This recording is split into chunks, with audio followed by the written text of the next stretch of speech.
William Morrow and Harper Audio present The Wallflower Wager, Girl Meets Duke, by Tessa Dare, performed by Mary Jane Wells.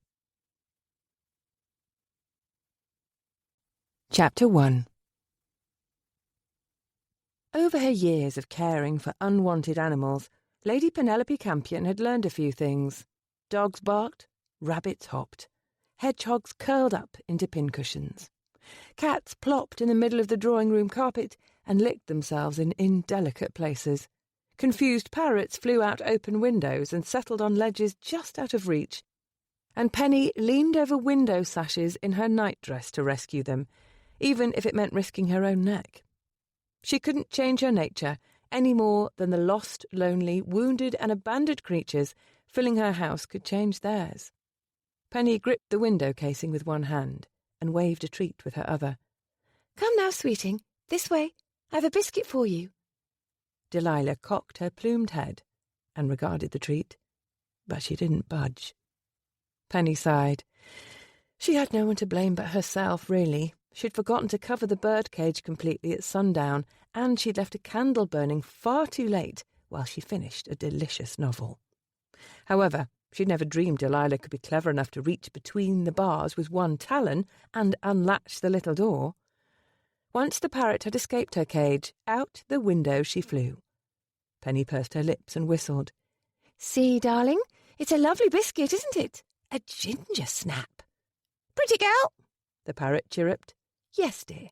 What a pretty, pretty girl you are." Delilah made a tentative shuffle sideways. At last, progress. The bird came closer. "That's it. Here you come, sweetheart." Closer. "Good girl. Just a few more inches." Drat! Delilah snatched the biscuit from Penny's fingers, scuttled backward, and took a brief flight, coming to land on the windowsill of the next house. "No, please, no." With a flutter, Delilah disappeared through the open window. Drat and blast! The old Wendelby residence had lain vacant for years, save for a few servants to watch over the place, but the property had recently changed hands. The mysterious new owner had yet to make an appearance, but he'd sent an architect and a regiment of labourers to make several noisy, dusty improvements. A house under construction was no place for a defenceless bird to be flying about in the dark. Penny had to retrieve her. She eyed the ledge connecting the two houses. If she kicked off her slippers, climbed out onto the ledge, clung to the narrow lip of mortar with her bare toes and inched across it, the open window would be within reach. The distance was only a few feet. Correction. It was only a few feet to the window. It was 20-odd feet to the ground. Penny believed in a great many things. She believed that education was important. Books were vital. Women ought to have the vote. And most people were good deep down. She believed that every last one of God's creatures, human or otherwise, deserved love. However, she was not fool enough to believe she could fly. She tied her dressing gown about her waist, jammed her feet into slippers, and padded downstairs to the kitchen, where she eased open the top left drawer of the spice cabinet. Just as she remembered, all the way at the back of the drawer, affixed to the wooden slat with a bit of candle wax, was a key. A key that opened the Wendelbys' back door. Penny removed the ancient finger of metal and flaked away the wax with her thumbnail. Her family and the Wendelbys had exchanged keys decades ago, as good neighbours were wont to do. One never knew if an urgent situation might arise. This counted as an urgent situation. At this hour, waking the staff would take too much time. Delilah could fly out the way she'd entered at any moment. Penny could only hope that this key still fit its proper lock. Out into the night she went. In one hand she carried Delilah's empty cage. With the other she drew her dressing gown tight to keep out the chill. Skulking past the front door of the house, she made her way down to the servants' entrance. There, obscured by shadows, she slid the key into the lock, coaxing it past the tumblers. Once she'd inserted it all the way, she gave the key a wrenching twist. With a click, the lock turned. The door fell open. She paused, breathless, waiting for someone inside to raise the alarm. There was only silence, save for the thudding of her heart. Here she was, a complete stranger to criminal activity, about to commit prowling or trespassing or perhaps even burglary, if not some combination of the three. A faint whistle from above underscored the urgency of her mission. Closing the door behind her, Penny set the birdcage down on the floor, dug into the pocket of her dressing gown, and withdrew the taper and flint she'd stashed there before leaving her house. She lit the slender candle, lifted Delilah's brass cage with the other, and continued into the house. She made her way through the servants' hall and up a flight of stairs, emerging into the house's main corridor. Penny hadn't been in this house for several years now. At that time, what with the Wendelbys' reduced circumstances, the place had fallen into a state of genteel decay. At last, she beheld the result of several months' construction. If the new owner wanted a showpiece, he had achieved one, a rather cold and soulless one in her opinion. But then she'd never been one for flash. And this house not only flashed, it blinded. The entrance hall was the visual equivalent of a 24-trumpet fanfare. Gilded trim and mirrored panels caught the light from her candle, volleying the rays back and forth until they were amplified into a blaze. "Delilah!" she whispered, standing at the base of the main staircase. "Delilah, where are you? Pretty girl?" Penny held her candle aloft and peered upward. Delilah perched on the banister on the second-floor landing. Thank heaven! The parrot shifted her weight from one foot to the other and cocked her head. "Yes, darling." Penny took the stairs in smooth, unhurried steps. "You are a very, very pretty girl. I know you're grieving your mistress and missing your home. But this isn't your house, see? No biscuits here. I'll take you back home where it's warm and cosy, and you shall have all the ginger snaps you wish. If you'll only stay right..." Just as she came within an arm's reach, the bird flapped her wings and ascended to the next landing. "Pretty girl?" Sacrificing quiet in favour of speed, Penny raced up the steps and arrived on the landing just in time to glimpse the parrot dart through an open doorway. She was sufficiently familiar with the house's arrangement to know that direction would be a blind end. She entered the room, a bedchamber with walls recently covered in lush silk damask, and anchored by a massive four-poster bed. The bed was large enough to be a room unto itself, and cocooned by emerald velvet hangings. Penny quietly shut the door behind her. "Delilah, I have you cornered now." Cornered, perhaps, but not yet captured. The bird led her on a chase about the room, flitting from bedpost to wardrobe to bedpost to mantel to bedpost. Heavens! Why were there so many bedposts? Between racing up the stairs and chasing about the room, Penny was out of breath. If she weren't so dedicated to saving abandoned creatures. Delilah alighted on the washstand, and Penny dove to rescue the basin and ewer before they could crash to the floor. As she replaced them, she noticed several other objects on the marble table. A cake of soap, a keen-edged razor, a toothbrush and tooth powder, evidence of recent occupation. Male occupation. Penny needed to catch that parrot and flee. Instead of perching on a bedpost, Delilah had made the mistake of flying beneath the canopy. Now she found her escape stymied by the voluminous draperies. Penny rushed toward the bed, took a flying leap, and managed to grasp the parrot by one tiny taloned foot. "There, I've got you!" Catching the parrot would have been a triumph to celebrate. However, as her luck would have it, Penny immediately found herself caught, too. The chamber's connecting door swung open. A candle threw light into the room. She lost her grip on Delilah's leg, and the bird flapped out of reach once again, leaving Penny sprawled across the stranger's bed in her nightclothes, birdless. As she turned her head toward the figure in the doorway, she sent up a prayer. "Please be a maid." Of course, she could not be so fortunate. A man stood in the connecting room doorway. He was holding a candle and wearing nothing at all. Well, he wasn't truly naked, she corrected. He was clothed in something. That something was a damp scrap of linen clinging so precariously to his hips that it could slide to the floor at any moment. But it qualified as clothing of a sort. And everyone was naked beneath their clothing, weren't they? This wasn't so different. Why be missish about it? After all, he didn't look embarrassed, not in the least. No, he looked magnificent, magnificently irate. "Where the hell did you come from?" His tone of voice was understandably angry. It was also knee-erasing. Penny scrambled out from the bed hangings and all but tumbled to the floor. "I'm from next door. Where I live? In my house." "Well, I own this house." "I didn't realise the new owner was in residence." "As of this evening I am." "Yes, so I see." She saw a great deal, far more than was proper, yet she couldn't tear her gaze away. Lord, but he was a big, beautiful beast of a man. There was just so much of him.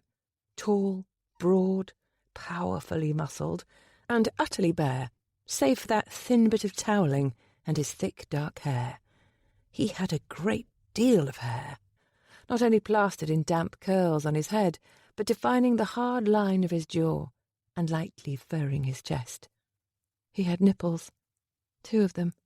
"Eyes, Penny. He has 2 of those too. Focus on the eyes." Sadly, that strategy didn't help. His eyes were chips of onyx dipped in ink, then encased in obsidian, then daubed with pitch, then thrown into a fathomless pit at midnight. "Who are you?"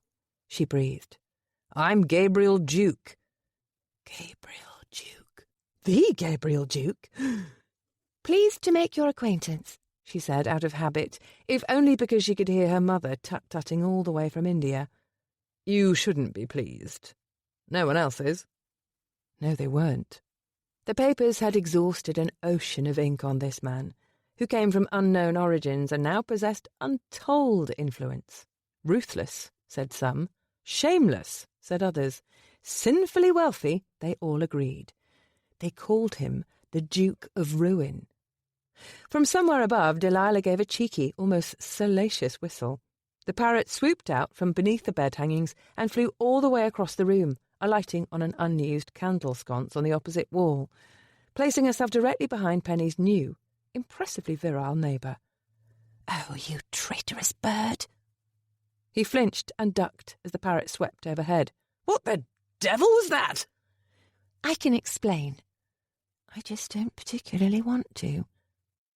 "It's a parrot," she said. "My parrot." "Right. And who are you again?" Her hands couldn't decide where to be. They merely displayed the panicked desire to be somewhere else. Water dripped from some hard, slick part of his body, counting out the beats of her mortification. Drip, drip, drip. "I'm Lady Penelope Campion." Lady Penelope Campion? The Lady Penelope Campion? Gabe tilted his head to one side, shaking the last bit of bathwater from his ear. He could not have heard her correctly. Surely she meant to say she was a servant in the house of Lady Penelope Campion. You can't be Lady Penelope. "I can't?" "No. Lady Penelope is a spinster who lives alone with dozens of cats." "Not dozens," she said. "A touch over 1 dozen at the moment, but that's only because it's springtime. Kitten season, you know." No, he didn't know. None of this made any sense whatsoever. Lady Penelope Campion was the main reason he'd acquired this property. New money families would pay outrageous amounts to live next door to a lady, even if said lady was an unappealing spinster. How on earth was this woman a spinster? She was an earl's daughter, surely possessed of a large dowry. If none of the title-hungry, debt-ridden layabouts in Mayfair had seen fit to propose marriage, simple logic dictated there must be something remarkably off-putting about her. An unbearably grating voice, perhaps, a snaggletooth, or poor personal hygiene. But she displayed none of those features. She was young and pretty, with no detectable odour. Her teeth were a string of pearls, and she had a voice like sunshine. There was nothing off-putting about her whatsoever. She was on-putting in every way. Good God!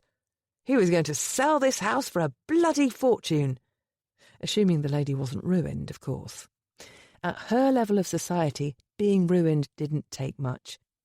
Strictly as a random example, she could be ruined by being found alone and scarcely clothed in the bedchamber of the aristocracy's most detested and currently most naked villain. "You need to leave," he said, "at once." "I can't. Not before retrieving—" "Wait here, I'm going to dress, and then I'll see you home, discreetly." "But—" "No argument," he growled. Gabe had clawed and climbed his way out of the gutters, using the ruined aristocrats of London as stepping stones along his way. But he hadn't forgotten where he had come from. He'd learned how to talk and walk among people who would think themselves his betters. But that low-born street urchin still lived within him, including the rough cut-purse voice that had genteel ladies clutching their reticules. When he chose to use that voice, it seldom went unheeded. Lady Penelope Campion wasn't paying attention at all. Her gaze was focused on something behind him, over his shoulder. He instinctively began to turn his head.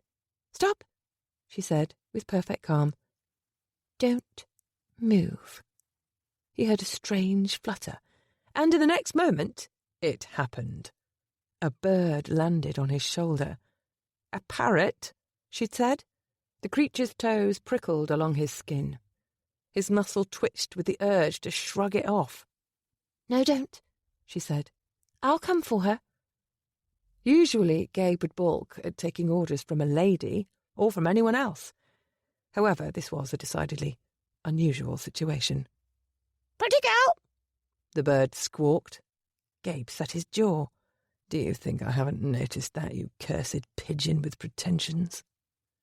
She crept toward him, padding noiselessly over the carpet, step by silent step, and as she came, sweet words fell from her lips like drops of raw honey. "That's it, darling," she murmured. The fine hairs on the back of his neck lifted. "Stay right there." The hairs on his arms lifted too. "Yes," she breathed. "Just like that." Now she had the hairs on his calves involved. Damn it, he had too many hairs. By the end of this, they would all be standing at attention, along with other parts of him. "Don't stir," she said. He couldn't speak for the parrot, but Gabe was doing some stirring. One part of him had a mind of its own, especially when it came to beautiful women in translucent chemises. He hadn't lain with a woman in some time, but his body hadn't forgotten how. He couldn't help himself. He stole a glance at her face, just a half-second's view, not long enough to pore over every detail of her features. In fact, he didn't get any further than her lips as lush as petals, painted in soft, tender pink. She was so close now, near enough that when he breathed, he inhaled a lungful of her scent. She smelled delicious. A faint hunger rose in his chest. "I know you're feeling lost, and not a little frightened. You miss her terribly, don't you? But I'm here, darling, I'm here." Her words sent a strange ache spreading from his teeth to his toes, a painful awareness of all his hollow, empty places. "Come home with me," she whispered, "and we'll sort out the rest together." He couldn't take any more of this. "For God's sake, get that damn thing off me!" At last she collected the feathered beast. "There we are." Cradling it in her arms, she carried the parrot to its birdcage and tucked it within. Gabe exhaled with relief. "She'd settle more if I covered her cage," his beautiful intruder said. "I don't suppose you have a towel?" He glanced at the linen slung about his hips. "How badly do you want it?" Her cheeks flushed. "Never mind. I'll be going." "I'm going to walk you." "Truly, you needn't do that. It's only next door. No more than 20 paces down the street." "That's 20 paces too many." Gabe might not operate by polite society's rules, but he understood them sufficiently to know this situation violated at least 17 of them, and anything that damaged her reputation would decrease the profit he stood to collect on this house. Until he sold this property, her worth was entwined with his. You're no doubt accustomed to having your way, your ladyship, but I've ruined enough lords, baronets, knights, and gentlemen to fill the whole of Bloom Square." He arched an eyebrow. "Believe me when I say, you've met your match." Chapter 2. Penny watched in silence as the Gabriel Duke turned and stalked to his dressing room, and she melted into a quivering pool on the floor. Heavens! He'd left the door ajar. As his towel dropped to the floor, she caught a glimpse of a taut, muscled backside before tearing her gaze away. Oh, Lord, oh, Lord, oh, Lord! Once she'd latched and relatched Delilah's cage for good measure, Penny stood and attempted to piece herself back together. She glanced at her dressing gown. The faded toile print was years behind the fashion, and the ends of the sash were hopelessly frayed, the casualty of many a playful kitten's swipe. And her hair! Oh, she could only imagine the state of her hair after this adventure. She peered into the dressing-table mirror, worse than she'd feared. Her plait made Delilah's ruffled crest look sleek. Penny quickly unknotted the bit of muslin around her braid and combed her hair with her fingers before rebraiding it and tying off the end. She squinted into the mirror again. Better, she judged. Not a great deal better, but better. "Pretty girl!" From the dressing-room, Mr. Duke gave an annoyed groan. "I'm so sorry for the imposition," she called. "Delilah only came to live in Bloom Square a few weeks ago. Her mistress passed away. Parrots are loyal and intelligent, and they often outlive their human companions, so she's not only been uprooted from her home, she's in mourning." "I must say, she doesn't sound particularly aggrieved to me." "She does say the most amusing things, doesn't she? Pretty girl, and yes, and do you hear that one? Fancier? What? I never catch what she's saying at the end. It's certainly not biscuit. Fancier cuppa, perhaps? But who gives the parrot tea? It sounds a great deal like fancier foxglove, but that makes even less sense. I don't mind saying the mystery is driving me a bit mad." "Fuck." She froze. "I'm not that upset about it." He returned to the bedchamber, now clothed in a pair of trousers and an unbuttoned shirt. "It's what the parrot's saying. Fancy a fuck, love. That bird came from a whorehouse." She spent a few moments in scandalised silence. No one had ever spoken to her in such a manner. But that wasn't the disturbing part. The disturbing part was how much she liked it. "That can't be," she said. "She belonged to a little old lady. That's what I was told." "Boards turn into little old ladies too." "Pretty girl?"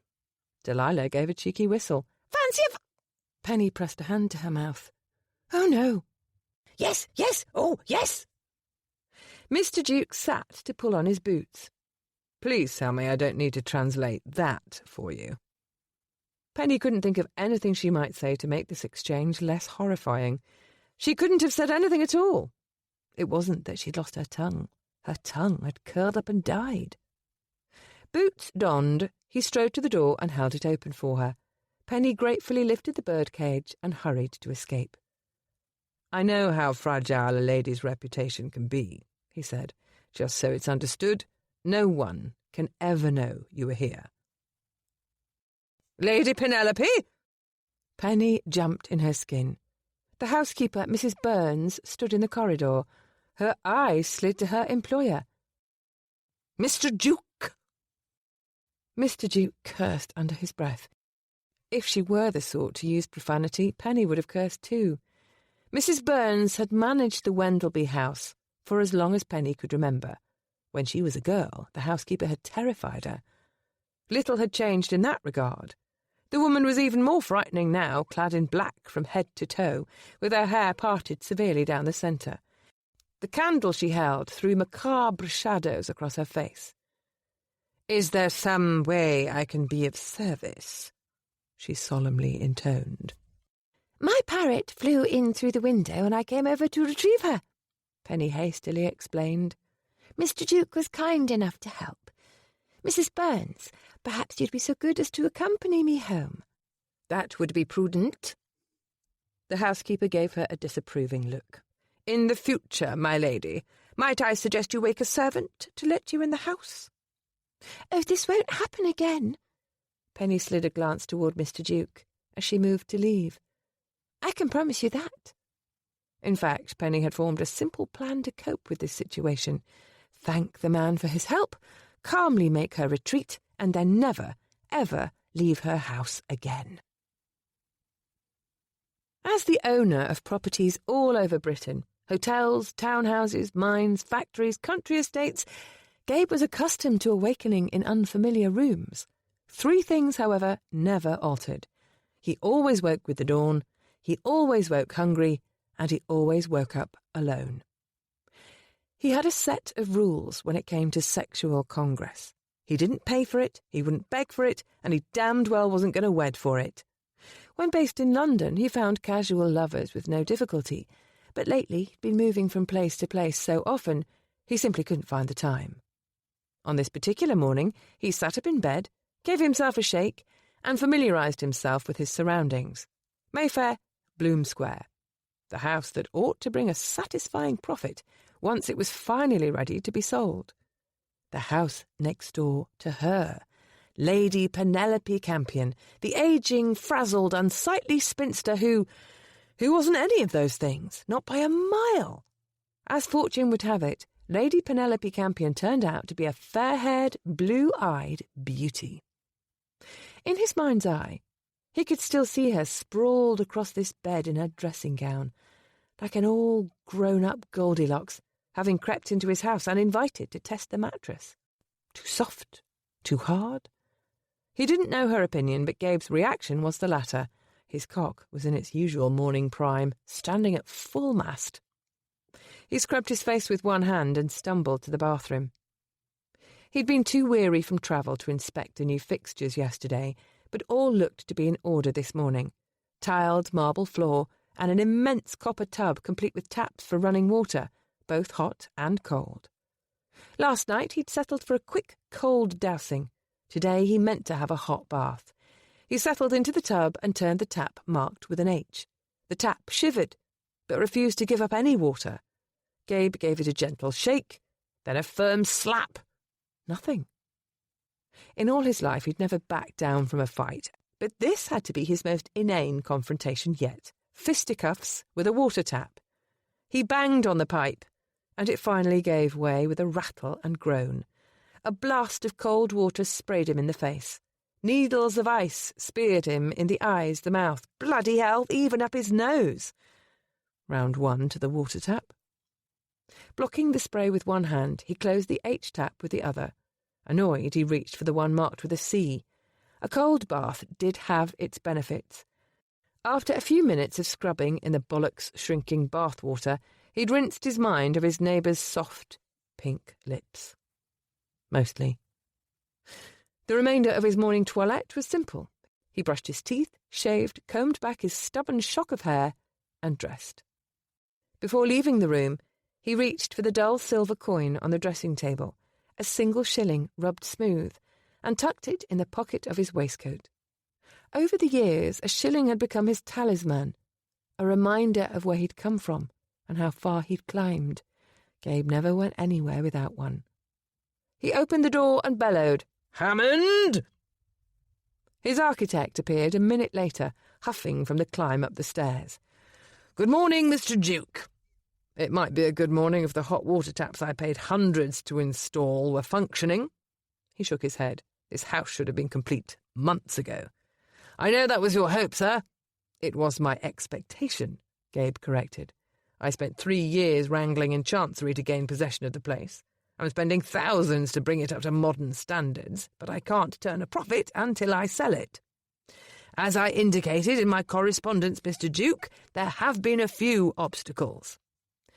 "You call them obstacles. To me, they sound like excuses." He gestured at the water basin. "You told me this is the latest innovation, hot running water." "It is the latest innovation. It's so new, in fact, that this is only the second boiler of its kind in England. There's only one man on this side of the channel who knows how to perform repairs." "So, get that man in here to repair the cursed thing." "Yes, well, Here we come to the obstacle." Hammond pushed both hands through his silver hair. "That particular man is dead." Gabe swore. "Get the other one on a ship, then. Already underway." As they strode down the corridor, Gabe stopped to peer through the open doors, surveying the progress in each chamber. No wallpaper in this one, unfinished moulding in another. Unacceptable. "So tell me about these other obstacles you've encountered."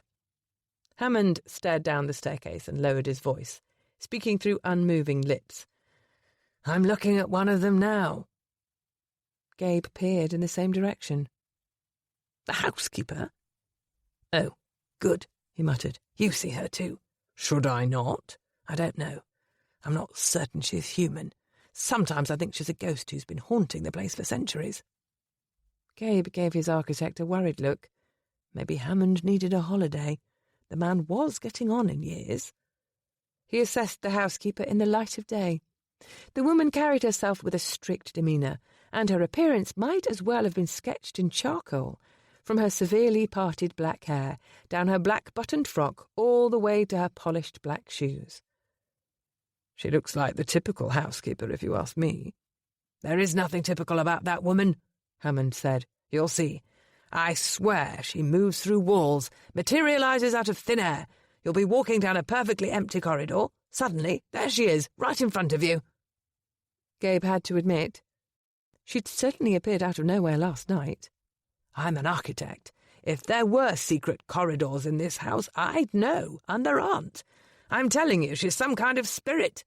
I'm hoping you'll sack her, but I'm not certain it would work. You'll need an exorcism, I think." Finding and training a suitable replacement would be a monumental task on its own.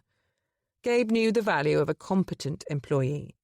And after last night, he wasn't giving the woman any reason to go spreading vindictive rumours about. So long as she's loyal, she stays. She's much too loyal. She doesn't want anything changed. Projects that were done one day will be mysteriously undone the next morning. So she's meddling. That or working incantations. I'm not going to sack her. When people are competent in their posts, I keep them on. He gave Hammond a look, even if they are annoying. "I worried you'd say as much," Hammond sighed. "Whatever else can be said for the creature, she does know this house. Better than you know the face of a shilling." "I doubt that." "But when she has you scared out of your wits," Hammond said, "don't come knocking at my door in the middle of the night. I won't let you in." How disappointing. They made their way down the remainder of the stairs and into the breakfast room. A bowl of fruit sat on the table, waiting. Gabe's mouth watered. And yet, as always, his instinct was to hesitate. "Don't touch it, boy. That's not for the likes of you." No matter how much wealth he amassed, it seemed he would never banish that voice. And no matter how much he devoured, satisfaction eluded him. The hunger never went away. He reached for an apple, shined it on his waistcoat, and took a defiant bite. "And then there's your third problem." Hammond nodded at the window. "Just out there on the green. Lady Penelope Campion." Gabe strolled to the window. She looked different this morning. Different, but no less pretty. The spring sunshine lent her fair hair a golden sheen, and a simple frock skimmed the contours of her tempting, graceful curves. Even from here, he could see her smile. Lovely as she might be, she wasn't Gabe's usual sort. He wanted nothing to do with delicate, pampered misses possessing no knowledge of the world beyond Mayfair. They were painted china on a high shelf, and he was the bull charging through the shop. All the more worrisome, then, that Lady Penelope was working her way under his skin. He took another bite of his apple, snapping the crisp sweetness down to the core. Gabe watched her move to the centre of the green. In one gloved hand she clutched a leash. The other end of the leash was attached to something furry and brown that rolled. What is that? That would be a mongrel with 2 lamed hind legs. Apparently her ladyship's friend devised a little chariot for his rear half, and the dog careens around the neighbourhood like a yapping billiard ball. If you think that's strange, wait until you see the goat. Hold a moment. There's a goat? Oh, yes. She grazes it on the square every afternoon. Doesn't precisely elevate the atmosphere of Bloom Square, now does it? I see the problem. I'm only getting started. Her ladyship has single-handedly set us back a month on the improvements. Hammond pulled a collection of letters from a folio. He held one aloft and read from it. Dear Mr. Hammond, I must request that you delay completion of the parquet flooring. The fumes from the lacquer are dizzying the hens. Sincerely yours, Lady Penelope Campion. He withdrew another. Dear Mr. Hammond, I'm afraid your improvements to the mews must be temporarily halted. I've located a litter of newborn kittens in the hayloft. Their mother is looking after them, but as their eyes are not yet open, they should not be displaced for another week. Thank you for your cooperation. Gratefully yours, Lady Penelope Campion. Gabe sensed a theme. Oh, and here's my favourite. Hammond shook open a letter and cleared his throat for dramatic effect. Dear Mr. Hammond, if it is not too great an imposition, might I ask that your workers refrain from performing heavy labour between 9 o'clock in the morning and 3:30 in the afternoon? Hedgehogs are nocturnal animals and sensitive to loud noises. My dear Freya is losing quills. I feel certain this will concern you as much as it does me. Neighbourly yours, Lucy Penelope Campion. He tossed the folio of letters onto the table, where they landed with a smack. A hedgehog? Really? Outside, her ladyship coaxed her dog back toward the house, lifting both dog and cards up the few steps to her door. Gabe turned away from the window, rubbing his temples. The situation is untenable, and that makes the house unsellable. No one wants to live next to a barnyard. I've tried reasoning with her, but when it comes to those animals, she's surprisingly tenacious. Tenacious indeed, and sufficiently reckless to trespass in a house after midnight and recover a parrot from a near-naked stranger's shoulder. However, even that degree of tenacity had poor odds against sheer ruthlessness. Lady Penelope Campion had a softness for animals. Gabe had no softness at all. You make certain the work is done and bring in potential buyers. Gabe tossed the apple core into the fireplace grate. I'll handle Lady Penelope Campion. Chapter 3. By society's standards, Penny was rather lacking in accomplishments.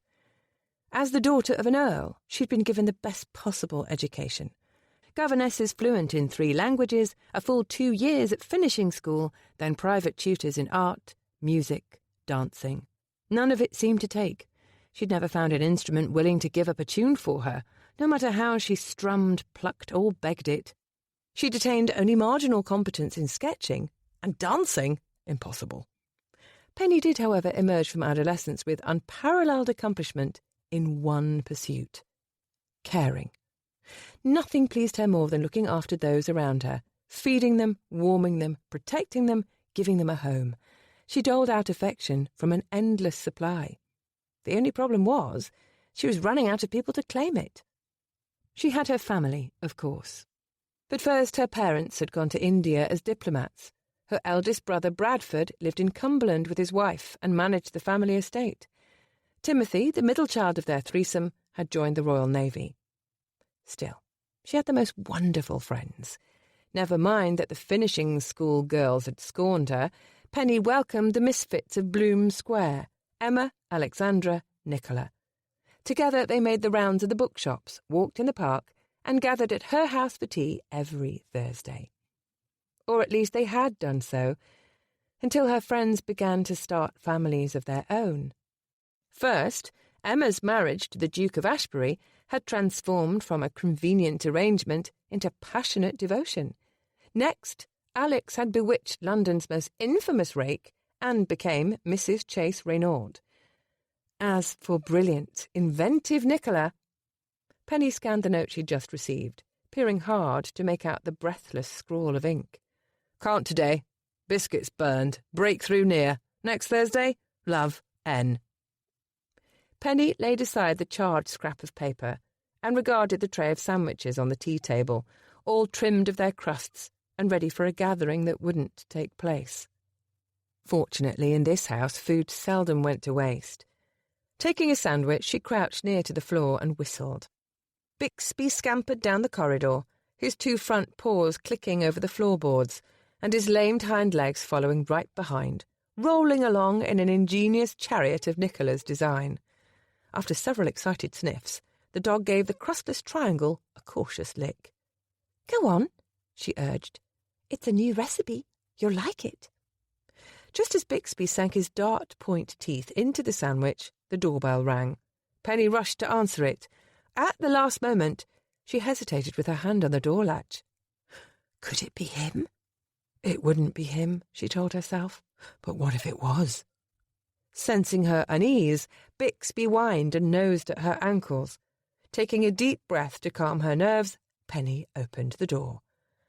"Oh," she said, trying not to sound dejected. "Aunt Caroline!" Her aunt entered the house in her usual manner, like a snobbish traveller disembarking on a foreign shore, visiting a land where the native people spoke a different language, exchanged different currency, worshipped different gods. Her eyes took in the place with a cool, smug sort of interest, as though, while she had no desire to truly understand this alien culture, she'd been reading up. Most of all, she was careful where she stepped. When she'd completed her quiet survey of the drawing room, she gave a weary sigh. "Oh, Penelope." "It's lovely to see you too, Aunt." Her aunt's eyes fell on the quilt-lined basket near the hearth. "Is that still the same hedgehog?" Penny decided to change the subject. "Do sit down, and I'll ring for a new pot of tea." "Thank you, no." Her aunt plucked a tuft of cat hair from the armchair, pinching it between her thumb and forefinger and holding it away from her body. Frowning at the bit of fluff, she released it and watched it waft to the floor. "What I have to say won't take long, anyhow. I've had a letter from Bradford. He insists you return to Cumberland." Penny was stunned. "For the summer?" "For the remainder of your life, I believe." No. Her aunt lifted a hand, barricading herself against dissent. "Your brother has asked me to tell you he'll be travelling to London in a month's time. He asked me to be certain you're prepared to join him for the return journey." Penny's heart sank. She was a grown woman, and therefore could not be ordered to pick up and move to the farthest reaches of England. However, the snag was this. Even if she was a grown woman, she was still a woman. This house belonged to her father, and while her father was out of the country, Bradford had control. Penny lived in Bloom Square at his pleasure. If he demanded she remove to Cumberland, she would have little choice in the matter. "Aunt Caroline, please, can't you write back and convince him to change his mind?" "I'll do no such thing. I happen to agree with your brother. In fact, I ought to have suggested it myself. I did promise your parents I would look after you, but now that the war is over, I intend to travel the continent. You shouldn't be living alone." "I'm 26 years old, and I'm not living alone. I have Mrs. Robbins." Wordlessly, her aunt picked up the bell from the tea-table and gave it a light ring. Several moments passed. No Mrs. Robbins. Aunt Caroline craned her neck toward the main corridor and lifted her voice. "Mrs. Robbins?" Penny crossed her arms and sighed, fully aware of the point her aunt meant to make. "She's always looked after me." "She isn't looking after you any longer. You are looking after her." "Just because the old dear is a touch hard of hearing." Aunt Caroline stomped on the floor 3 times, boom, boom, boom, and shouted, "Mrs. Robbins!" At last, the sound of aged, shuffling footsteps made its way from the back of the house to the drawing-room. "My word," Mrs. Robbins said, "if it isn't Lady Caroline! I didn't know you'd dropped by. Shall I bring tea?" "No, thank you, Robbins. You've served your purpose already." "Have I?" The older woman looked confused. "Yes, of course." Once Mrs. Robbins had quit the room, Penny addressed her aunt. "I don't wish to leave. I'm happy living in town. My life is here. All my friends are here." "Your life and your friends are where?" Aunt Caroline looked meaningfully at each one of the unoccupied chairs, at the trays of cold tea and uneaten sandwiches, and, finally, at the 3 kittens shredding the draperies with their tiny claws. "I have human friends as well," Penny said, defensively. Her aunt looked doubtful. "I do, several of them." Her aunt glanced at the silver tray in the entrance hall, the one where calling cards and invitations were heaped, or would be if Penny ever received them, which she didn't. The tray was empty. "Some of my friends are out of town." Aware of how absurd she sounded, she added, "And others are mad scientists." Another pitying sigh from her aunt. "We must face the truth, Penelope. It's time." It's time. Penny didn't need to ask what her aunt meant by that. The implication was clear. Aunt Caroline meant it was time to give up. Time for Penny to return to the family home in Cumberland and resign herself to her destiny, spinsterhood. She must take on the role of maiden aunt and stop embarrassing both the family and herself. After 9 years in town, she hadn't married. She hadn't even entertained any serious suitors. She rarely mingled in society. If she were being honest, she would strike rarely and replace it with never. She didn't have any intellectual pursuits like art or science or poetry, no blue-stocking salons, no social reform protests. She stayed home with her pets and invited her misfit friends to tea, and outside her tiny sphere, people laughed at her. Penny knew they did. She'd been an object of pity and ridicule ever since her disastrous debut. It didn't bother her, except for the times that it did.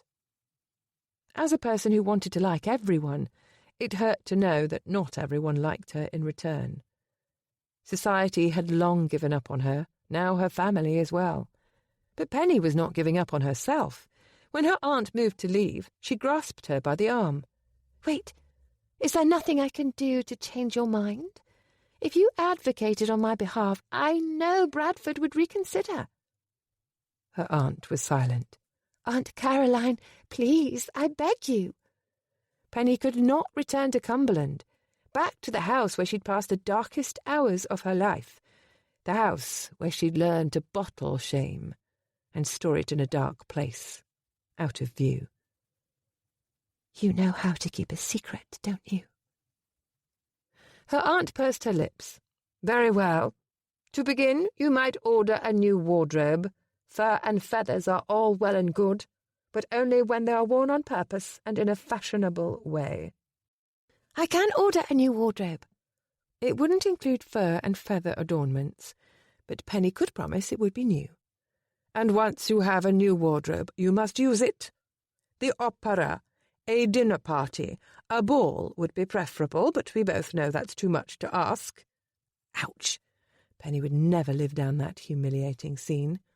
"Make an appearance somewhere," her aunt said. "Anywhere. I want to see you in the society column for once." "I could do that too, I think." Considering how long she'd been out of circulation, invitations to dinner and the theatre would be harder to come by than a few up-to-current fashion gowns. Nevertheless, it could be accomplished. Lastly, and most importantly, Aunt Caroline paused for effect, you must do something about all these animals. "What do you mean, do something about them?" "Be rid of them. All of them." "All of them?" Penny reeled. Impossible. She could find homes for the kittens, that had always been her plan, but Delilah, Bixby, Angus, Marigold, Hubert, and the rest? "I can't. I simply can't." "Then you can't." Her aunt tugged on her gloves. "I must be going. I have letters to write." "Wait."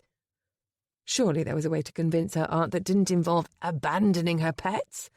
Perhaps she could trick her by hiding them in the attic.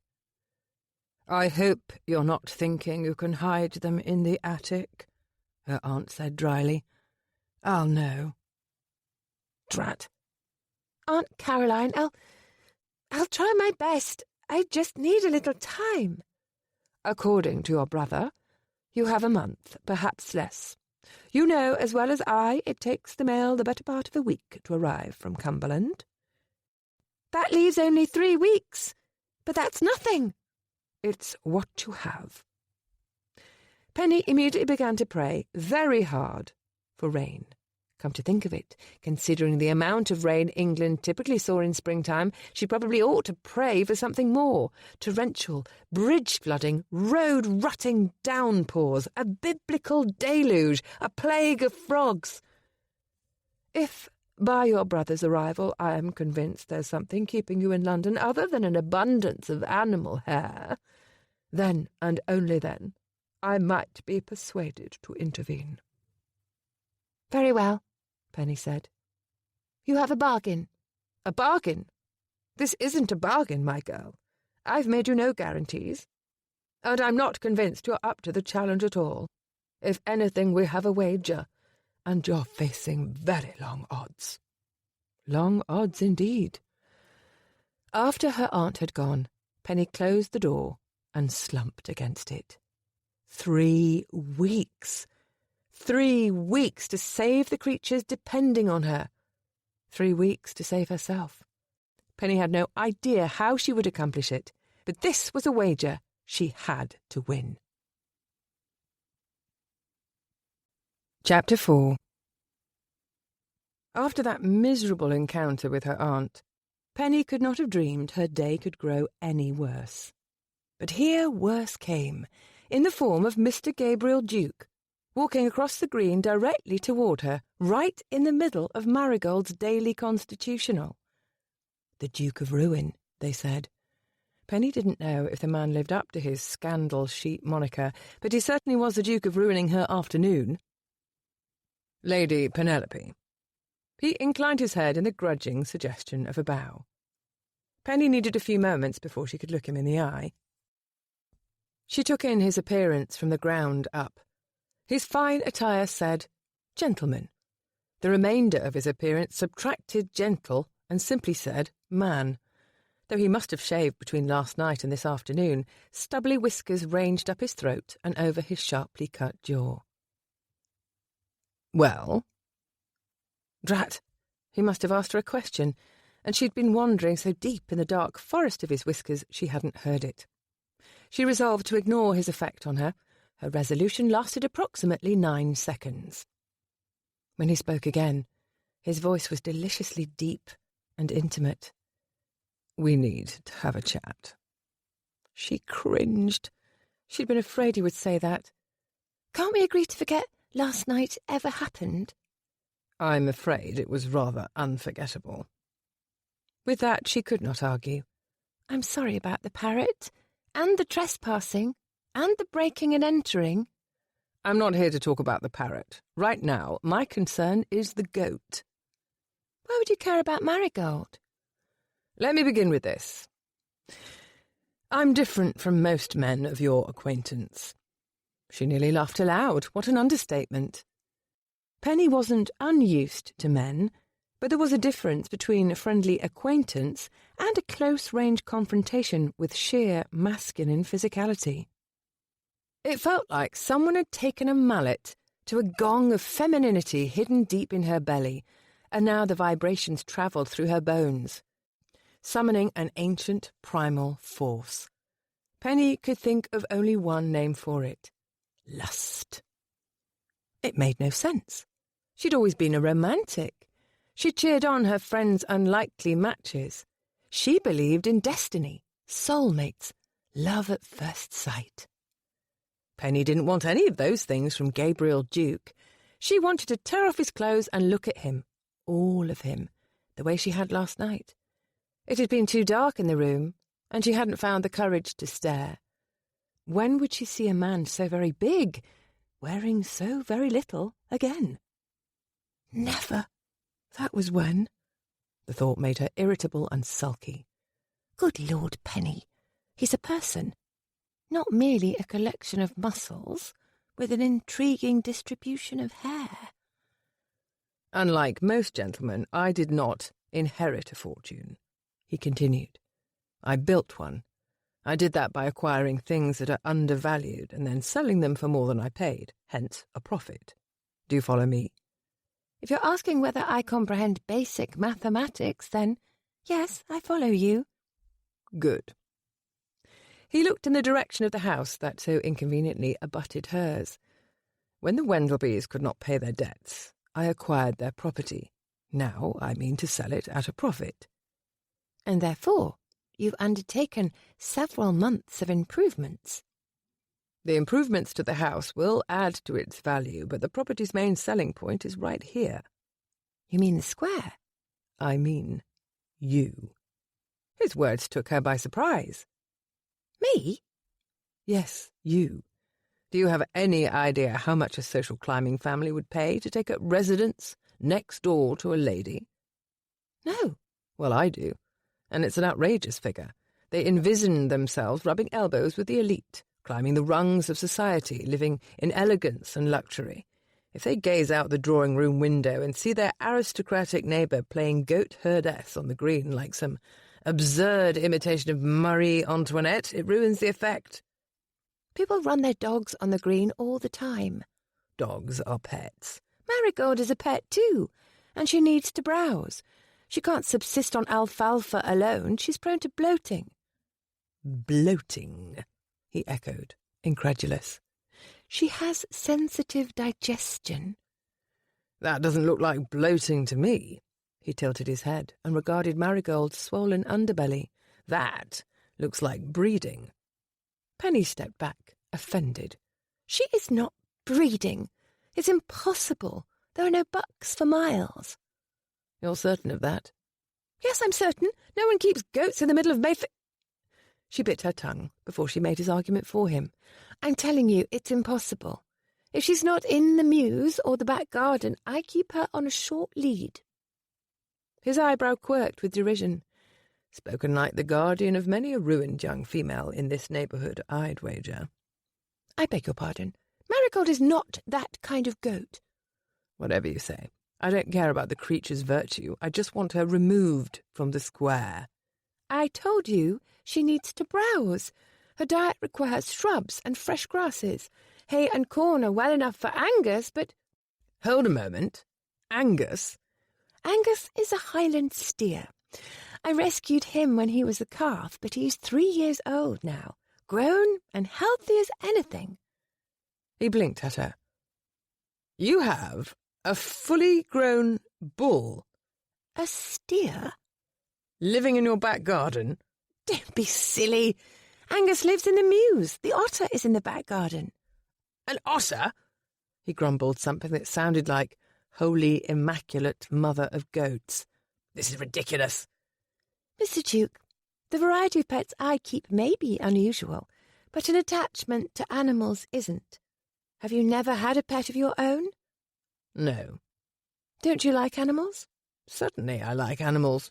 Roasted animals, fried animals, minced and baked in a pie animals. He gestured expansively. I like all kinds of animals. Oh, this man was impossible. No, Penny corrected. The man was not impossible. Even the most untamed, ill-mannered creatures could be won over with a bit of patience. She'd made pets of worse beasts than Gabriel Duke. She simply wasn't up to the effort this afternoon, that's all. Listen, he said, I don't have time to compromise. They have to go, all of them. The goat, the cow, the otter, the parrot, the hedgehog, and whatever else you have in your rafters. I need them all gone. What a coincidence you should say that. Ever since her aunt had left, Penny had been turning it over and over in her mind. She would have to find the animals new homes. Either she did so quickly and succeeded in convincing her aunt, or else she would be forced to leave Bloom Square, in which case there would be no taking her pets with her. Bradford would never take them to Cumberland. If she defied her brother's wishes, one of Penny's friends would surely welcome her to stay with them. But she couldn't ask them to take in a few dozen animals, too. One way or another, she would have to bid them farewell, And if she wanted any hope of remaining in Bloom Square, she must not only find her pets new homes, but undo a decade of social seclusion. In 3 weeks. It all seemed hopeless. As it happens, Mr. Duke, you are going to get your wish. The animals will be gone within the month, one way or another. Good. In fact, it's entirely possible that I'll be gone too. Wait. His eyebrows converged in a frown. What did you say? My brother is demanding I go home to the ancestral estate in Cumberland. He's coming to collect me in 3 weeks. That means I'll be leaving Bloom Square too, unless I work a miracle. He swore under his breath. This is unacceptable. I'm not happy about it either, but I'm afraid neither of us has much say in the matter. I must be going. She gathered Marigold's lead. Come along, sweeting. He cut off her path. The miracle. What? You said you'll be leaving unless you work a miracle. Tell me about the miracle. I don't know why you should care. Oh, I care, he said. I care a great deal. Whatever this miracle is, I will work it. You couldn't possibly. I can, and I will. Heavens. His dark, intense stare nailed her slippers to the gravel path. Her heart pounded in her chest. And then he spoke the gruff, possessive words Penny had started to doubt she'd ever hear. I need you, Lady Penelope Campion. I'm not letting you go. Chapter 5. When he made this firm declaration, Gabe had not been expecting Lady Penelope's reaction. First she looked surprised, and then she looked hopeful. You? Her cheeks flushed pink. You need me? He would need to tread carefully here.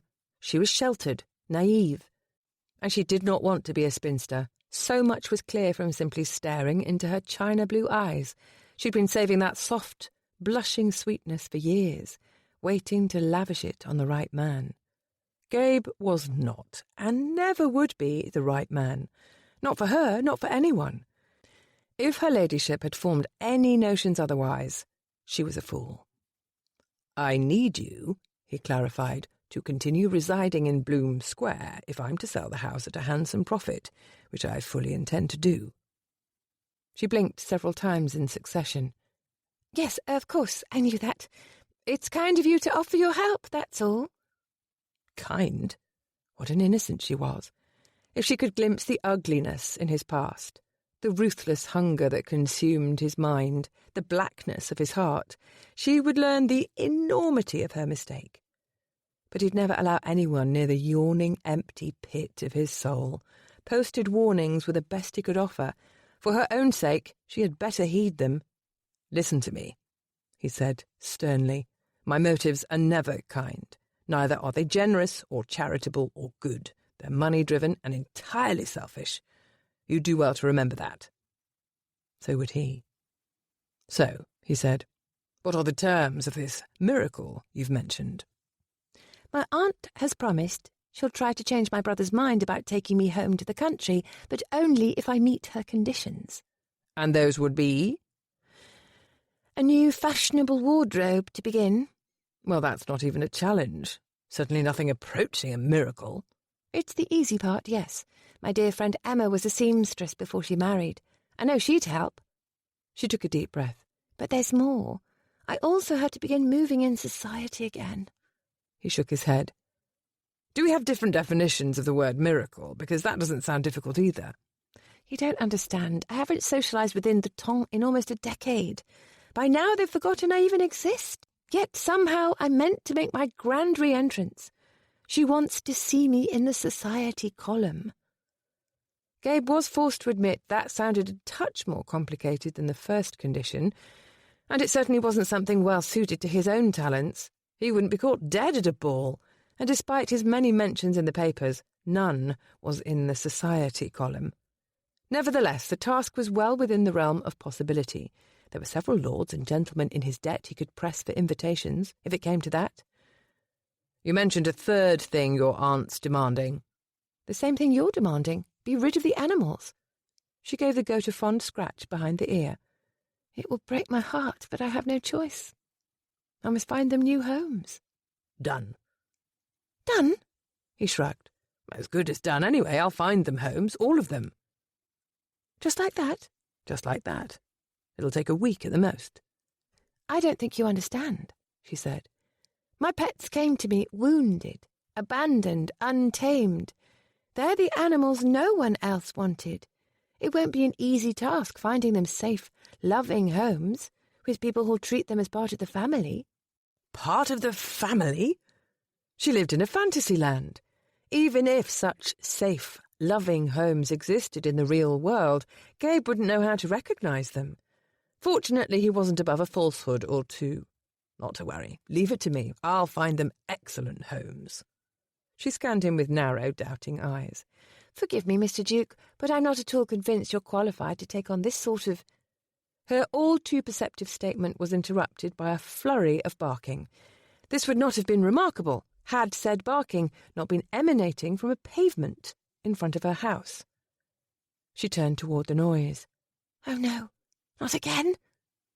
Again? Barking pavement was a regular occurrence outside her house? Of course it was. "Hold this!" She pressed the goat's leash into Gabe's hand, and then left the two of them standing there while she ran toward the noise. As he looked on, utterly baffled, Lady Penelope Campion, daughter of an earl, knelt on the ground and shouted into the small, round iron plate embedded in the pavement. The coal hole. "Bixby! Bixby, is that you?" From below, a dog whined in response. She cupped her hands around her eyes and peered through the hole in the iron plate. "Don't worry, darling. Be brave and hold tightly. I'm coming for you straight away." Lady Penelope picked herself up from the pavement, hiked her skirts with both hands, and disappeared into her house. After a moment's internal debate, Gabe followed. The scene had piqued his curiosity, to say the least.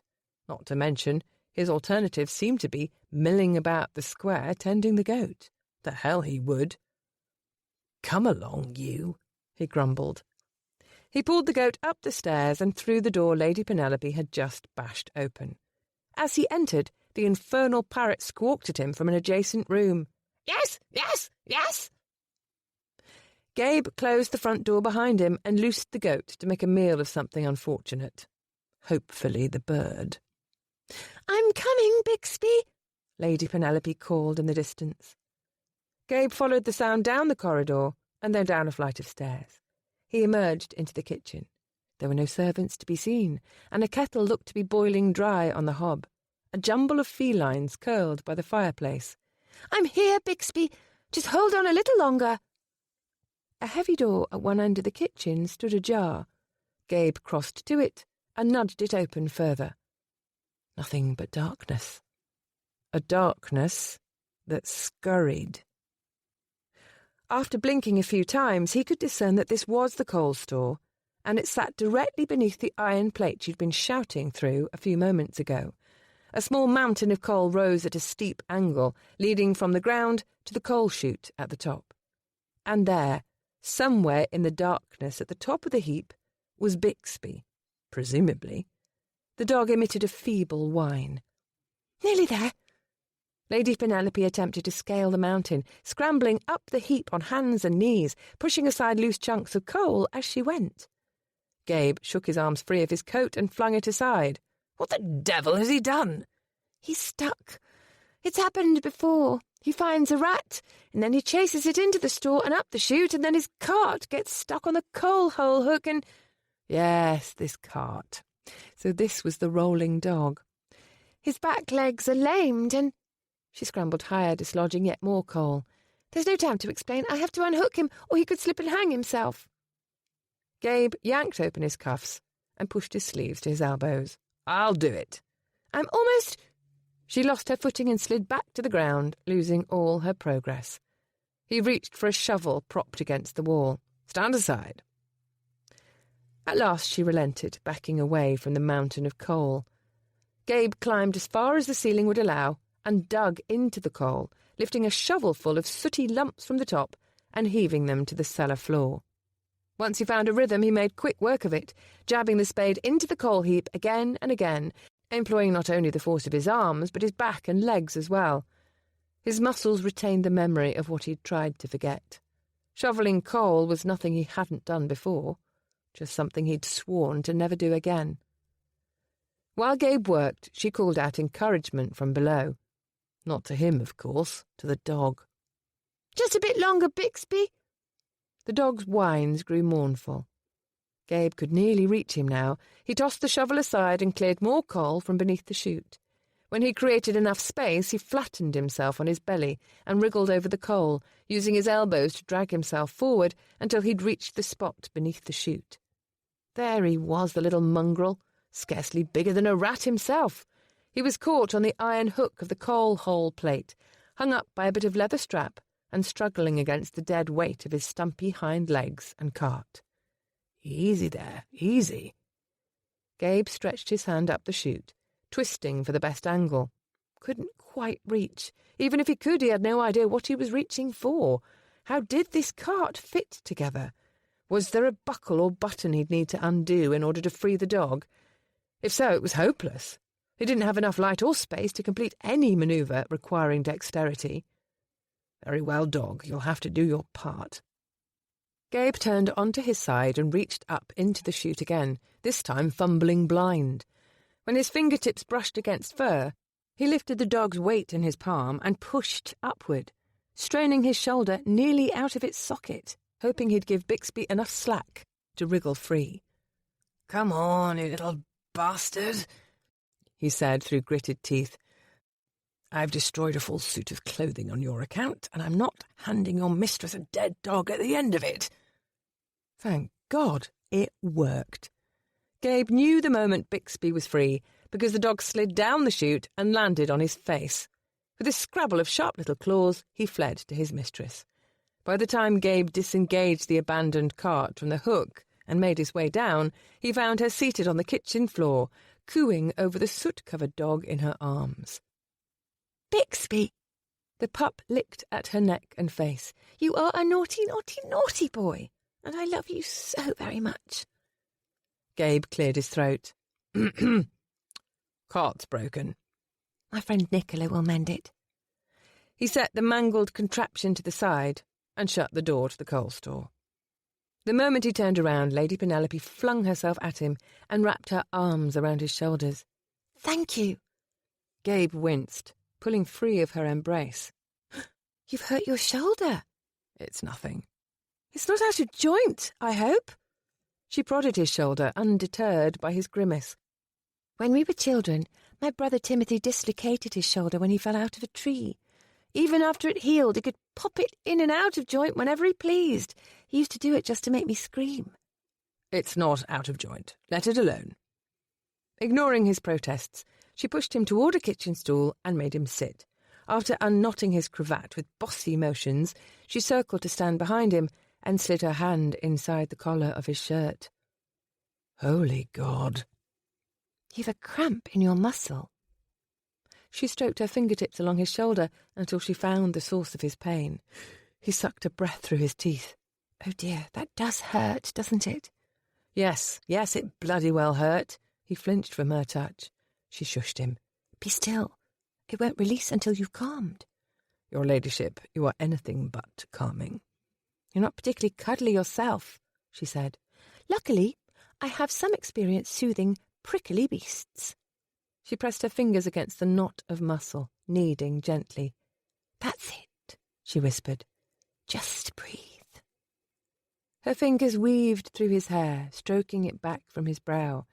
He was painfully aware of his soot-smeared, perspiring state. It made him feel like a starving boy again, dressed in rags and covered in dirt, salivating over food on the hob and discarded crusts on the gin-house tables. He'd worked so hard, come so far to leave that childhood behind. Resentment rose in his chest, pumping his heart at a furious pace. Red anger clouded his vision, and his pulse filled his ears. Gabe shrugged off her hands and pushed to his feet. He needed to leave before he vented his emotions in her direction. She might be part of this elite, privileged world he despised, but she hadn't chosen it, no more than he'd chosen to be born in the gutter. She circled back, standing before him. There now. Better? He gave a reluctant nod. Can you move your arm in all directions? He rolled his shoulder to prove it. Yes. What about your grip? My grip is strong. Perhaps I should wrap the arm in a sling. I do not need a sling. Wait here. I'll dash upstairs to fetch some linen and— For the love of God, woman, my shoulder is fine. He took her by the waist and lifted her straight off the floor until they were eye to eye. There. Believe me now. She nodded, wide-eyed. Good. In his hands, she was delicate, breakable. Her hair was a golden treasure he should never, ever touch. And oh, how he hungered for those soft pink lips. The familiar voice echoed in his ears. Don't touch, boy. She's not for the likes of you. Put her down. But before Gabe could lower those beribboned pink slippers to the floor, she captured his sooty, sweaty face in her hands and kissed him on the lips. Chapter 6. The kiss lasted a triumphant, beautiful instant. Then he dropped her to the floor. Penny, you fool. It was only a distance of a few inches, but the impact shivered up her legs and made her knees weak. She had to cling to him for balance, which naturally made it all the more awkward. I'm sorry, she said, releasing him. That was an accident. His eyebrow quirked.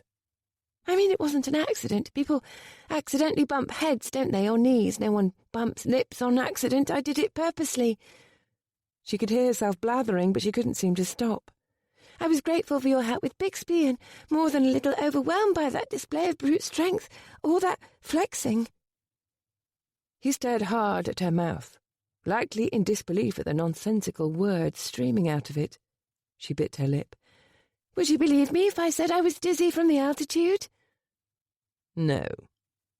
Very well, She squeezed her eyes shut. I wanted to kiss you.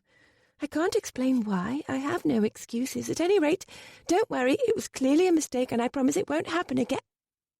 Again. He kissed her again. Or rather, he kissed her for the first time, and he was so much better at it than she. This kiss could not be mistaken for an accidental collision of mouths. Oh, no. He kissed with purpose. His lips had ideas. His tongue had plans. She closed her eyes and melted against him, flattening her hands on his muscled arms. He brushed his lips to hers in a series of chaste yet masterful kisses. He swept a hand up her spine and into her hair, where he twisted and gathered the tangled locks in his fist. Then he tugged sharply, tipping her face to his and sending electric sensation over her every nerve. When her mouth fell open in a gasp, he reclaimed her lips, sweeping his tongue between them. Her first instinct was to shy away, but Penny fought against it. She reached higher, lacing her arms about his neck and holding tight. His tongue stroked hers, slow and insistent. He tasted of soot and salt and of apples, strangely. Tart, smoky, just a hint of sweet. A lush, decadent pleasure unwound within her, snaking through her veins, as though it had lain coiled in anticipation for years, waiting on this moment, waiting on this man. And then, in a voice rough with yearning, he whispered a single word against her lips. Inventory. Penny's eyes snapped open. What? Send me an inventory, he said, releasing her from his embrace. A list of the animals. I'll start on finding them homes. He gathered his discarded coat and folded it over his arm. After a look at his soot-smeared cravat, he tossed it into the fire. Suddenly, he was all business. Penny was all confusion. When he left the kitchen and mounted the stairs, she followed him because what else could she do? "While I'm working on the animals," he went on, "confer with your seamstress friend. You can't attend balls and such until you have a gown to wear, and if you want to make the society column, it had better be a stunning one." "If anyone can create something stunning, it's Emma." "Good." He opened the front door. "We're all sorted then." "Are we?" "I'll await your list." With a nod, he exited the house and shut the door behind him. How irritating. Penny was still reeling and breathless from their kiss, and he wasn't, apparently. Surely a considerate man would at least pretend to be a bit unmoored. Then the door reopened, and he entered again. "Your ladyship, I—" After a lengthy pause, she prompted him. "You—" He frowned at the floor. We.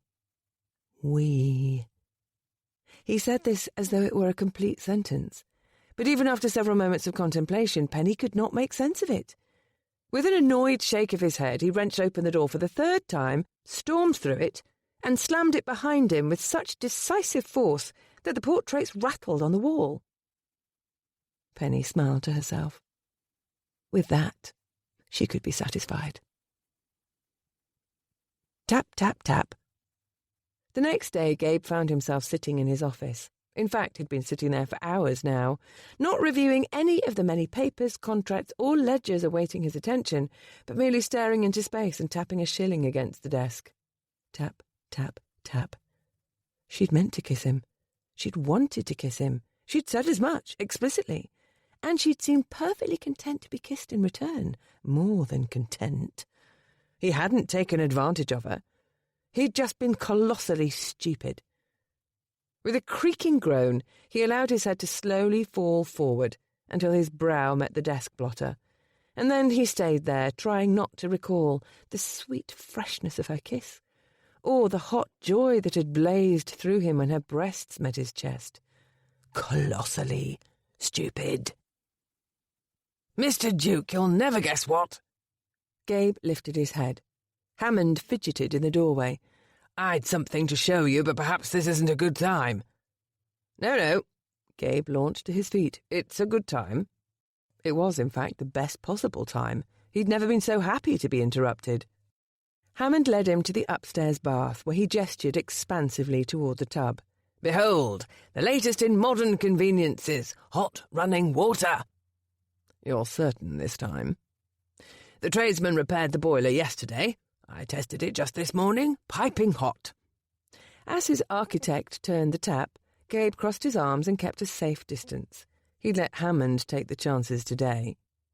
Happily, the tap did not explode like a cannon packed with icy shrapnel. Unhappily, what pooled in the bathtub was a trickle of rusty sludge. "Juice it." Hammond closed the tap and kicked at the tiled floor. "I swear on everything holy, this was working an hour ago. Burns probably hexed it." "The housekeeper, don't start in on that nonsense again." "I tell you, she's unnatural. I don't know if she's a ghost, a witch, a demon, or something worse, but that woman is of the devil." "Ahem." Startled, both Gabe and Hammond wheeled around. There stood Mrs. Burns. Even Gabe had to admit these sudden appearances were growing unsettling. Hammond raised his fingers in the shape of a cross. "I rebuke thee."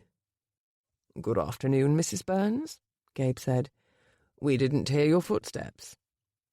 "I was always taught, Mr. Duke, that servants should draw as little attention to themselves as possible." She certainly had their attention now.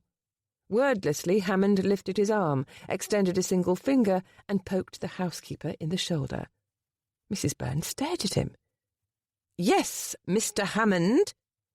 "Solid corporeal form," he muttered. "Interesting." Gabe gave him an elbow to the ribs, sending the architect's corporeal form stumbling against the sludge-filled tub. "Is there something we can do for you, Mrs. Burns?" "I only came to inform you that you have a letter, sir. It's just arrived." "The post came this morning." "This letter didn't come through the post, Mr. Duke. It's from Lady Penelope Campion." "Dear Mr. Duke, As requested, here is an inventory of the animals in my care. Bixby, a 2-legged terrier. Marigold, a nanny goat of unimpeachable character, who is definitely not breeding. Angus, a 3-year-old Highland steer. Regan, Goneril, and Cordelia, laying hens. Delilah, a parrot. Hubert, an otter. Freya, a hedgehog. 13 kittens of varying colours and dispositions. Gabe leafed through the report in disbelief. It went on for pages. She'd given not only the names, breeds and ages of every misbegotten creature, but she'd appended a chart of temperaments, sleeping schedules, preferred bedding, and a list of dietary requirements that would beggar a moderately successful tradesman. Along with the expected hay, alfalfa, corn and seed, the animals required several pounds of mince weekly, daily pints of fresh cream, and an ungodly number of sardines. The steer and the goat, she insisted, must go to the same loving home. Apparently they were tightly bonded, whatever that meant, and refused to eat if parted.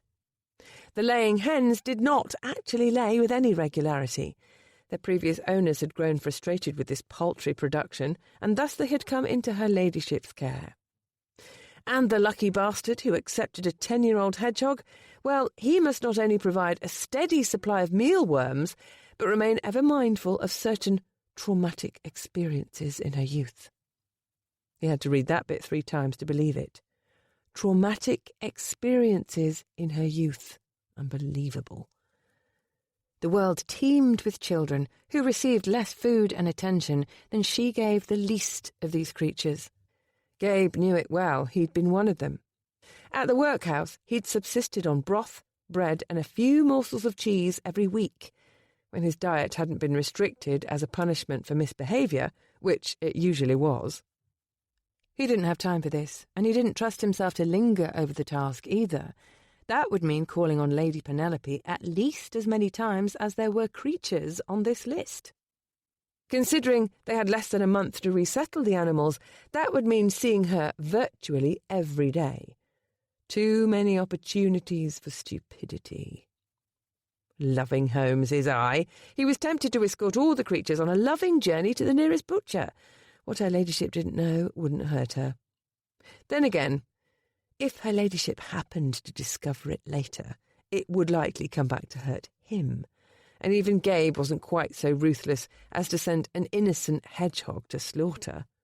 Not the butchers, then. But there had to be somewhere he could take them all in one go.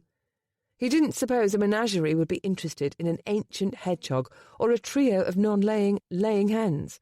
Releasing a compromised goat and its best friend, Angus the Highland steer, into the middle of Hyde Park?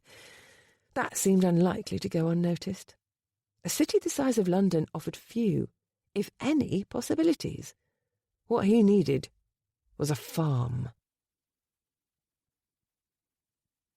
Chapter 7. Then what happened? Emma held the measuring tape stretched from Penny's neck to her wrist, waiting on her answer. And then I kissed him, Penny answered quietly. and he kissed me back. No! Emma took 3 paces backward and stared at her from the opposite side of the Ashbury House morning room. Oh, Penny! I was caught up in the moment. He'd just rescued Bixby and I was grateful. And when his shoulder flexed beneath my hand, his muscles felt so... You were feeling his shoulders? Only one of them, she protested, as if this fact made it any less improper. Penny stepped down from the dressmaker's box, sank onto the divan, and buried her face in her hands. Emma spooled her measuring tape and came to sit beside her. Penny laid her head on her friend's shoulder. It's such a relief to see you. I haven't had anyone to confide in. Thank you for coming to town. Naturally we came. You said you needed us. Besides, I ought to thank you. For years now, I've been dying to give you a new wardrobe. I'll draw up sketches, make patterns. Then we'll see that you have the best of fabrics and the most talented dressmakers in London. As a seamstress turned duchess, Emma could have abandoned needlework in favour of a life of leisure. Most women in her place certainly would have done so. However, Emma was not the usual sort of woman. and Penny was ever grateful for it. Their common status on the fringes of genteel society was the reason they'd become close friends. "I don't know what's come over me," Penny moaned. "Whenever he's near, I feel like an animal in mating season. I think I've fallen in lust." "If you have, it isn't the worst thing in the world. Many a woman has fallen victim to the same contagion, including me. If you don't wish to see Mr. Duke, simply avoid him." "I can't avoid him. He's offered to help me with my aunt's demands, and even if he hadn't, he lives next door." "Good God, Penny!" The Duke of Ashbury stormed into the room. "Do you know what kind of a brigand you have living next door?" "Gabriel Duke," she answered. "Gabriel Duke, that's who." Ash glowered at the window. He always looked fearsome, due to the battle scars twisting one half of his face. If not for the giggling child attached to his boot, he might have looked truly intimidating. "Richmond, darling." Penny extended her arms, and the boy toddled into her embrace. "Look how big you've grown." "Your new neighbour is an infamous blackguard," Ash continued. "And now Emma tells me you're consorting with the man." "I'm not consorting with him. My aunt has given me an ultimatum. If I don't earn her approval before the month is out, my brother will take me back to Cumberland." Penny's stomach churned. Ever since her aunt's visit, the prospect of returning to Cumberland had loomed over her like a thundercloud, oppressive and dark. The mere idea of living in that house, sleeping in that room. She couldn't go back. She wouldn't. "Mr. Duke offered to assist me with a few tasks. It's in his financial interests that I remain in Bloom Square." "Oh, I'm certain it's in his interests. Haven't you heard what he did to Lord Fairdale?" Penny bounced Richmond on her knee. "I hadn't heard, actually." "I'll tell you. First he bought up all the man's paper, and I mean all of it. Tracked down every last creditor, from an unsettled wager at White's to his outstanding balance at the Glovers, rolling them all into one insurmountable debt. Then he drove down the value of stock in a shipping company, leaving Fairdale with nothing of worth to sell. He was left with nothing but a bit of barren land to the crumbling ancestral house." "Goodness." "There was nothing of goodness in it, sheer villainy. He not only mowed that family to field stubble, he's salted the earth beneath them. And Fairdale hasn't been his only victim. The man means to gather England's best families into a bundle of sticks and break them over his knee. You cannot have anything to do with him. The danger is too great." "The danger of what?" He spread his arms. "Isn't it obvious? He wants to ruin you." "Ash, please." Emma covered her son's ears. "Not in front of Richmond." He isn't even 2 years old. It's not as if he can understand." Nevertheless, Ash ceded to his wife's request. "The man means to ruin you." Penny sat up straight. "Are you suggesting Mr. Duke intends to seduce me? How absurd." It was absurd, she told herself. Their kiss the other day was not an act of seduction. It was an accident, a moment of madness. More to the point, it was all her doing. If anything, she'd taken advantage of him. Penny shook her head. He ruins lords' fortunes, not ladies' reputations. "You'll never know if he'll stop branching out.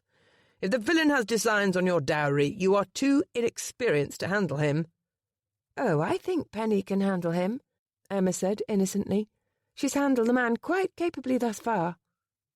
Penny cast a look at her friend. "Please don't." "I won't stand for it," Ash said with force. "Neither will Chase." "Chase?" "As usual, it appears I need no introduction." Chase Raynaud entered the room, linked arm in arm with his excessively pregnant wife, Alexandra, and followed by their two wards, Rosamond and Daisy. "Alex!" Penny handed Richmond to Emma and rushed to embrace her friend tightly, or as tightly as possible given the obstacle between them. While Rosamond and Daisy mobbed her with kisses, Penny helped her friend waddle to the divan. "I thought you'd entered your confinement." "I'm weary of being confined." Alexandra dropped onto the divan with a thud. "Besides, Ash said we were needed at once. I'm not certain why." Ash said, "Tell her, Chase." Chase stood tall and levelled a finger at Penny with unconvincing severity. "You cannot live next to that man. Don't you know what he did to Lord Fairdale, the villain?" brought up his debts, destroyed his investments, and left him with scarcely anything to his name. Yes. What if the boss— Chase, Alexandra said sharply. He sighed. What if the BASTERD sets eyes on you? A, Rosamond corrected. BASTARD. Penny made a suggestion. Girls, would you kindly run across the square to my house and have a look at Angus? He sneezed yesterday. Perhaps he has a cold. Maybe it's the plague, Daisy cheered. Probably not, Penny said, but you had better go see. Is there any chance he's dying? I don't want him to die, of course, but it's ever so exciting when there's a chance. Daisy, he's not dying. Rosamond tugged her younger sister by the hand. They're trying to be rid of us so they can discuss adult matters. The younger girl pouted. Pooh. Once the children were out of earshot, Ash continued with his lecture. Penny, you don't have to listen to us. Just look at the papers. They've taken to calling him the Duke of Ruin. Not so very long ago, the papers called you the Monster of Mayfair, she pointed out. I know better than to heed the scandal sheets. It's not merely rumour. Chase pulled up a chair. The man's deliberately set about driving well-heeled families to the brink of insolvency. Not just driving them to the brink, Ash said. He tips them over the edge. Who's to say he doesn't have the same in mind for you? He would find it impossible. My brother Bradford keeps the estate finances on a foundation of bedrock. Even if he can't touch your family's money, Chase said, you do have a dowry. If you won't protect yourself, Ash warned, we will have to take protective measures on your behalf. What sort of protective measures? Nicola rushed into the room. Wisps of ginger hair floated about her head in an unkempt halo. In her hand she carried a brown paper packet. I brought the poisoned biscuits, she said, breathless. I'm still perfecting the spring-loaded trap for her door. Wonderful. Yet another addition to the Protect Penny Brigade. It's very kind of you, Nicola. Penny took the packet of biscuits from her friend, tucked them behind her back, and, while completing her circuit of the room, discreetly tossed them into the fire. Perhaps the men do have a point, Alexandra said. Maybe there is some cause for concern. Alex, not you too. I'm sorry, dear, but we all know how tender your heart is. It's a wonderful quality, and we adore you for it, but you can be too trusting at times. At all times, Chase added. Penny couldn't believe this. So you not only believe he'll attempt to seduce me, but that I'll fall for this supposed ruse. None of us want to see you hurt, Nicola said. That's all. Penny turned and stared out the window. She was beginning to take offence at her friend's complete lack of faith in her judgment. She was a grown woman, not a child. Any moment now they'd begin spelling out words in front of her. She heard yet another knock at the door. Lord, who else had they recruited to this effort? This time Penny didn't bother to turn around and find out. Yes, she said, exasperated. My new neighbour is Gabriel Duke. Yes, I have heard what he did to Lord Fairdale. Yes, I know the papers are calling him the Duke of Ruin. No, I do not need protection. All he wants is to sell his house. All I want is to remain in mine. We have a mutually beneficial temporary agreement. He is not attempting to seduce me, and I will absolutely not fall in love with him. The ensuing silence spoke volumes, and those volumes were titled Worst Moments of Penny's Life, Volumes 1 to 13. His virile heat filled the room, blanketing her with gooseflesh. She didn't even need to look to know he was there. She didn't need to look, perhaps, but eventually, tragically, she would have to face him. It wasn't as though she could dive behind the draperies and hide until he went away. Or could she? She gave it more than a moment's thought before dismissing the idea. At length, she forced herself to turn around. There he stood in the morning-room entryway, dark and devastating. When he spoke, he announced himself in a low, commanding voice. I'm here about the goat. No one had the faintest notion how to respond. And the steer, And the chickens," he continued, speaking to Penny. "Your housekeeper told me I'd find you here. I found a solution." "Goodness, that was fast." Penny's heart pinched. She hadn't prepared to say goodbye to Marigold and Angus so soon. "I told you I don't waste time. I'll come around tomorrow afternoon. We can discuss the particulars then." "Hold a moment!" Ash shook himself to life. "She's not discussing anything with you." "That's right." Chase stood. "Neither is her goat." Gabriel alternated a glare between one man and the other. "Who are you?" Ash puffed his chest. "I'm the Duke of Ashbury." Penny intervened. "Come now, Ash, we don't use titles. Our guest is your neighbour too. Everyone, this is Gabriel. Gabriel, meet Alexandra, Chase, Nicola, Emma and Ash. They're my good friends." "Friends, you say? They seem to have mistaken themselves for your guardians." "Listen to me, you B-A-S-T..." Ash bit off the words, growled in annoyance, and began again. "Listen to me, you bastard!" "No," Gabriel said. This simple response left Ash nonplussed, but fuming. "I'm listening to exactly one person in this room," Gabriel said evenly. "It isn't you. The lady can speak for herself." "Oh." Penny's heart fluttered in her chest. If by chance he did mean to seduce her, repeating that sentence 50 times over might do the trick. He spoke directly to her, only to her. "Tomorrow afternoon. We're agreed?" She nodded. "We're agreed." He quit the room without the usual courtesy of taking his leave. The bang of the front door announced his departure. At length, Chase broke the disbelieving silence. "Good God, that man is intolerable." "Yes," Penny said. "He is." Alexandra sat up, no small feat in her condition, and regarded her with concern. "Oh, Penny." "What? The way you said that. You sounded dreamy." "I am not dreamy," she fibbed. "Chase remarked that he was intolerable, and I agreed. If you like, I'll add that he's ill-mannered and beastly." "Precisely," Nicola said. "That's what worries us. He's just the sort of man you'd be drawn to. We all know how you love a challenge." "Believe me, I have sufficient challenges in my life at the moment. I'm not looking to take on one more." "At least promise us one thing," Alexandra pleaded. "Promise you won't be caught with him alone." Penny relented. "Very well, I promise." Chapter 8. Penny would have no difficulty keeping her promise to her friends. She was never truly alone. Her collection of unusual pets had successfully kept men at bay for a decade. She didn't see any reason that would change now.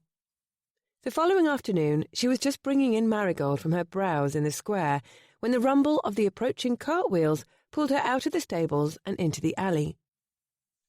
The cart was drawn by a team of the most massive draught horses Penny had ever seen. A middle-aged couple in simple attire sat on the driver's box, and standing on the bed of the cart, like the marshal of his own parade, was Gabriel Duke. The team drew to a halt. He vaulted over the side rail of the cart and landed before her. "What's all of this?" she asked. He gestured to the driver and his companion alighting from the box. "Allow me to introduce Mr. and Mrs. Brown." "Pleased to make your acquaintance," Penny said, though she wasn't at all sure why she was making their acquaintance. Mr. Brown doffed his hat and held it over his heart as he bowed. "'Tis a true honour, your ladyship." His wife made a deep curtsy. "Never thought to meet with a genuine lady." "The Browns own a charming farm in Hertfordshire," Mr. Duke said, "and they'd be delighted to take the animals off your hands." "All of them?" He grinned. "All of them. Today." Penny couldn't believe it. "How did this happen? How did you meet?" "It was Hammond who met with them in the market. They'd come into town with a load of... what was it, Brown?" "Parsnips, sir?" "Parsnips," Mr. Duke nodded. "Hammond does love a fresh parsnip. Tell her ladyship about your farm, Mrs. Brown." "It's a lovely patch of country, my lady. Just a small holding, but it's ours. Pasture for the horses and fields of oats, alfalfa, clover." "And parsnips," Penny said. Yes, of course. And parsnips, Mrs. Brown smiled. There's even a little pond. Tell me, Mrs. Brown, would you say this little pond of yours would make a good home for an otter? Mr. Duke asked.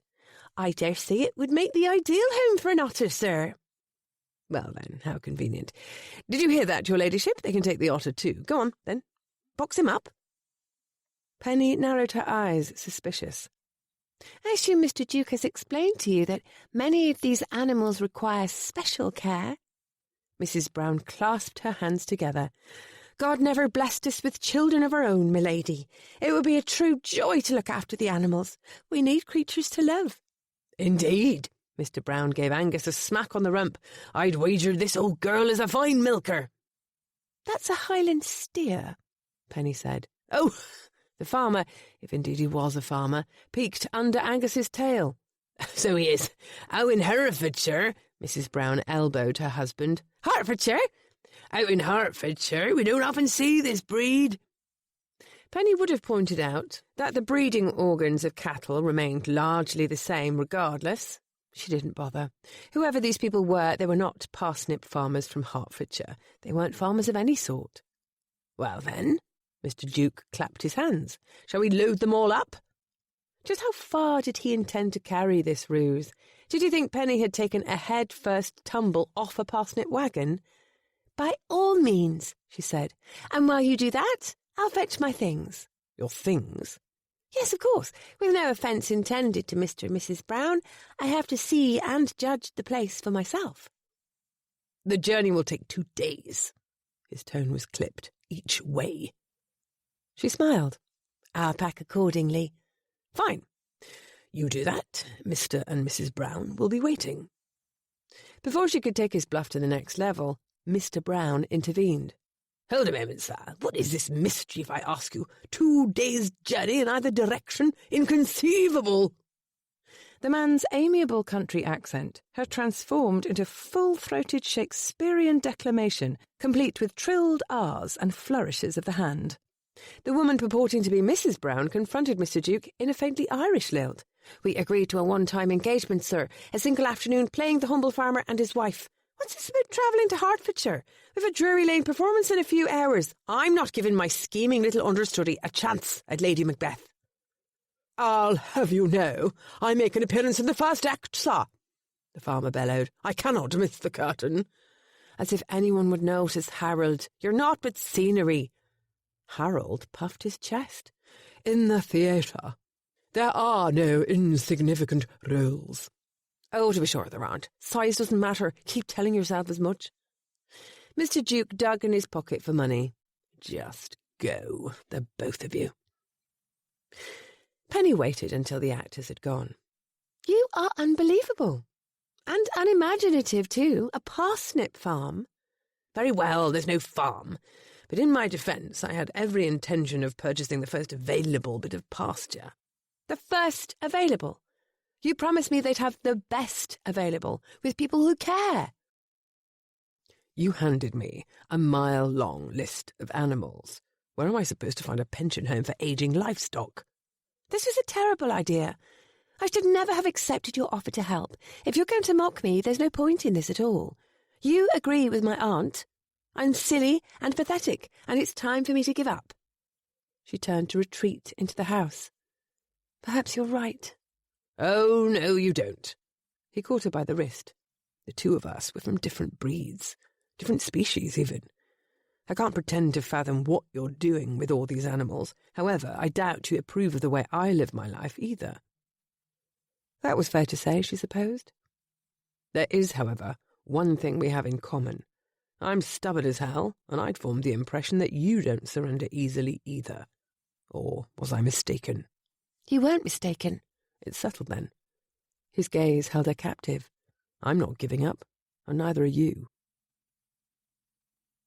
Pink bloomed on her cheeks. Her gaze dropped to his mouth and lingered there. Good God! She was thinking about kissing him. Not merely remembering kissing him the other night, but thinking about kissing him again. She was a fool. A naive, trusting, sheltered fool. And Gabe wanted to corrupt her so damned badly his bones ached. He had to get this absurd task accomplished, and soon. I'll buy some property in the country. We have to find a place to put them all at once. How do you feel about Surrey? Surrey? I'm ambivalent about Surrey. Everyone's ambivalent about Surrey. I'm not certain there's any other way to feel about Surrey. It doesn't matter. We aren't putting them on a random parcel of land. We're meant to be finding them homes, ones with real people. The problem is real people need to eat. They don't have time to take on animals with dietary restrictions and missing legs. Do you think I don't know that? That's precisely why they're all here with me. No one else would take them. Angus, for example. She moved toward the Highland steer. Some foolish merchant travelled to Scotland on holiday and decided on impulse to bring his wife a pet calf from the Highlands. Never stopped to think about the fact that he would grow. Surely people aren't that stupid. Oh, it happens all the time. But usually they make that mistake with pups or ponies, not cattle. She shook her head. They dehorned him in the worst, most painful way. When he came to me, the poor dear's wounds were infested too. He could have perished from the fly strike alone. That man was stupid indeed. The only thing he got right was his choice of calf. Angus is exceedingly adorable. Adorable? Gabe eyed the beast. The animal stood as tall as Gabe's shoulder, and it smelled the way cattle smell. Shaggy red fur covered its eyes like a blindfold, and its black, spongy nose glistened. "He's the best Highland steer in the world," she said. "Come meet him." "That's not necessary." She didn't give him a choice about it, leading him by the arm until they stood before the giant, shaggy beast. "He loves being scratched between the ears." She stroked Angus's forelock. "There aren't many creatures who don't enjoy a scratch about the ears. Go on, have a turn." "I don't want to pet the cow." "He's a steer." "I don't want to pet the She reached for his hand and placed it atop Angus's flat head, guiding his hand back and forth, as if he were a child who needed to be taught.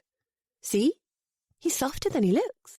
Gabe was less interested in the texture of Angus's hide than he was in the texture of Lady Penelope's skin.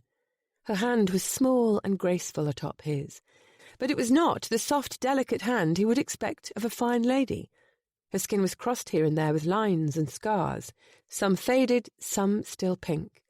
There were healed bites and scratches, accumulated over years. She had a lifelong habit of extending care to animals too wild or frightened to accept it, which made her the bravest kind of fool. Gabe wanted to kiss each and every one of those healed wounds, which made him just an ordinary fool. Angus snuffled and bobbed his head. She smiled. "I think he likes you." Gabe stepped away, brushing his hand on his trousers. "I didn't invent a farm and hire those actors out of complete heartlessness.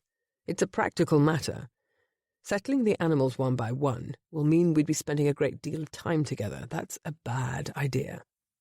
"If you're worried about my reputation, don't. It won't be noticed. No one pays much attention to me." The injustice in that statement confounded him. How could no one be paying attention to her? Over the past few days, he'd been unable to concentrate on anyone or anything but her. "We're adults," she said. "Surely we can behave ourselves. I promise not to kiss you again." "It's not a mere kiss that should worry you." "What else are you worried could happen?" Good Lord, what wasn't he worried could happen? He'd been up half the night inventing possibilities. "Look at your goat," he said. "You weren't paying attention to her, and now she's breeding." "Marigold is not pregnant." "See, you're too trusting. That's why this is dangerous. If we're spending all that time together unchaperoned, there's too much chance of—" "Too much chance of what?" He moved closer, letting the tension build between their bodies. "Of this." Her golden eyelashes kissed her flushed cheeks. "You're worried for nothing. My animals are incompatible with attraction, courtship, romance, or marriage. I've been reminded of that regularly for years. They're exceptionally talented in discouraging gentlemen." "I'm not a gentleman, and if I could be discouraged, I'd never have amassed the fortune I have now. When I set my mind on something, a herd of elephants won't stand in my way." A beam of sunlight caught the swirling dust motes and turned them into a glittering halo about her head. Those sparks invaded his body, coursing through his veins until every inch of him was sharply aware of her beauty. He bent his head to kiss her. She stretched to meet him halfway. And Angus sneezed, spraying him with whatever wet, sticky substances comprised the contents of a bovine nose. Gabe wasn't willing to contemplate specifics. He merely stood there, sputtering with horror and dripping. Wiping his face with his sleeve, he cursed cattle, the Highlands, and the world in general. Lady Penelope laughed. Of course she did. She unknotted the fichu from about her neck and dabbed at his shirt, oblivious to the amount of cleavage she'd exposed to his view. Her lips curved in a fetching smile. I think Angus has made my case for me. He shook his head. From now on, we communicate in writing. We live next door to each other. That's absurd. It's necessary. This will be the last time we find ourselves alone. Animals don't count as chaperones, not even phlegmy ones. Do you understand me? You're vastly underestimating my pet's ability to prevent scandal. Swearing under his breath, he caught her chin and tipped her face to his. Your ladyship, you are vastly underestimating yourself. Chapter 9. 2 days later, and Gabe's plans had already gone to hell. The lady was impossible. When he'd written to her about the otter, he'd given explicit instructions in his note. Be ready to leave at 7:30 sharp. Dress for the weather. Most importantly, bring a companion. She brought the parrot. The parrot! They were miles beyond London's borders already, and Gabe still couldn't believe it. Look at him, trapped in a barouche with a lady, a parrot, and an otter. He'd landed in the centre of an absurd joke, one certain to end in uproarious laughter at his expense. He shifted unhappily on the carriage seat. Did you really have to bring that bird? Yes. She stroked the otter's sleek brown coat. I think Alexandra and Chase will take her in. The two girls love to play pirates. But as you pointed out, Delilah's vocabulary needs a bit of reformation, so I'm trying to instill some wholesome phrases in her repertoire. Considering that I've only a fortnight, I can't afford to waste a day. She leaned in close to the birdcage and brightly cooed, as she had no fewer than 100 times since they departed Bloom Square. I love you. The bird whistled. Pretty girl. I love you. Fancy a fuck, love? I love you. The bird ruffled its garish plumage. Yes, yes, yes. She was undaunted. I love you. It's pointless, he interjected. A waste of time. Even if you succeed in teaching the bird a new phrase or two, it's never going to forget the old ones. Years of filth won't simply wash off with one good rain. That's like saying you'd lose your finishing school airs with a single soul-stirring, passionate kiss. Act of mild rebellion. She squared her posture, pulling her spine fence-post straight. I don't have finishing school airs. To be sure you don't, he grumbled. Keep telling yourself that, your ladyship. Will you please stop addressing me that way? Everyone I'm close to calls me Penny. We're not close. We are the very definition of close. Good God, did she have to point it out? They were altogether too close in this carriage, in a way that made him ache to be closer. His body was painfully aware of hers. Gabe despised the aristocracy. He told himself he could never lust after a fine lady. Apparently he told himself lies. We are neighbours, she said.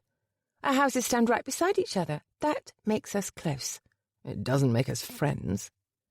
She turned her attention back to the parrot, resuming her sing-song torture. I love you. I love you. Enough! Gabe wrestled out of his coat, no small accomplishment in a carriage, and draped it over the bird cage. The bird needs a rest. I need a rest. She pouted a bit, and he was unmoved. Pretty girl, fancy a fuck. I love you, I love you, I love you. The words were becoming a jumble in his mind, and his mind was a place where fuck, love, and one particular pretty girl must remain separate things. You can stop staring at me, he said. Sorry, I was wondering if I could actually watch your whiskers grow. When we left London, you were clean-shaven. Now it's not even noon and you're raspy already. It's like weeds after a rain. Fascinating. She shook herself. Tell me where it is we're going. The country home of a gentleman I know. His son has been begging for a ferret. Hubert isn't a ferret. He's an otter. As far as this boy is concerned, he's a ferret. Just follow my lead. Surely you're joking. He's 5 years old. He won't know the difference. He won't stay 5 years old forever. Yes, but by then it won't matter. It's like that children's story with the swan's egg and the duck's nest. He'll be the ugly ferret. A 5-year-old child can't take proper care of an otter, or a ferret for that matter. So, you'll leave specific instructions. She shook her head. You may as well turn the carriage around now. This is not in the terms of our agreement. You wanted a loving home. He'll be adored. Perhaps, she said, but not for himself. Not for the otter he truly is, deep down. Gabe pinched the bridge of his nose. We've come this far. I'm not turning back now. Waste the time if you like. I won't leave him there. I think you will. You can tell me you intend to refuse, but once we're there and you're standing before a bright-eyed, hopeful boy, you won't be able to say no. Your heart is too soft. Her body was too soft, too. She leaned forward, holding the otter in one arm and reaching for a basket with the other, a pose which just happened to give him a view straight down her bodice, her sweet, tempting breasts pushed across the muslin shelf of her bodice. Gabe clenched his hands into fists at his sides. Just when he'd managed to stop ogling her breasts, although he hadn't yet managed to cease thinking of them, the carriage slammed to a halt. Lady Penelope bounced off her seat straight into his lap, breasts and all. As landings went, Penny's wasn't a graceful one. When the carriage abruptly halted, she wished she could claim she'd made an elegant slide into his waiting, heroically muscled arms. Sadly, the truth was quite different. When the carriage lurched to a halt, she'd been leaning forward to retrieve a morsel for Hubert. The force launched her from her seat, propelling her toward Gabriel. She landed with her nose mashed against his chest and her breasts spilled across his lap. Marvellous, simply marvellous. What a lady she was. He hooked his hands under her arms and lifted, peeling her face from his satin waistcoat. He settled her on his knee. Good God, tell me you're not hurt. I'm not hurt. Can you move all your fingers, your toes? I think so. Apparently he found these assurances unsatisfactory. He untied her bonnet and flung it aside. His eyes darkened with concern as he searched her face. Taking hold of her chin, he turned her head to either side, scanning her cheeks and temples for bruises. Then he skimmed his hands over her shoulders and down her arms, all the way to her fingertips, which he gave a firm squeeze. Inspection complete, he laid a hand to her cheek. His thumb brushed her bottom lip. You're certain you're not injured? She shook her head. Injured? No. Electrified? Possibly. Most definitely breathless. She was dizzied by his closeness, his touch, and above all, his unexpected tenderness. A shaft of sunlight pierced the carriage, dividing her between hot and cool. She felt the fierce pounding of a heartbeat. Hers, probably, but she couldn't be certain. Penny was so disoriented, in fact, that she did the unthinkable. She completely forgot about the animals, for several seconds at least, perhaps a minute or even 2. A squawk jolted her back to her senses. Delilah! She scrambled to her feet and searched the carriage. Hubert! Happily, she found both parrot and otter at her feet. By the way Delilah bounced and flapped about her upended cage, she was rattled but uninjured. Penny scooped Hubert into her arms, rolling him over to look for any wounds or bleeding. Finding none, she exhaled with relief. By now, Gabriel had alighted from the carriage, presumably to investigate the reason for their sudden stop. Within moments he returned, looking every bit restored to his typically unpleasant self. These damned country roads. The carriage went into a rut, and now one of the wheels needs repair. He offered her his hand, and she accepted it, rearranging her dishevelled frock as she alighted from the coach, and her boots met the rutted dirt road. There's a village we passed a mile or 2 back. The coachman will walk there to find a smith or wheelwright. He looked about them, taking in the sunny countryside. I suppose this is as good a place as any to stop. The horses will be needing a rest and water at any rate. Looks as though there's a stream." He nodded toward a line of trees and shrubs not far from the road. "We may as well make the most of the delay." Penny retrieved a hamper from inside the coach and looped it over one wrist, tucking Hubert under her other arm. "Are you hungry?" "I'm always hungry." "I brought sandwiches, assuming they weren't completely smashed in the upheaval." She walked toward the creek and selected a spot that was sufficiently shaded by budding branches, but not too damp underneath. She withdrew a square of gaily printed linen from the hamper, snapped it open, and spread it over the ground. "We can have a picnic." He frowned. "What? On the ground?" "That's what a picnic is, usually," she teased. "Have you never attended a picnic before?" He didn't answer, which was an answer itself. He had never attended a picnic before. Too busy ruining fortunes and seizing property, she supposed. "Then you must come and join this one," she said. Penny made herself comfortable, tucking her ankles beneath her skirts as she sat on the ground. Hubert stretched out beside her, angling for a belly rub. She couldn't possibly refuse. As it happened, the sandwiches were only slightly smashed. Penny unpacked them from their brown paper wrapping and arranged them prettily on a wooden cheese board. "I packed fizzy lemonade as well." She withdrew a corked jug. "Although, considering our recent tumble, we might want to hold off on opening it."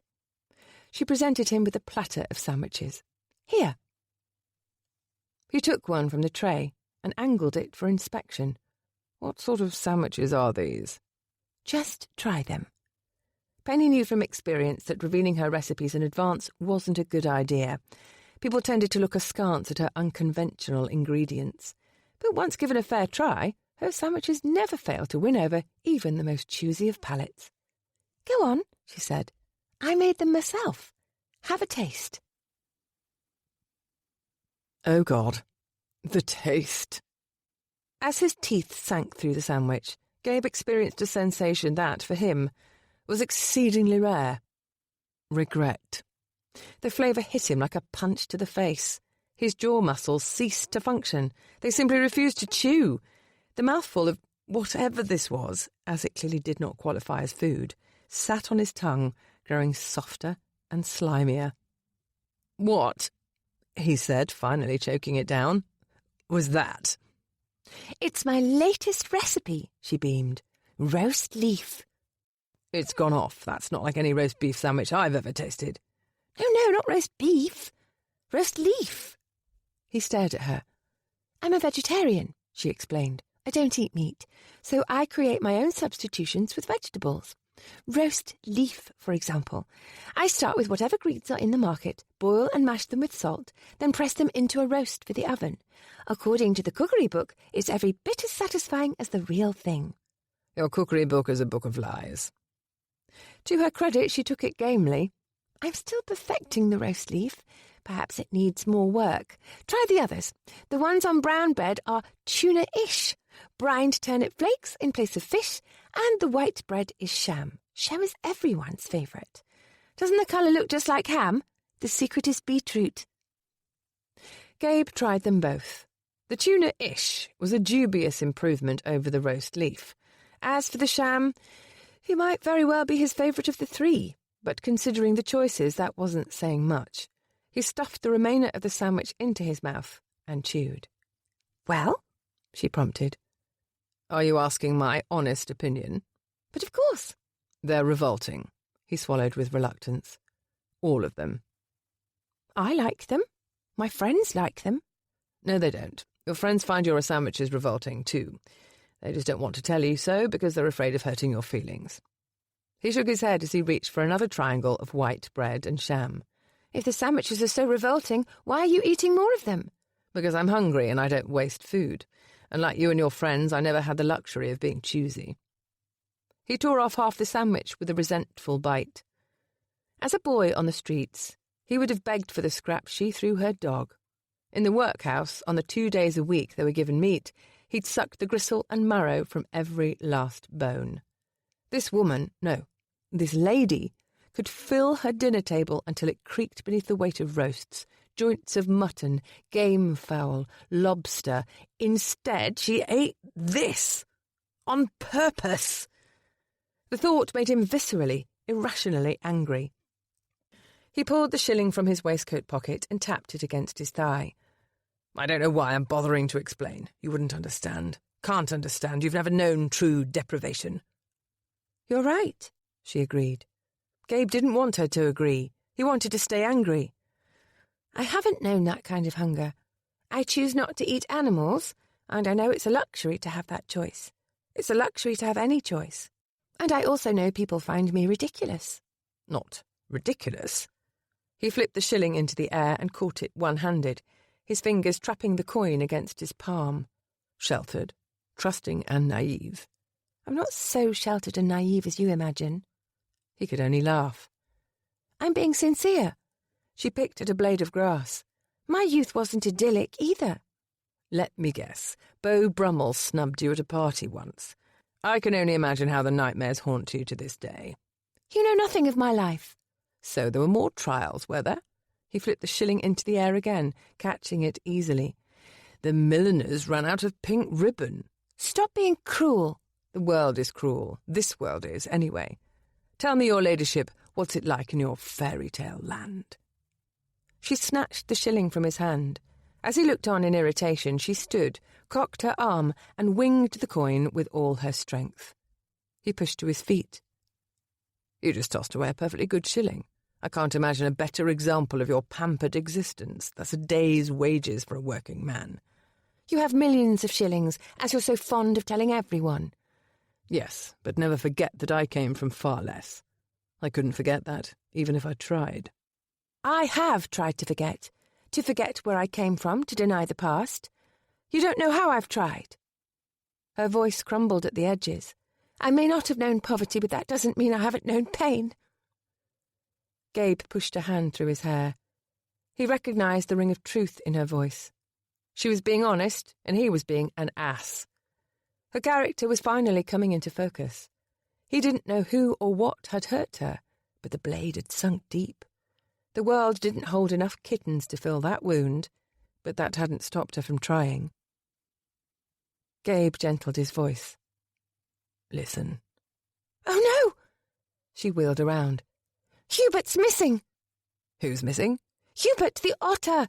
The only reason we're stranded here in Buckinghamshire, remember?" Oh, yes, that Hubert. "How could I have been so careless?" She shaded her eyes with one hand and searched the area. "Where could he have gone?" "Considering that he's a river otter, I'm going to take a wild guess and say the river." She'd apparently come to the same conclusion. Gabe followed her as she raced toward the stream's edge. "Hubert!" She cupped her hands around her mouth like a trumpet. "Hubert!" She plopped down in the damp grasses and began tugging at her bootlaces. "What are you doing?" "I'm going to look for him." Once she had the boots kicked off, she hiked up her skirts, untied a beguiling pink garter, and began rolling the white stocking down the tempting contours of her leg. Sweet glory! Gabe shook himself. This would be the moment to avert his gaze, he supposed. Actually, the gentlemanly moment would have been several seconds ago, but he didn't play by gentlemen's rules, and peeling one's gaze from that sort of beauty wasn't so easily accomplished. He was drawn to the sight the way an otter was drawn to the river. Once she'd divested herself of both stockings. She stood and gathered her skirts in one hand, holding them above her ankles as she picked her way down the riverbank. Gabe sighed. He should go after her. Not because he cared about catching Hubert, but because she was likely to stumble on the rocks and break her neck. Let him be. He caught up to her and offered his hand as a means of balance. You wanted them to have good homes. He's saved us the trouble and found one for himself. He's been living with me since he was a pup. He can't survive in the wild. The wild? We're in the English Midlands. This is hardly the wild. Her demeanour brightened. I see him. Over there. Over by the opposite riverbank, a slinky brown tail disappeared beneath the water's surface with a splash. She tugged him by the hand. We have to rescue him. He doesn't need rescuing. Ignoring him, she lifted her skirts to the knee and dipped her toes into the river. No. Gabe planted his foot on the muddy bank and held her back. Absolutely not. We are not going into the water. She lunged forward. They were going into the water. God damn, it was cold. By his second step, The river had swallowed him to the knee, sending water rushing to fill his boots. His new, finest quality, outrageous sums of money could buy boots. Undeterred, she waded farther. Soon she was submerged to her waist. When Gabe joined her, his bollocks retreated so swiftly he could have sworn they'd taken up lodgings in his rib-cage. He held her firmly by the wrist. This time he would brook no argument. Not another step. She pointed. He's just on the other side. I can see him. You needn't go with me. If I cross the stream... Are you mad? It isn't that deep. My head will stay above water. That leaves more than enough of your body to contract pneumonia, consumption, and the grip. Maybe I'm willing to take that risk. Well, I'm not. He slid one arm about her waist, tucked the other beneath her knees, and hauled her out of the water into his arms like a damned mermaid, a sparkling, golden-haired, ruby-lipped mermaid. I can't lose you. I can't lose you, he said. I can't feel my elbows, Penny thought. She couldn't help but give a long, swooning sigh. This man was so dangerous. He had a habit of blurting out these growly, possessive statements, punctuated by intense gazes and capped by displays of sheer virility. And then he had a habit of immediately ruining them. If something happens to you, I know, she wriggled out of his arms. Your property value will decrease. Goodness, we can't have that. Don't complain. If I didn't have a financial interest in your life, you'd be packed off to Cumberland by now. With that, Penny couldn't argue. I won't cross the river, but I'm not giving up. She tromped along in the knee-deep water, calling for Hubert. Gabriel tromped along behind her. For God's sake, let the beast have his freedom. He's a red-blooded... whatever a male otter's called. Boars. The males are boars. He'll build his own little house. It's called a holt. Find a Mrs. Hubert. Otters are polygynous. The boars mate with multiple sows. So he'll find multiple Mrs. Huberts. Even better. I never thought I'd envy an otter, but here I am. She heaved a long-suffering sigh. Before long he'll have sired a whole crop of otterlings. Pups! She wheeled to face him. They're pups. Stop pretending you know what an otter wants. You don't know the slightest thing about them. I know that he's doing what he was born to do, and that you are being selfish. Selfish? That animal is not your possession. He doesn't exist for your amusement. He has needs, instincts, urges. The way he said that word in that deep, earthy growl had chills rippling over her skin. She swallowed hard. Urges? Yes, urges. He sauntered toward her, as much as a man could saunter in knee-deep water. But what could a lady like you know about those? Oh, I understand urges. Right now I have the powerful urge to do this. She shoved him hard in the chest, hoping to send him flailing backward into the river. He didn't budge. Not a teeter, not a totter, not even a blink. Penny would not surrender.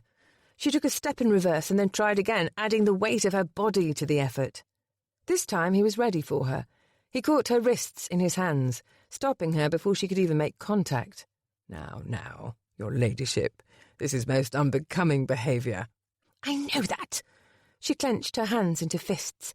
You're so maddening. You have a way of provoking me unlike anyone I've ever known. It's as though I become a different person when I'm around you, and I'm not certain I like her. He pulled her to him. I like her. Penny expected he would shortly ruin that statement. I like her. Smouldering pause. Potential to increase the return on my property investment. Not this time. Instead, he lowered his head until his mouth brushed hers, teased her lips apart until his tongue brushed hers. And then they tumbled together against the riverbank, and his everything brushed hers. Gabe didn't want to want her, but he did, God above he did, even though it made no sense, even though everything in him was against it. I shouldn't be doing this. She pushed against his chest, making just enough distance between them to meet his eyes. We're both doing this. He kissed her deeply, exploring her sweetness with his tongue and pressing her body against the riverbank. Springy green grasses crushed under her back, making a bed against the cool damp of the earth. Her skirts tangled around his boots and held him in a tight embrace. And her body, her curves yielded beneath him, welcoming all his hard edges and giving them a place to rest. Her fingers teased through his hair, sending a shiver of joy down his spine. She threw her arms around his neck and clung tight. "Gabriel!" Sweet heaven. No, more like bloody hell. He knew what this little dalliance on the riverbank could cost him, not only in shillings but in pride. He knew what it could cost her, too, yet he couldn't bring himself to stop. She tasted too good, felt too soft beneath him. He shouldn't be here, didn't belong in her arms. He was a street urchin trespassing in a fine house, forbidden to touch. But that was precisely why he ached to touch her all over, to take what he'd always been denied. But once again she upended all his thinking. Even the lowest born of men couldn't steal what was freely given. As they kissed, she arched her body against his in a silent, instinctive plea. He slid a hand up her ribcage until his thumb grazed the underside of her breast. She tensed beneath him, and her fingernails bit into his neck. He broke their kiss, staring down at her and drawing ragged breaths, until her body relaxed, and her blue eyes gave him permission to continue. "Yes?" She nodded. "Yes." When he cupped her breast in his palm, he was the one to sigh with pleasure. He'd been wanting this, dreaming about it both asleep and awake. Her flesh was cool, and the frigid stream had drawn her nipple to a firm knot. For a moment, he simply held the chilled softness in his hand, making it his purpose to warm her, banish the cold. But he couldn't be satisfied with simple contact for long. He massaged the soft weight of her, then found her nipple with his thumb and gently strummed. Her breath caught. The small sound was a spark, igniting desire that raged into a blaze, kindling his every nerve. He began to murmur foolish words against her skin, words like want and need and penny and God. And he buried his face in the sweet curve of her neck to keep them secret, even from himself. With fumbling fingers, he peeled the damp muslin from her skin, working the sleeve over her shoulder until he had just enough slack to slide his fingers beneath and lift her breast, drawing it free from her chemise and stays. Her bared skin was like silk, and her ruched nipple was the same tender pink as her lips. A touch of sunlight drifted through the leafy branches above, dappling her skin with a warm glow. Bending his head, he caught her nipple in his mouth, drawing on it with his tongue, and, when that wasn't enough, gently scraping with his teeth. She tasted like flowing water in spring, fresh, pure, sweet. He lapped at her, greedy for more. More. When he'd entered the water, his bollocks had gone so deep into hiding, Gabe hadn't expected them to emerge for days. He'd underestimated the power of this woman.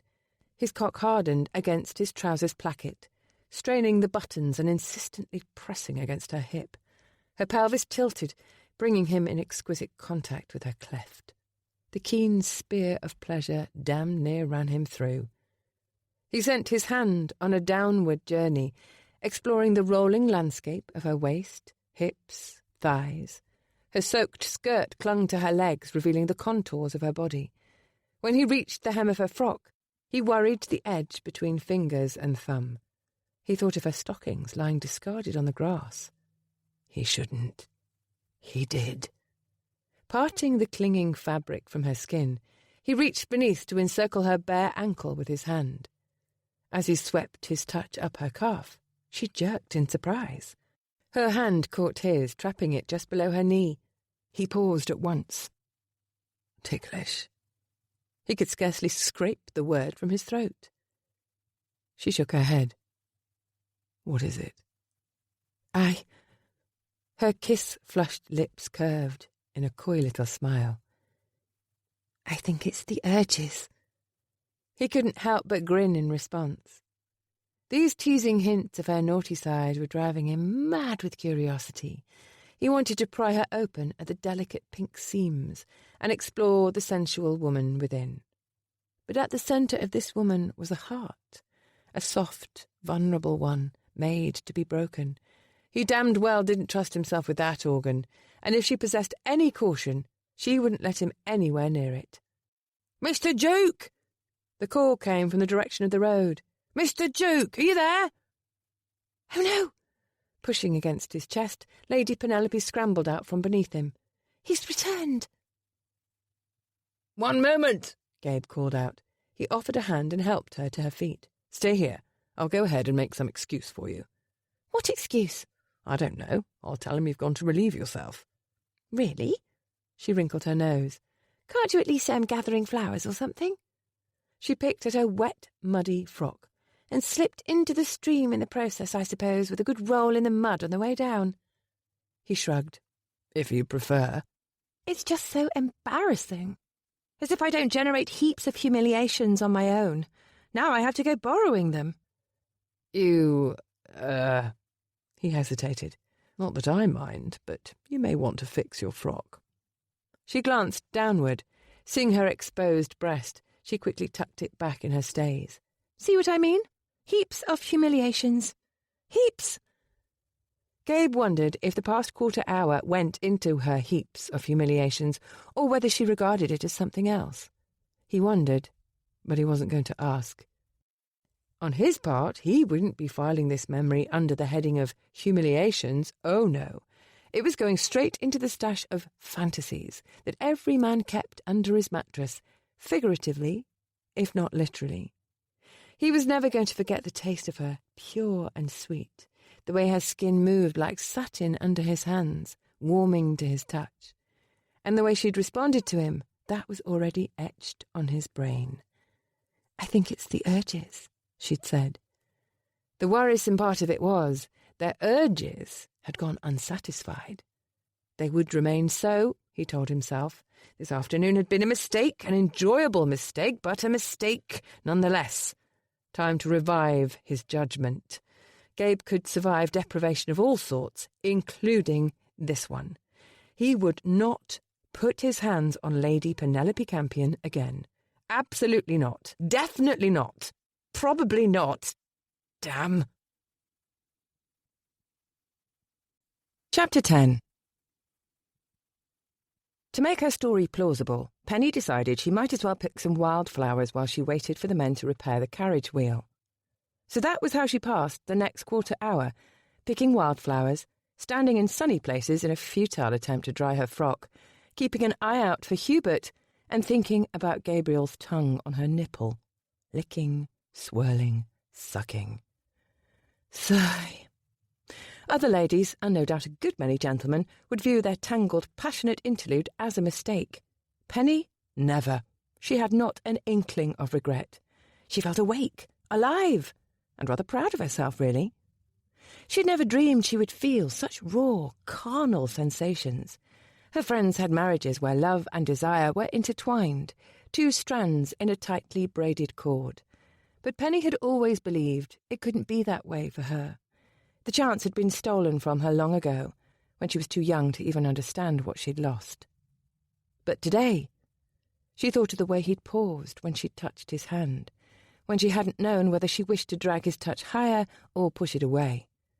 But he hadn't made any judgments or pressed to satisfy his own desire. He'd merely waited for her to decide. It was a revelation. After packing up the picnic things, the ants wanted her sandwiches, even if Gabriel didn't, she cast a final look at the riverbank, scanning the reeds for any sign of a sleek, brown otter. Nothing.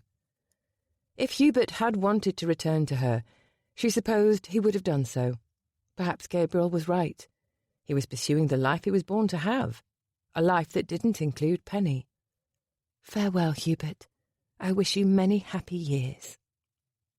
As she turned back toward the carriage, her bare feet squelched in her boots. She'd retrieved her stockings, but there seemed no point in putting them on when her wet skirts would immediately soak them through. Penny was no wheelwright, but as she returned to the coach, even she could see that the carriage wheel had not yet been repaired. Her first hint was that it was lying on the side of the road. It's the bit that connects it to the axle that's broken. Gabriel swiped at his brow with his forearm. This could take hours to mend. That's unfortunate. The two of us will walk ahead to the village, he said. We'll wait on the carriage at the inn. Why can't we wait here? I can't take you home looking like that. He swept a glance down her muddied, grass-stained frock. We both need to wash. I can bathe at home. And you could do with a lie-down. If you're so concerned about my fatigue, why do you want me to walk 2 miles to the inn? Because I'm famished. Penny blinked at him. There. Are you happy? I couldn't choke down enough of your miserable sandwiches. I need to eat something that once had a face. She wrinkled her nose. That's a horrid way of putting it. You asked. I tried to spare your feelings this time. Give me credit for that much. Go on by yourself, then. I can wait here. I'm not leaving you stranded on the side of the road. I wouldn't be alone. I'd be with the coachman and Smith. You're not as important to them as you are to me. I'm not leaving you here. He picked up the birdcage and walked backward in the direction of the village. Just like you're not letting me walk away with your juiced parrot. Impossible, man. The afternoon had grown warmer. Delilah, being a tropical bird, seemed to thrive in the heat. Penny did not. She was weary and thirsty and growing testier by the moment. I thought the village was only a mile or 2. It can't be much farther now. Probably just after that bend in the road. You said that 2 bends in the road ago. I thought the coach would have caught us by now. Perhaps they can't mend it. All the more reason to find the village. If worse comes to worst and the carriage can't be mended, we can find other transportation. I can hire a... He stopped in the road. Fuck! His blasphemy sent Delilah into a titter. Fancy a fuck, love? Oh, yes, pretty girl. My coat, he said. I left it in the carriage. Penny paused and squinted at the cloudless sky and the cheerfully scorching sun. I can't imagine you'll need it. I don't need the coat. I need the money that's in it. He set the birdcage on the ground and rubbed his face with both hands, cursing into them. What do we do? I don't know. But one way or another, I'll have you back in London by nightfall. You needn't worry you'll be ruined. I'm not worried I'll be ruined. I can't be ruined. He lowered his voice, though there was no one but Delilah to hear. If this is about earlier, by the river, there's quite a gulf between what we did and the act of copulation. You haven't lost your virtue. For heaven's sake, I understand how matters work between a man and a woman.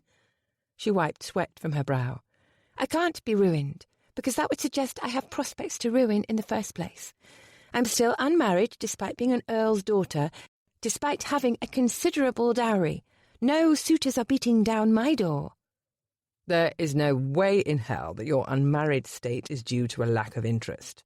Please enlighten me as to the reason. That's simple. You've been hiding yourself and you're good at it. A master of camouflage. She laughed. Camouflage? That's the only possible explanation. You've made a frock from the same silk covering the drawing-room walls, trimmed it with cat hair and feathers. Then when gentlemen visit, you stand still and blend in. You have a surprisingly vivid imagination. What I have is experience. He stopped in the road and turned to face her. I've built a fortune by spotting things that are undervalued, dusting them off, and selling them at the proper price. I know a hidden treasure when I see one. Oh. Looking away, he pushed his hand through his hair. Not this again. Not what again? Every time I speak 3 words, you look as though you're going to swoon into my arms. I do not, Penny objected, knowing very well that she probably did. You sigh like a fool, blush like a beat. Your eyes are the worst of it. They turn into these pools, glassy blue pools with man-eating sharks beneath the surface. I hope you're not planning a career in poetry. For the good of us both, you have to cease gazing at me. Then you have to cease wooing me. Wooing you? He grimaced, as if the words were a pickled lemon on his tongue. I don't woo. You do too, woo. She lowered her voice to match his gruff timbre. I need you. I'm not letting you go. A woman can't help but go soft inside. Those sorts of declarations are unbearably romantic. You know very well I don't mean them that way. She couldn't help but roll her eyes. I suppose if I didn't already, I would now. Exactly, so don't go swooning on me. I assure you, you needn't worry about that. If I did swoon, it would be from the heat. Pounding hoofbeats behind them announced the prospect of salvation. Penny turned, hoping to see the carriage.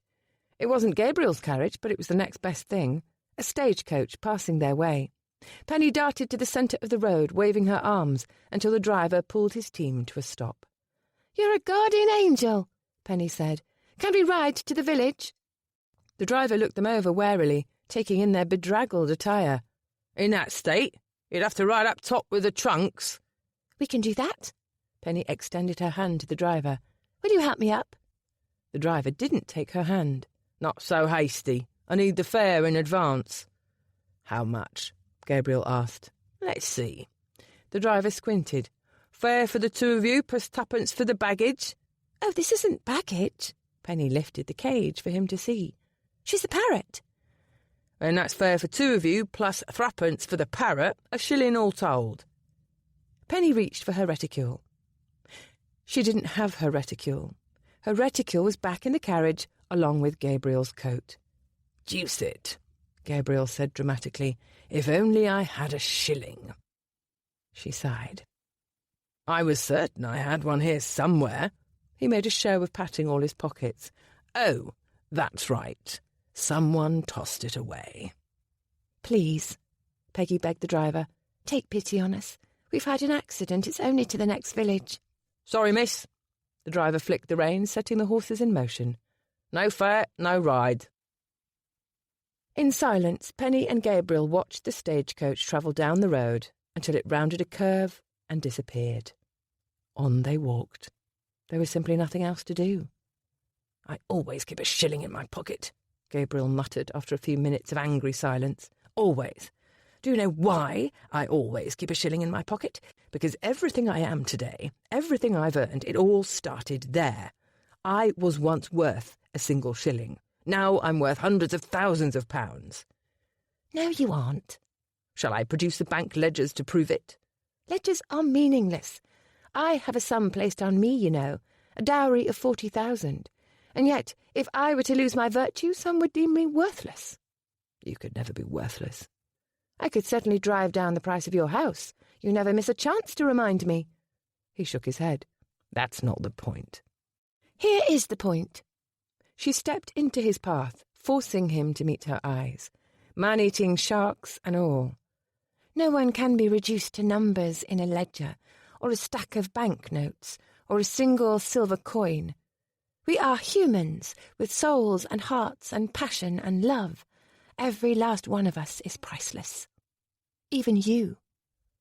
She set her frustration aside and took his face in her hands. He needed to hear this. Everyone needed to hear it, including her. Perhaps that was why she spoke the words so often to so many creatures, simply to hear them echo back. Gabriel Duke. You are priceless. Chapter 11. You are priceless. Gabe's heart kicked him in the ribs. There were responses he'd prepared in his life, saved up for the day he might need them, no matter how unlikely. He had an acceptance speech ready for the London Business League Award. He had his murderous threats well rehearsed, in case he crossed paths with that cruel bastard of a workhouse guardian some day. Gabe even knew what he'd say to his mother, if she came back from the grave to hear it. He had no idea how to respond to this. He couldn't have possibly prepared. Nothing in life had taught him to imagine those words. You are priceless. "Goodness, you needn't look so panicked." She smiled and gave his head a little shake. "It's no more than I tell Bixby daily." Right. Of course it wasn't. She was only exacting a bit of revenge after he'd mocked her for blushing and so on, and he likely deserved it. Gabe hated that he felt disappointed, even betrayed. He brushed her hands aside. You've made your point. I'll do my best not to swoon. "Gabriel, wait!" He continued walking. You needn't worry about any further declarations from my quarter. We needn't talk at all. At last they reached the village and its lone inn. As you can see, "We've had a travelling mishap," Gabe told the wide-eyed innkeeper. "We'll take your largest suite of rooms. My sister will need an attendant to help her undress and bathe." He could feel the questioning look her ladyship gave him. "Sister?" "While she rests, her attire must be laundered and pressed dry, and we want dinner as soon as it can be managed." "Have your choice, sir." The innkeeper pointed towards a slate listing the kitchen's daily offerings in muddled chalk. Gabe skimmed the list. Kidney pie, stewed beef, leg of mutton, braised rabbit, meat, and meat. Brilliant. "One of each," he said. "No, 2 of each." Lady Penelope nudged him in the side. "You needn't order any for me." "I didn't." "Beastly man." She sighed under her breath. "You're not a child. You can read the board as well as I can, and you don't need me to make choices for you." She sighed again. "Not quite so beastly man." "That's more like it." "Toast and butter, please," she told the innkeeper. "A wedge of cheese and some preserves, if you have them." "One more thing," Gabe said. "I require writing paper, pen, and ink. I need to send a letter. There's a 5-year-old boy in Buckinghamshire who'll be heartbroken that he's not getting his ferret." "For heaven's sake," she muttered. "He was never going to have a ferret." The innkeeper scribbled on a greasy bit of paper. "Altogether with the lodging, that'll be 6 shillings 8. "I don't have the coin on me," Gabe said. "I'll pay you when my coach and driver arrive." "To be sure you will, and I'll feed you dinner when my Parisian chef arrives." Gabe cursed and pushed his hand through his hair. "Take my boots as collateral." The innkeeper peered down at the muddy, waterlogged boots. "Looks as though they've been through a war. I paid £12 for them. They're certainly worth 6 shillings 8 in any condition. Just hold them until I pay you in coin." "Very well, I'll hold the boots and the lady's washing. She can have her laundered and pressed frock once you've paid." "Fair enough."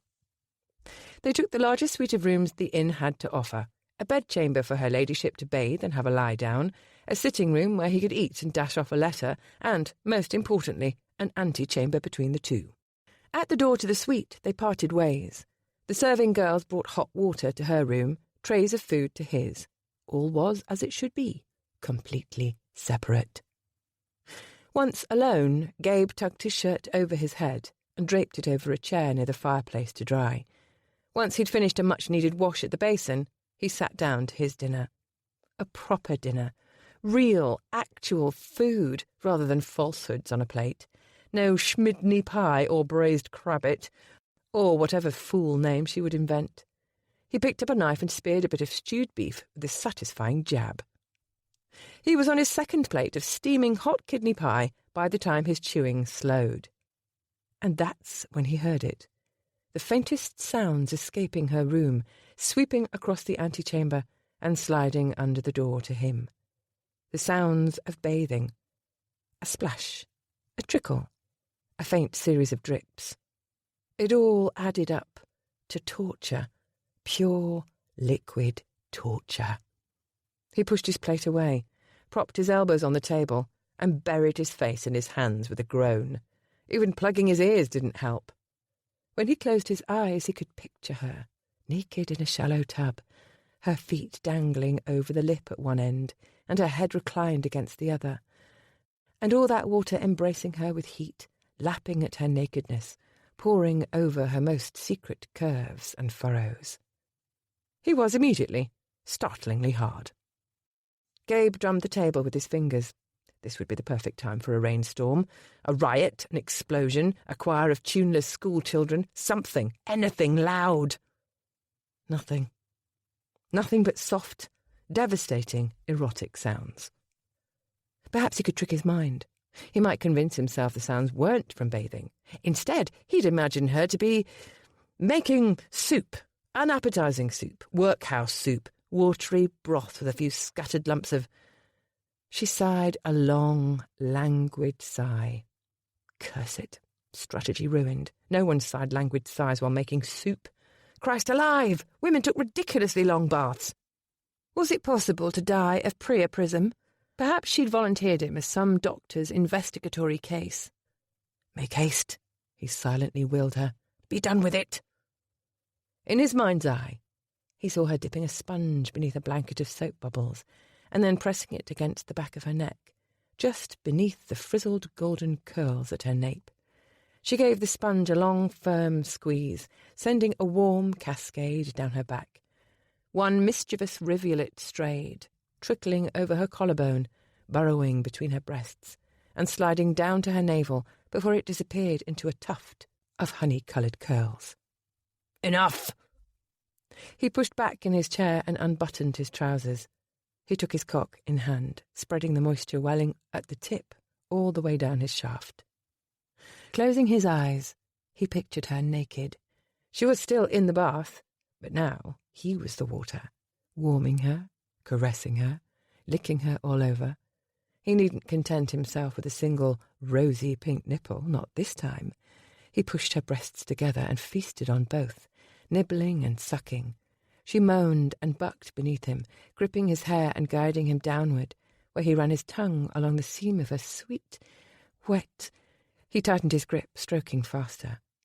Now she was holding him in her arms, wrapping her legs around him until her locked ankles dug into the small of his back, urging him forward, inside, deeper. And as he thrust into her again and again, she held him close to her, so close and so tight. She whispered his name. "Gabriel, Gabriel, Gabriel." Gabe's eyes snapped open. He nearly fell over in his chair. Grabbing the writing paper the inn had provided him, he launched to his feet, holding the paper strategically in front of his groin and praying like hell his loosened trousers didn't slip to his ankles. She'd opened the door just wide enough to angle her head around the edge and peek in. "Nothing," he declared. She frowned in confusion. "Nothing what?" Nothing. He was a fool, and his pounding heartbeat reminded him so multiple times a second. "You fool, you fool, you fool, you fool." She looked at the paper. "Are you writing your letter?" "Yes." He cleared his throat. "I am writing my letter." Writing it with the tip of his cock, apparently. "It's growing dark," she said. I'd noticed that. "The carriage, even if the driver and Smith were to arrive soon, the horses will need to rest." "Yes, I know." Gabe inwardly cursed. He had no money to pay the innkeeper, let alone hire another coach. Thanks to his lack of foresight, they would be confined in this suite until first light. "So long as we're stuck here, you may as well sleep." "I can't sleep." "Surely you're fatigued." "Yes, but..." She bit her lip. "I need an animal in my bed." He could only stare at her. "At home, I always have at least one in bed with me, usually more. Bixby, of course, and a kitten or two. I can't sleep alone." "What about the bird? Surely it can keep you company." "Delilah. She's asleep in her cage. And even if she weren't, one can't exactly snuggle with a parrot." Her eyes swept the sitting room. "I was hoping there might be a newspaper or book here so I could pass the time." "Well, there isn't." She pushed the door open further, revealing herself to be clad in nothing but a Grecian-inspired arrangement of draped bed linens. The graceful angles of her bed shoulders and arms stood bright against the darkness. Her knot of steam-dampened hair could be so easily undone. A flick of his wrist would send it spilling free, flowing like molten gold between his fingers. And there's bed linens. A single tug, and there'd be a puddle on the floor. She was trying to kill him. He was sure of it. "What on earth are you wearing?" "You told them to take all my clothes for laundering." "I didn't think you'd give them your shift as well." "It was all mud at the hem. I couldn't wear it in that state." He rubbed the bridge of his nose. "Do you mean to tell me you've no garments at all?" "Don't tell me that, please. Tell me that." She stepped forward, trailing a sweep of white bedsheet behind her like the train of a bridal gown. "Are you certain there's nothing to read? I thought I spied a quarterly of some sort on the mantel." "No." She shrank behind the door again, looking like a kicked puppy. "You needn't shout at me." "Go back to your room. Cover yourself with something other than bedsheets." "I have a corset and I have stockings. Shall I wear those?" "Jesus God." Holding his trousers closed with one hand, he lunged to one side and snagged his shirt from where it hung drying by the fire. He tossed it at her, and it hit her in the face. As she slowly drew it downward, she gave him an offended look. "Was that truly necessary?" "Yes. Go on, then. I'll be in once I've finished my letter." Once she'd finally retreated and closed the door behind her, Gabe exhaled in relief. He tucked his now softened cock back into his trousers. There was no way he could take up where he'd started. God only knew when she might decide to pop in again, and what she might be wearing, or not wearing, if she did. Instead, he sat down and wrote his letter, with pen and ink. He took his time choosing every last word. His penmanship had never been so legible, but a few paragraphs simply refused to stretch into hours. Eventually he ran out of excuses and crossed the antechamber. As he opened the door halfway, he sent up a prayer. Please let her be asleep in bed. She wasn't asleep. She wasn't in bed. She was on the bed, clad in his shirt, which he'd been a bloody fool to loan her. Draped in bed-sheets, she'd been a Grecian goddess, an aloof deity meant to be worshipped, adored, even feared, but never embraced. Seeing her swimming in the billowing waves of his shirt, however, with her fair hair hanging loose about her shoulders, the intimacy of it shook him to his core. She looked not only desirable, but necessary. A part of him, the better part, of course. The part where his redeeming qualities might be hiding, if indeed he possessed any. Gabe doubted he did, but he found himself longing to search her thoroughly, inside and out, just to be sure. This was a dangerous situation. No otters, no carriage, no coachman, just a man, a woman, and a bed. Gabriel? Her voice was husky, sweet. Aren't you coming in? Don't do it, he told himself. Let her be, she's safer without you. Close the door, turn the latch, slide the bolt and nail it shut for good measure. Leave. Instead, he entered. Chapter 12. When his silhouette appeared in the doorway, Penny gulped audibly. This was an ancient coaching establishment, centuries old. The floorboards had worn to a dark, grooved polish, and the floors tipped at drunken angles where the walls had settled into the ground. The rooms had low ceilings and even lower door mantles. When Gabriel entered the room, this all conspired to impressive effect. He filled the doorway, blooming and large, and as he walked toward the bed, the floor groaned and creaked beneath his feet. Out of an instinct of self-preservation, she wriggled to the far side of the mattress and drew the quilt up to her neck. Rationally, she knew she had nothing to fear. Not from him, that was. But as he slung his formidable, masculine body onto the other side of the bed, she was a tiny bit afraid of herself. He was so warm and so big. He smelled like soap and clear water, and when she stole a look at him, the hair lightly furring his bared chest was visible in the dim firelight. Her fingers ached to touch him. There. He folded his arms over his chest and crossed his legs at the ankles. You have an animal in your bed. Sleep. Sleep? Impossible. How could she sleep with such a riot of noise? Her pulse pounded, her whole body pounded, her heart, her eardrums, her wrists, the hollows behind her knees, and, throbbing hardest of all, the secret, intimate pulse between her legs. Falling in lust at first sight was bad enough. This afternoon she'd tumbled into a whole river of desire all the way up to her neck. Now Penny was drowning in a sea of sensuality. She was confused by it, even a bit panicked, but drawn to him nevertheless, because he knew how to swim, and he could teach her to swim too. She covered her face with her hands and groaned into them. What? The animals, she lied. They'll have missed their dinner tonight. And unless Mrs. Robbins takes him out, which is unlikely, Bixby will have piddled on the carpet by the time we're home. There's nothing to be done about it tonight. Save your strength. The otter was only one animal. We've still a dozen or more to get rid of. Not to mention you have your wardrobe and social obligations to occupy you. She stared up at the blackened ceiling beams. This will never work, even if we manage to find homes for the animals, and you must admit, we're not off to an auspicious start. I'll never meet my aunt's expectations when it comes to circulating in society. Oh, yes, you will. I'll make it happen. I've money and influence at my disposal. I've no doubt you do, but all the money and influence in the world can't change my nature. There's nothing wrong with your nature. Your nature is fine. For that sentence alone, she could have kissed him. I'm a wallflower, she said. No, I'm not even a wallflower. At a party, a wallflower stands against the wainscoting. I don't even make it through the door. Why not? The bed creaked as he rolled onto his side. That doesn't make sense. Aside from the whole daughter of an earl bit, you're an amiable person. Far too amiable in my estimation. Is it the crowds, the noise? No, it's...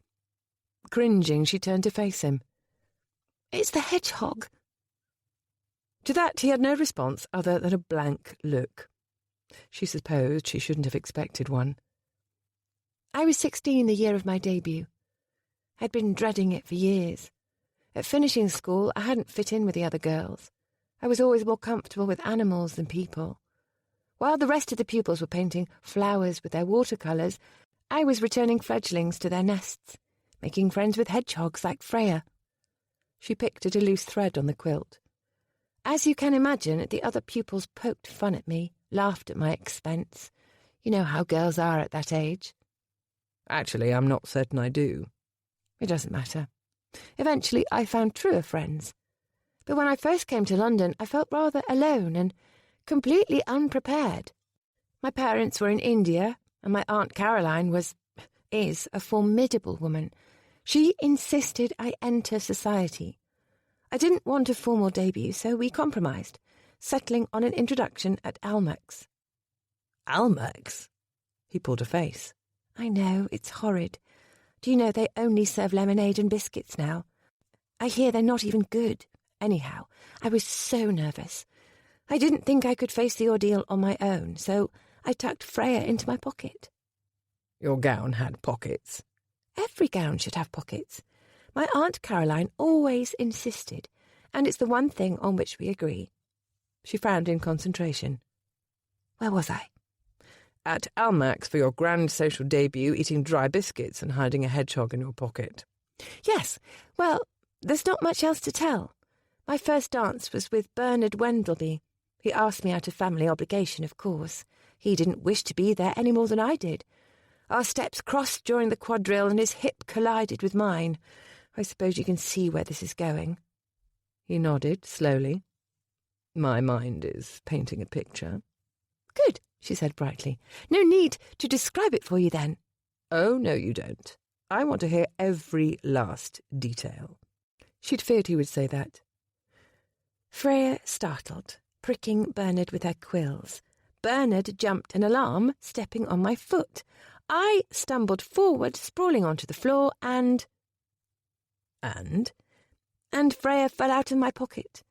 She rolled across the floor like a ball in lawn bowls. People scattered like pins. A low rumble started in his chest. Don't laugh! She buffeted him with a pillow. It's not kind. He wrenched the pillow from her grasp. I never claimed to be kind.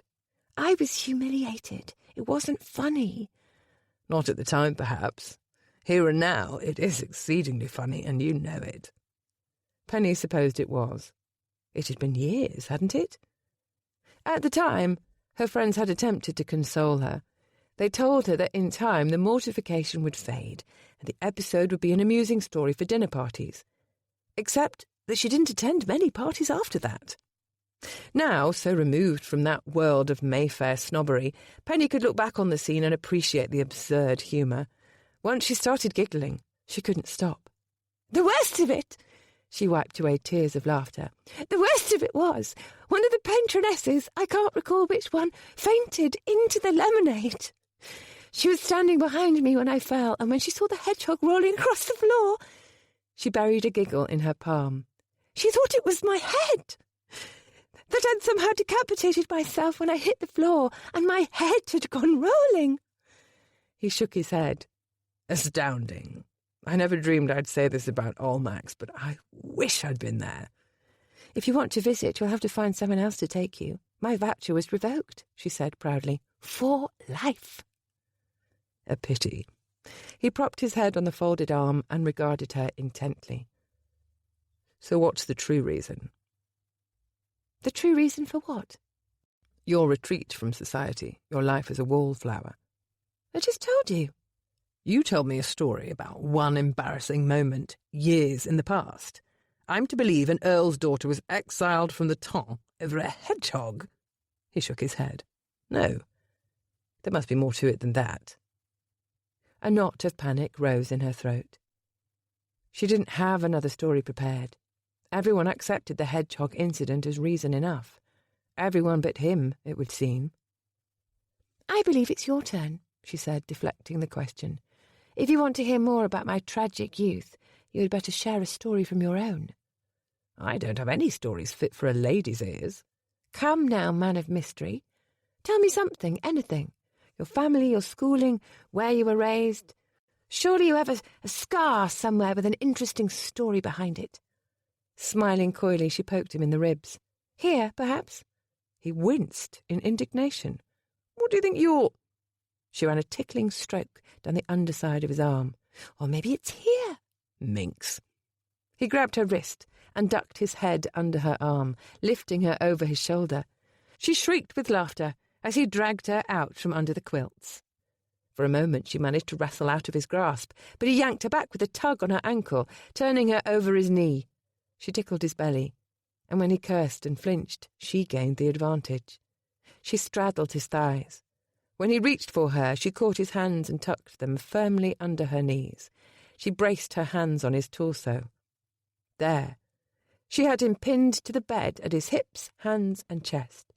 He could easily overpower her once he caught his breath, but for the moment he was her captive. Her hair hung loose about her neck, and her shirt, his shirt, tugged to the side, slipping down over her shoulder as she gloated in triumph. Every creature has a soft underbelly. I'm going to find yours. Search me if you like, your ladyship. I warn you, it's not softness you'll find. Search me if you like. Penny couldn't resist that invitation. She trailed a light touch along his collarbone. Keeping his hands pinned with her knees, she ran her fingers over his chest, furrowing through the whorls of dark hair and tracing the contours of his muscles. She pressed her thumbs to his firm, flat nipples. Years ago, Penny's mother had brought her a clockwork music box from Austria. It had a scene of a shepherd and a maiden on a mountain-top, and there were levers and handles on all sides. Sliding one made the shepherd bow, cranking another made the maiden twirl, turning the key produced a tinkling, friendly tune. As she explored his body, Gabriel did not bob or twirl. He certainly didn't hum any tunes. He growled, moaned, winced, and cursed. Yet despite all these sounds of seeming displeasure, he made no effort to discourage her.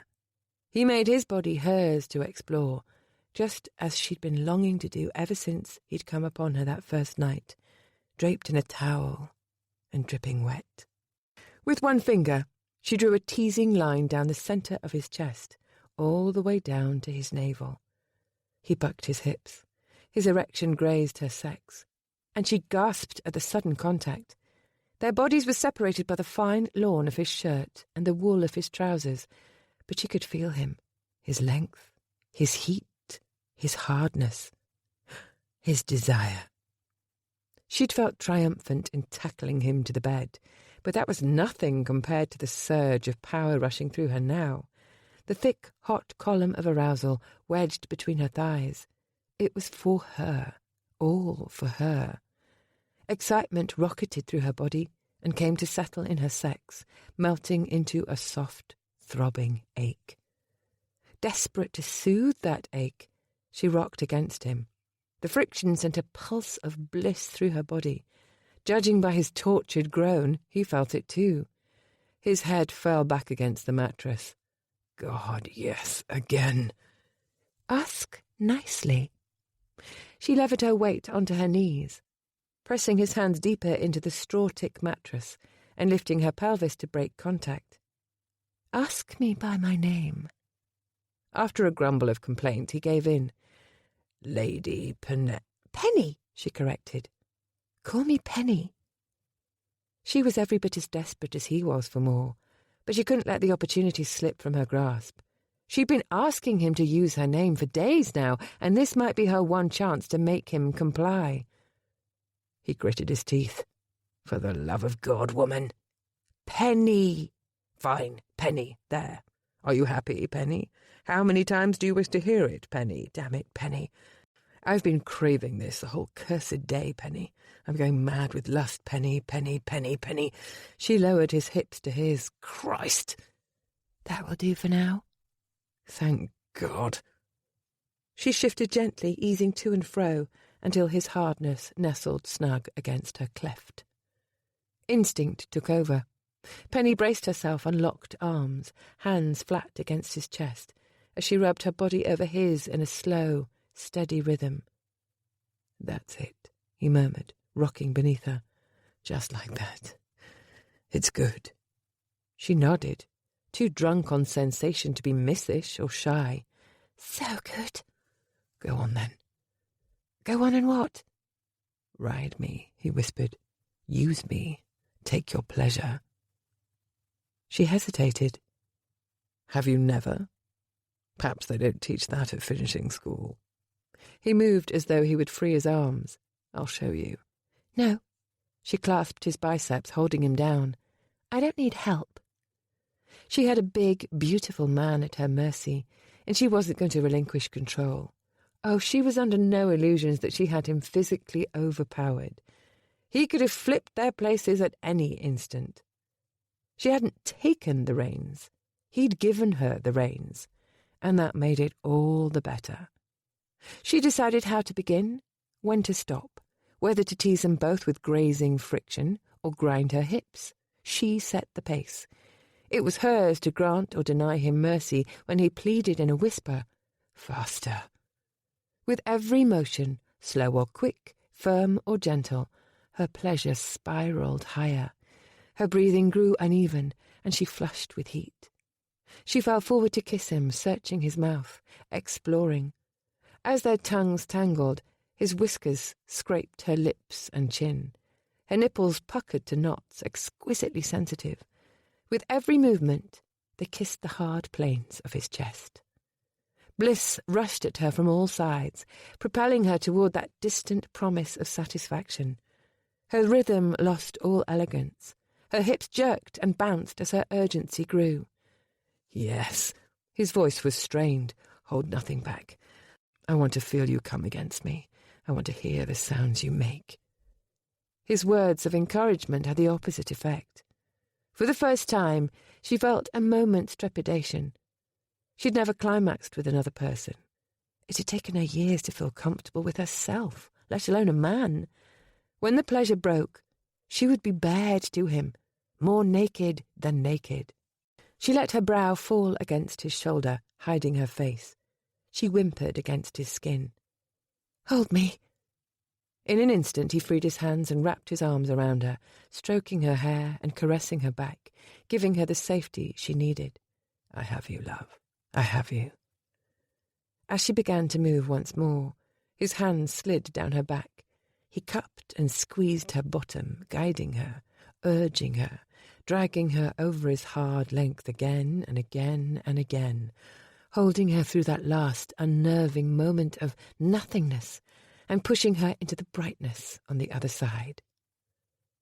Joy shivered over her skin and pulsed through her veins. She buried her cries of pleasure in the curve of his neck. As the climax ebbed, the tension left her body, melting into his heat. A beautiful sense of peace drifted through her, as if she was sitting in a toasty room on a cold day, watching snowflakes land on the windowsill. He didn't share the same languor. His erection jutted against her belly, still fiercely hard and unsatisfied. He drove a hand between their bodies and tugged at his trouser buttons. "Sorry," he said. "Can't wait any longer." Penny rolled to the side. Should she offer to help? It only seemed fair to repay him the favour. But then she had no idea how to help. Perhaps her fumbling would do more harm than good. As he slid his hand into his trousers, she came to one unwavering decision. Whether he desired her assistance or not, she was definitely going to watch.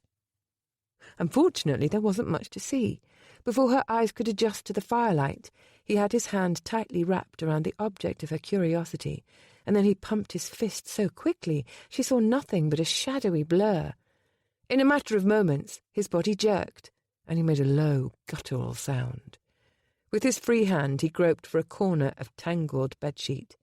He drew it over his groin while he shuddered, and finished with a few slower strokes. That, he fell back against the bed, was a close thing. It was all I could do not to spend in my trousers. But then we wouldn't have had a single clean article of clothing between us. They lay on their backs, staring up at the ceiling. As their breathing eased, an awkward silence fell over them both. When two people were in love, or at least true lovers, Penny supposed they would spend this time cuddling and settling in for a good deep sleep. But she and Gabriel weren't in love, and despite what had just happened, they weren't truly lovers. They were neighbours with little in common, save for a shared interest in not being neighbours any more. What were the rules for this? What did she want them to be? The questions hovered above them like a cloud. He offered the worst possible suggestion. I should probably apologise. If you dare, I will beat you mercilessly with a pillow. A loud knock came at the door of the suite. The voice on the other side of the door belonged to a sleepy innkeeper. Sir, you asked to be roused at once. If your coachman arrived. The hell I did, Gabriel muttered. He just wants to be certain he's paid. He pushed to his feet and buttoned his trousers, then cleared his throat. I'll need my shirt. Oh, of course. Penny slid her arms from the sleeves, pulled it over her head, and buried herself beneath the quilt before passing it in his direction. Despite all her bravery a few minutes ago, she'd grown vulnerable and shy. He pushed his hands through his hair in a vain attempt to tame it, and then he left her alone with that looming, unanswered question. What now? Chapter 13. They returned to Bloom Square very late, or very early, depending on how one looked at it. For most of the journey, Gabe drifted in and out of sleep. He felt like a coward avoiding conversation, but he hadn't the faintest idea what to say, and drowsing gave him a chance to gather his memories and fix them in his mind before they could escape. He recalled the way she'd touched him, with such adorable, unashamed curiosity, the plump curves of her bottom filling his hands, and the hug of her cleft astride his cock, the lilting song of her cries as she'd climaxed.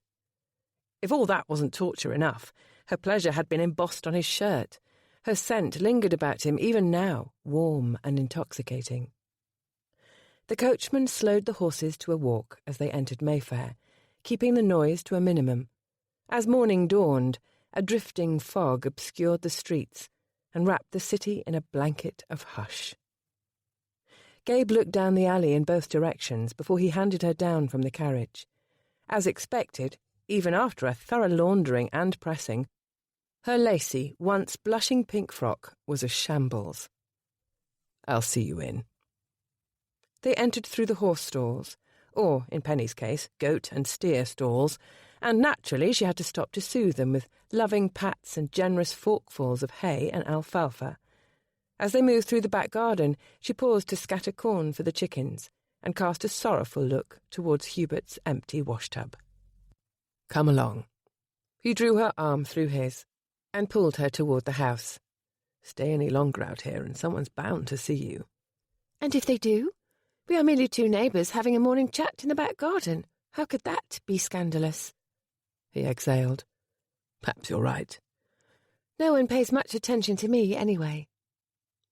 Normally, Gabe would have paused to lecture her on the unlikelihood of this statement, or the injustice, even if it were true. However, today her obscurity might work in their favour. Maybe, just maybe, they'd gotten away with this. When he followed Penny up the kitchen stairs to the entrance hall, however, he knew at once he'd been mistaken. They were instantly mobbed. Her friends had been waiting, all of them. The Duchess one, the freckled one, the pregnant one, the scarred Duke one, and the aggravatingly charming one. 5 individuals who would defy even the closest observer to find a trait they all held in common. except, of course, for one important quality. They all cared about Penny. "Penny, is that you?" "Thank heaven you're safe." "We've been out of our minds with worry." "Where the devil have you been?" Bixby piddled on the dining room carpet. When they'd finished fussing over Penny, they turned to Gabe. Wouldn't you know, these 5 disparate people shared a second quality. They were, every last one of them, furious with him. The 3 ladies tugged Penny to one side, subjecting her to a stern yet loving interrogation. The 2 men slammed Gabe against a wall. "What the hell did you do to her?" Ashbury snarled. His scarred face twisted with anger. "I demand answers." "I demand answers too," the other one said. Chase, Penny had called him. "We were taking the Otter out to the country. The carriage axle splintered and we were delayed." "Oh, please," Chase said. "A carriage accident? I've devised a great many excuses in my life, and that's the most hackneyed tale in the book." "In the book?" Gabe asked. "There's no book." "Yes, there is," Chase snapped, defensive. "And if there's not, I'm writing one. Forget the book." Ashbury shook him by the lapels, rattling the paintings and sketches mounted on the wall. "I want the truth." "It is the truth. The carriage axle broke. We stopped and waited for the smith to come repair it." "Then why is her frock a shambles?" Gabe sighed.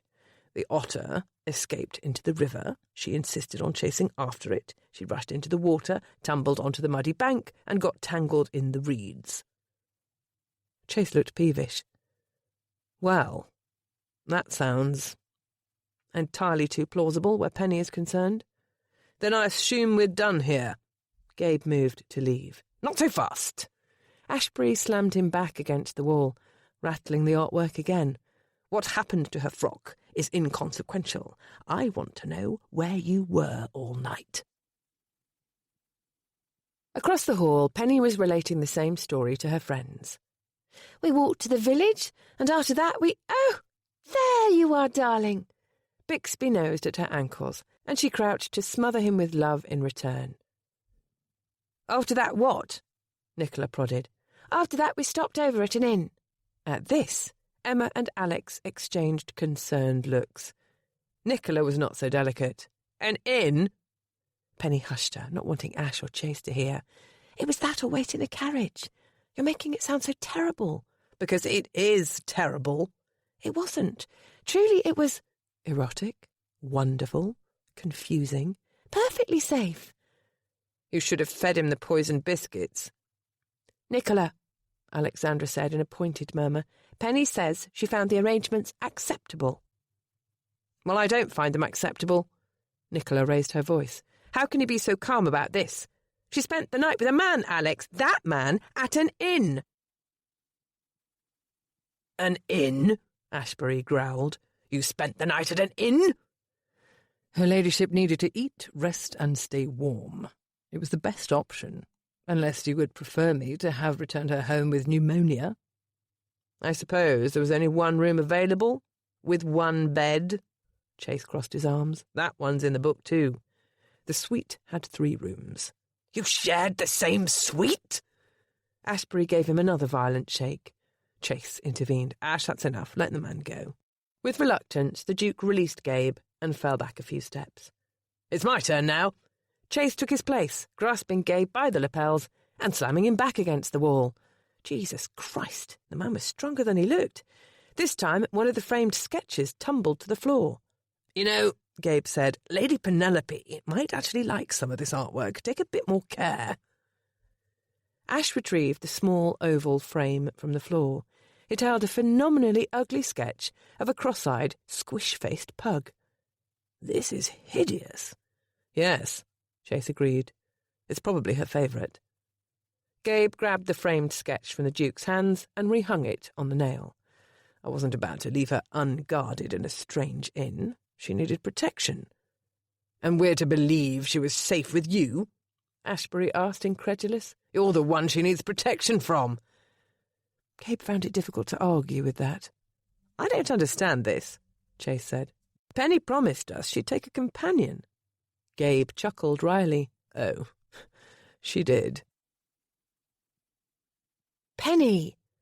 Emma scolded in motherly fashion. A parrot is not an acceptable companion. Penny cast a glance toward the bird in her cage. Delilah is more effective than you'd suppose. Certainly a better chaperone than Mrs. Robbins would be. Sadly accurate, Alex said. Tell us the truth, Nicholas said. Did he take advantage of you? No, Penny said, in all honesty. He didn't take any liberties. To the contrary, he'd given her liberties. The freedom to explore his body, the freedom to express herself. Part of her wished to tell them everything in detail, but she didn't want to confess it here and now. Something happened, Alex said. I can see it on your face. What do you mean? Penny might be a poor liar, but her talent for keeping secrets had been honed over the years. There were things she'd never told a soul. Nicola's face fell. You're smiling. This is horrible. It's horrible that I'm smiling. Emma took Penny's hand. We love you. If there's anything you wish to say, anything at all, you can trust us. I know. Then again, could she trust them entirely? Something Gabriel had said niggled in the back of her mind. Be honest, she said. Do you find my sandwiches revolting? You called her sandwiches revolting?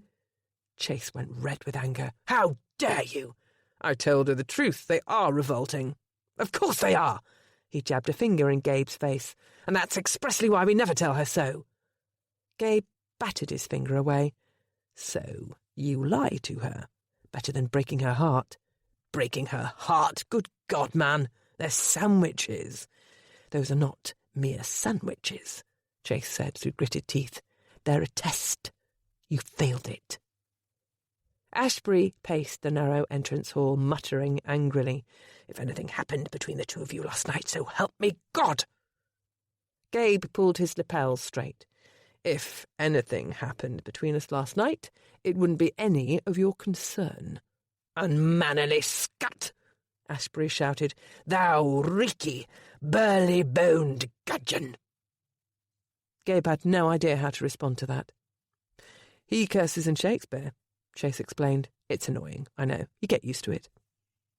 Gabe rubbed his face with one hand, weary. He would never get used to this aristocratic brand of madness, and he didn't intend to. A headache was brewing in his skull, and he'd reached the end of his patience with this cockish, swaggering display. Give us your word you didn't touch her, Ashbury demanded. I don't answer to you. Neither does she. Penny is our friend. Lady Penelope is a grown woman, Gabe said forcefully. If you want to know what she did last night, here's an idea. Ask her yourself. Oh, yes. Everyone in the hall went silent. In unison, they swiveled their heads towards the source of the cries, the bird cage. Inside, the parrot gaily bobbed on her perch. Damn it. Gabe knew where this was going, and it wasn't anywhere good. At first opportunity, he was going to pluck that feathered menace and roast it for his dinner. Pretty girl, Delilah sang. Yes. Don't say it, Gabe willed. Don't say it. Delilah trilled for attention, coyly drawing out the suspense. Fancy a fuck, love? Chapter 14. Penny closed her eyes in defeat. What a perfect encapsulation of her life, betrayed by a parrot. What? Emma tipped her head to the side. What did that bird say? Alex wrinkled her nose in thought. Fancy a cuppa? No. Chase shook his head. That's not it. Fancy a fawn glove? Nicola suggested. Wrong again, Chase said. Well, what else could it be? Emma asked. Fuck, Ash declared, exasperated. It said fuck. F-U-C-K, fuck, fancy a fuck love, that's what it said. Chase tutted. Really, Ash, which Shakespearean play would that word be in? That would be in Shut the Hell Up, Reynard, a tragedy in one act. Delilah ruffled her wings. Fancy a fuck love? Fancy a fuck love? Oh, yes, oh, pretty girl! Ash and Chase turned murderous glares in Gabriel's direction. We're taking this outside, Chase said. Now. Wait, Penny darted in front of Gabriel, shielding him. "It's not what you think. Delilah didn't learn any of that from us." "You said she belonged to a little old lady," Emma said. "A little old lady who lived in a brothel." Penny put a hand to her brow, realising she might have coined the worst nursery rhyme ever. "Not that any of this matters." "That's enough, all of you." Gabriel's touch grazed the small of her back as he moved to the centre of the group. "We weren't off cavorting in the countryside. Even if we were, it would be none of your damn business." The forceful way he advocated for her made Penny's heart swell. "Her ladyship wants to remain in London in this house. Everyone here wants the same. Once her aunt and brother are convinced to let her stay, you'll have the added pleasure of being rid of me. We only have a fortnight. So, instead of standing around reciting Shakespeare and interrogating a whorehouse parrot, I strongly suggest you offer to help." "He's right," Nicola said. "We should make a plan." "Finally!" Gabriel threw up his hands. "At least one of you sees sense." "I mainly wish to see you leave," she retorted. To the rest of the group she said, "We should start with the animals." "Hubert's on to happier waters," Penny said. "Bixby and Freya stay. Surely I'm allowed to keep a dog, and Freya doesn't trouble anyone." Gabriel counted on his fingers. "That leaves Delilah, the kittens, Marigold and Angus, then Regan, Goneril and Cordelia." Penny was touched. He knew them all by name. Be still her heart. "Chase, Alexandra, I was hoping you might take Delilah," Penny said. "Don't Daisy and Rosamond still enjoy playing pirates? You can't be a pirate without a parrot on your shoulder." "If it were any other parrot, I'd happily agree," Chase said. "But that parrot? We'll have a baby in the house soon, and the girls are terrors as it is." I know. Her vocabulary needs some reforming. I'm working on that. Will you consider it, assuming I succeed?" "I'm certain the girls would be delighted," Alex said, "even if Chase isn't." "Our summer estate is only some 10 miles from town." Emma sent her husband a meaningful look. "It's lovely country, plenty of pasture." Ash grumbled. "Very well, I'll take the cow." "He's a steer," Gabriel corrected, "and the goat goes with him." "Fine, I'll take the goat too." "As long as you're doing that much, you may as well take the hens." "For the love of—" "We'd be happy to take the hens," Emma interjected. "That leaves the kittens," Penny said. "And I can find homes for them, kittens or something, I understand. Society, on the other hand, that's the difficult part. I can't go anywhere without a gown, can I?" "I've already made the patterns," Emma said. "But there's still a great deal to be done. Selecting silks, lace, ribbons, new slippers and gloves. Not to mention I don't receive many invitations." "Neither do we, I'm afraid," Emma said. "I don't even bother to open the post," Nicola put in. "I'd be glad to offer my services as a chaperone," said Chase, "but with Alexandra in her confinement—" "You can't," Penny rushed to say. "You need to stay near home. I'd never ask it. We'll think of something. Or someone." They turned to the only someone remaining in the room. "Don't look at me," Gabriel said. "No one in Mayfair wants me at their parties, and her ladyship can't be seen in public with the Duke of Ruin." "I might have an idea," Chase said. "One of the clubs is sponsoring a fete tomorrow. It's at a pleasure garden in Southwark. Dancing, supper, fireworks. It doesn't require an invitation or a new gown. And with a bit of planning, even the Duke of Ruin can escort you without causing a scandal." "That sounds ideal," Penny said. "It sounds impossible," Gabriel retorted. "There's no event safe enough for that. Not one that would make the society column." "I assure you there is." A slow grin spread across Chase's face. "But you're not going to like it." Gabe hated to admit it, but Chase was right. He didn't like this one bit. He stood with Penny at the edge of the garden, watching the throngs of masked lords and ladies float by, contemplating a subject that rarely occupied his mind, medieval history. "How the devil did England win a single crusade? I can't even walk in this, or see, or eat, or drink." He fumbled with the visor of the helmet until it finally flipped up. "And this codpiece is much too small." "Do stop complaining. It's not so bad." "Easy for you to say. Your bollocks aren't dangling between 2 plates of metal." The armour creaked as he shifted from one foot to another, carefully. A liveried manservant strolled in their direction, bearing a tray of crystal flutes. "Champagne?" Gabe eagerly accepted. So eagerly, in fact, that he forgot the restrictions of his current attire. With one swipe of his plate metal gauntlet, he cleared the tray, sending the crystal flutes to the ground and drenching the servant in champagne. Brilliant. As the servant walked away, Gabe filled his stifling helmet with profanity. "You insisted you needed a true disguise, one that covered your face. This was the best we could do on such short notice. Be grateful that Ash loaned it to you. He did us a favour." "Some favour," he muttered. "I don't suppose His Grace is going to do me the favour of holding my prick when I need to piss." After that incident with the champagne glasses, Gabe wouldn't attempt it on his life. Perhaps a drink wasn't a good idea. She gave him a teasing look. "If it helps at all, you do look rather gallant." It helped a bit. A tiny bit. "You may be uncomfortable now," she said, "but I'm the one bound for an eternity in perdition, wearing my mourning attire to a masquerade. The last time I wore this gown, it was for my Uncle Jeremiah's funeral. He'll probably haunt me, hairy ears and all." With great effort, he swivelled his torso to look at her. She was dressed as a cat, naturally, a sinuous, alluring black cat. A pair of pointed ears perched atop her slicked-back golden hair. She tipped her eyes and the snub of her nose with charcoal, adding thin whiskers across her cheeks. And affixed to the back of her gown was a slinky black tail that waved and beckoned when she walked. His codpiece was definitely too small. He lowered the helmet's visor again. A small orchestra gathered on a shell-shaped dais and began tuning their instruments. "You should dance," he told her. "I don't want to dance." "I don't want to be wearing a metal codpiece, but here I am. This had better be worth it." She was silent. "How can I dance when no one has asked me?" "How can anyone ask you when you've installed yourself in the shrubbery? You're being a wallflower." "No, I'm not. There aren't any walls." "A shrub flower, then." "You know, clanking at me isn't helping."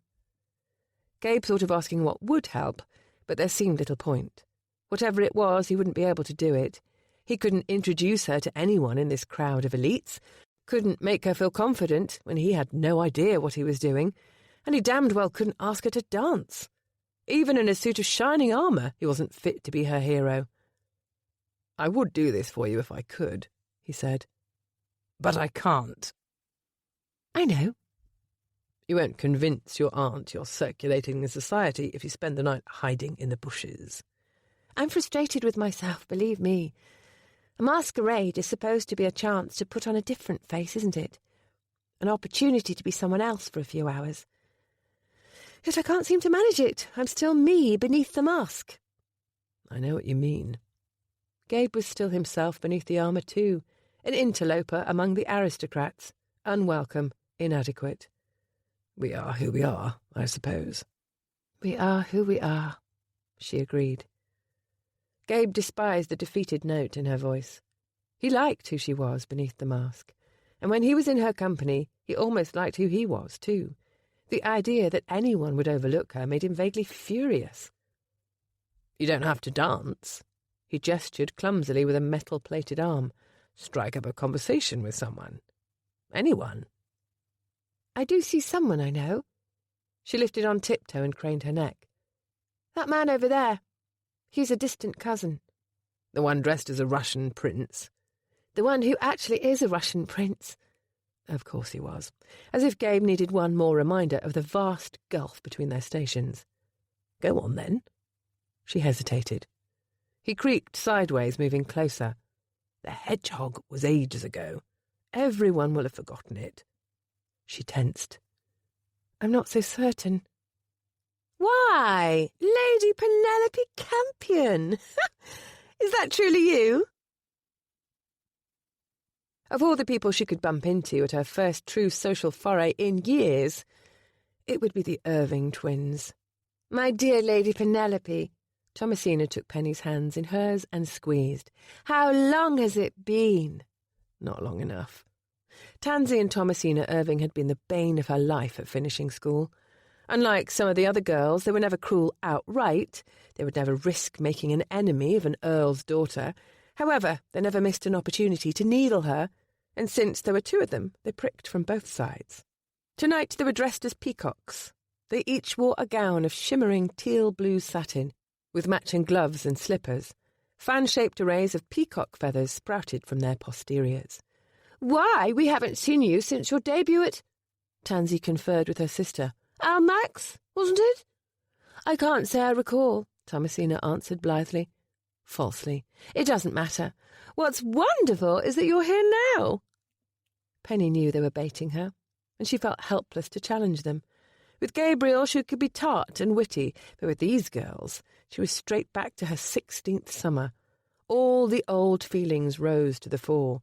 Not because these girls were to blame for the humiliation at her debut, but she couldn't uncouple them from that time in her life. The years when she'd tried so hard to be good, to be quiet, to curl herself into a tight, impenetrable ball and go unnoticed.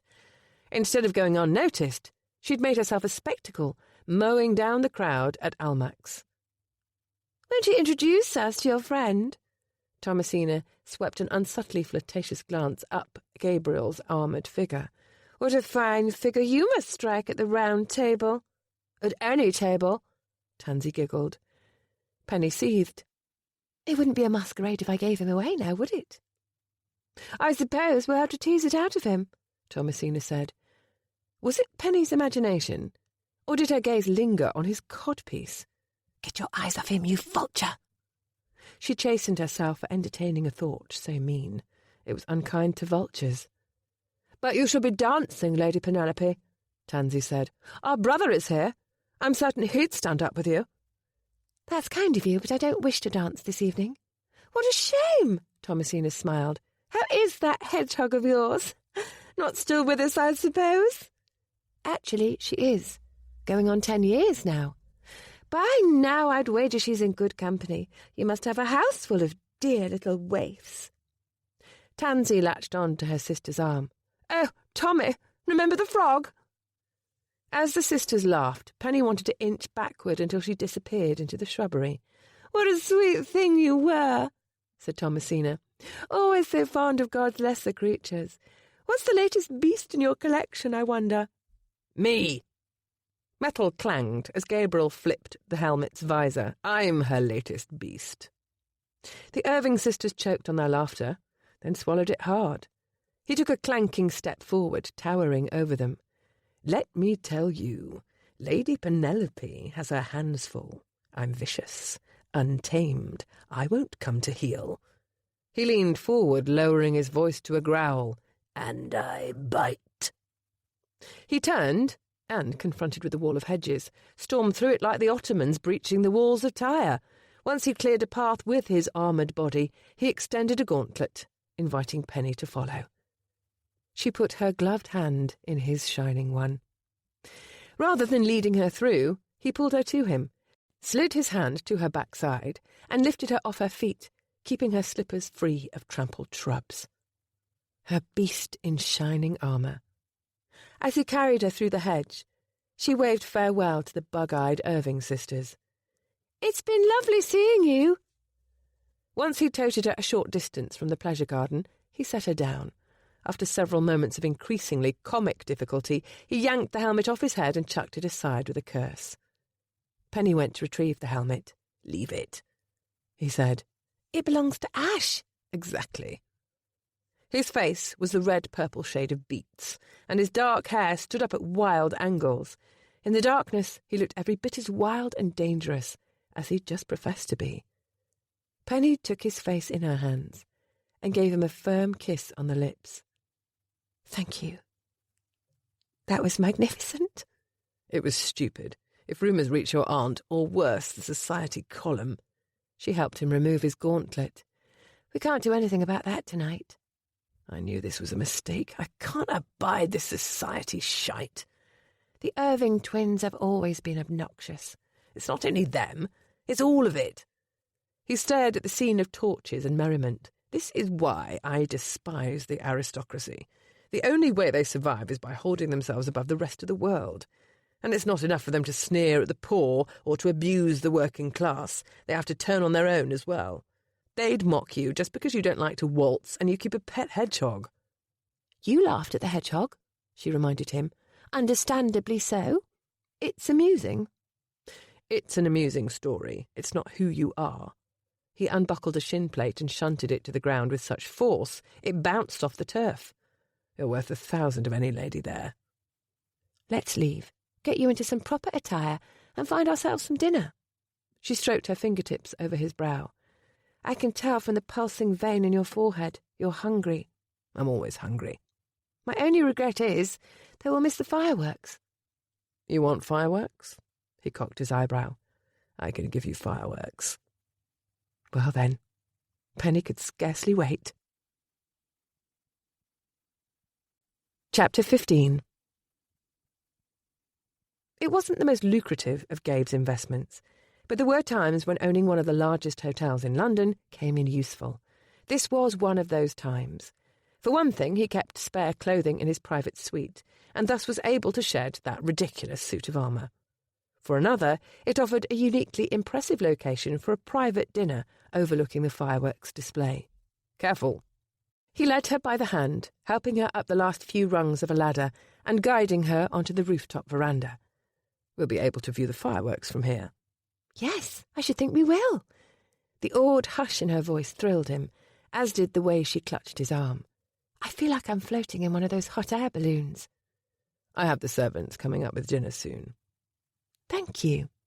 She squeezed close to his side. This is so much better than that silly masquerade. She walked to the veranda's wrought iron fencing and propped her forearms on the rail, gazing out over the London sprawl. The breeze plucked at her hair, teasing a few golden locks from their pins. Gabe joined her. I still can't believe the nerve of those sisters. Pity their parents, she said. One Miss Irving would be bad enough. They had two in one go. I don't pity them at all. If you like, I could ruin the whole family for you. She turned to him. What? He shrugged. It might take a few years, but I know how to be patient. It's only a matter of discreet inquiries here and there, paying attention to patterns. Somewhere there will be debts, unpaid taxes, poor investments, with luck, blackmail payments. No matter how impressive the family estate, there's always a loose brick somewhere. Every man has his weakness. I know they do. She lifted an eyebrow. I'm still looking for yours. Cheeky girl. She had to know she took his breath away. God, she was lovely in moonlight. She was lovely in sunlight, for that matter, and in the pouring rain. Gabe suspected that even in total darkness she would be radiant, because though her features were exquisite, and her lips the pinkish hue of rose petals, her most beautiful feature by far was her heart. Right now, soaring through the stars above the city, miles from everything that could keep them apart, he was dangerously close to telling her so. He was saved by a timely interruption. My weakness is dinner, he said. A parade of servants came through, bearing a table sized for two, chairs, a damask tablecloth, silver and china, candlesticks, crystal wine glasses, and trays loaded with divine-smelling food. My goodness, she laughed. No, that was quite the trick. Impressed? He held out her chair for her. Very. Gabe settled into his seat and poured her some wine before filling his own glass. I instructed the chef to prepare you dishes without any meat. I hope they're satisfactory. She uncovered a small tureen and dipped a spoon into the steaming contents. As she stirred, the scent of exotic spices wafted through the air. Vegetable curry! It smells divine. I'm ravenous. Conversation was set aside by tacit agreement as they both loaded their plates and tucked into their food. Some minutes later she sat back in her chair with a contented sigh, cradling her wine glass in one hand. So tell me. He paused, fork halfway to his mouth. Tell you what? She shrugged. Everything. How did you come to be the Duke of Ruin? Where did you learn so much about finances? And how to find those loose bricks in a fortune? Gabe carefully swallowed his bite and set his fork aside. The truth? But of course. Very well, then. He'd known this would be coming eventually, and he'd been wondering how she would react. Tonight they would both find out. When I was a young man, I worked for a pawnbroker. one with a reputation for discretion and a distinguished clientele. I learned how to judge the value of fine items. But more than that, I learned how to judge the fine people. Over time, you come to observe certain patterns. The lady who comes in monthly, like clockwork, letting go one more pearl from an ever-shrinking necklace, blackmailed for a secret she can't afford her husband to know. The younger fellow who stumbles in of a morning, reeking of brandy and willing to accept shillings on the pound for his pocket watch? Gaming debts. The ones who weep as they hand over family heirlooms. They're poised on the brink of insolvency. And you use this knowledge to your advantage. You seize on their vulnerability to take what they have left. By perfectly legal means. You don't feel any sympathy for them? None. He leaned forward, propping his elbows on the table. Where do you think all that money comes from? Your own family's estate, for that matter.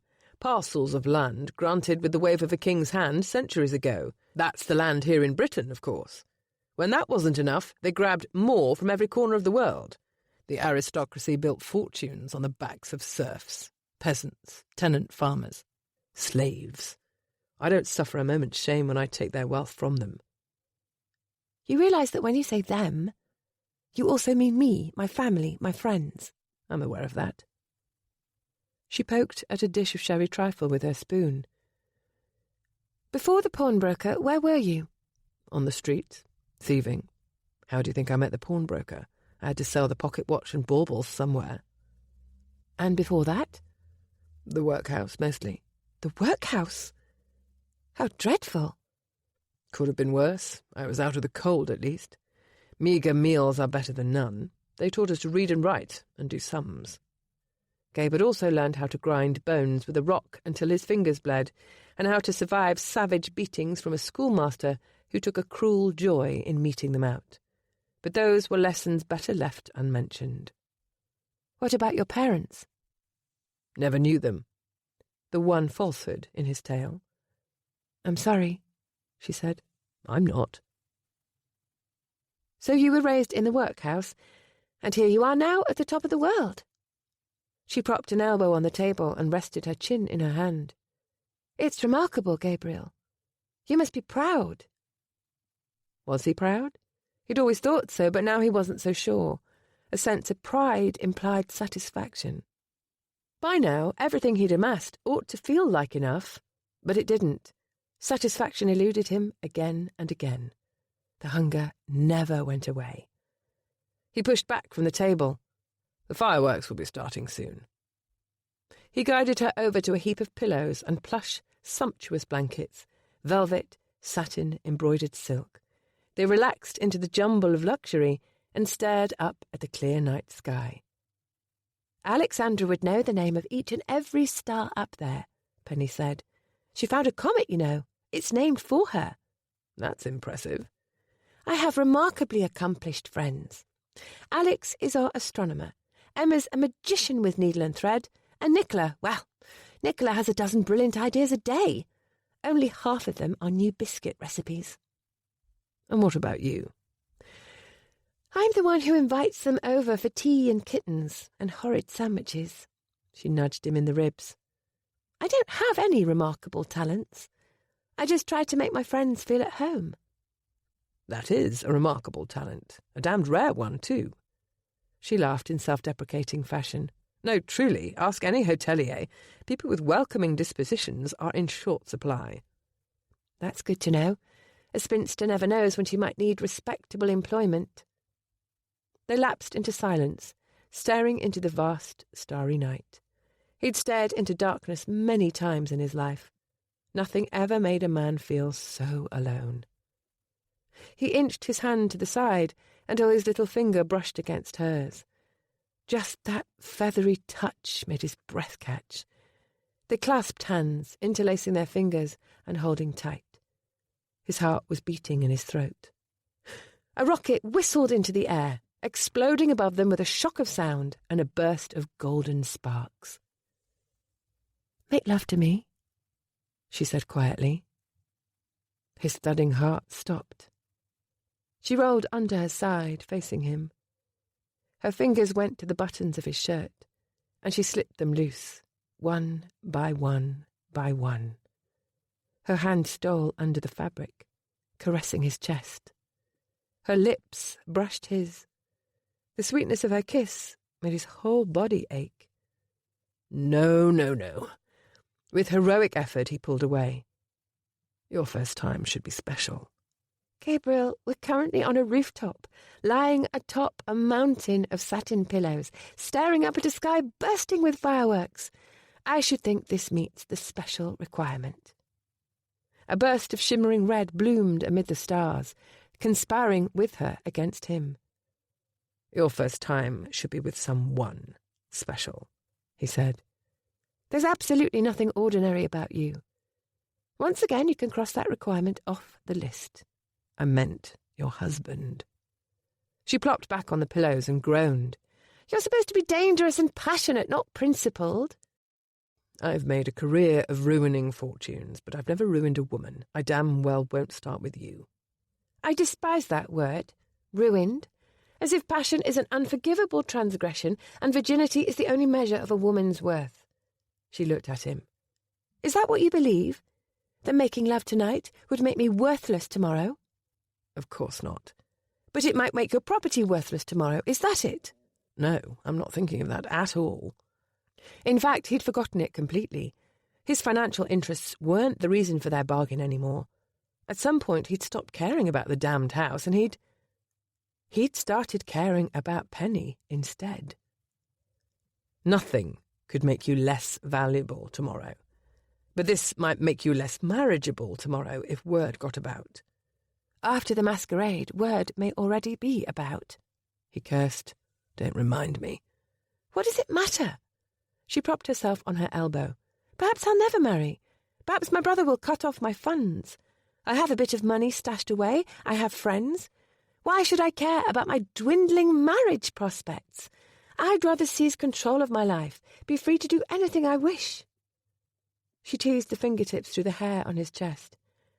And making love with you is the first item on my list.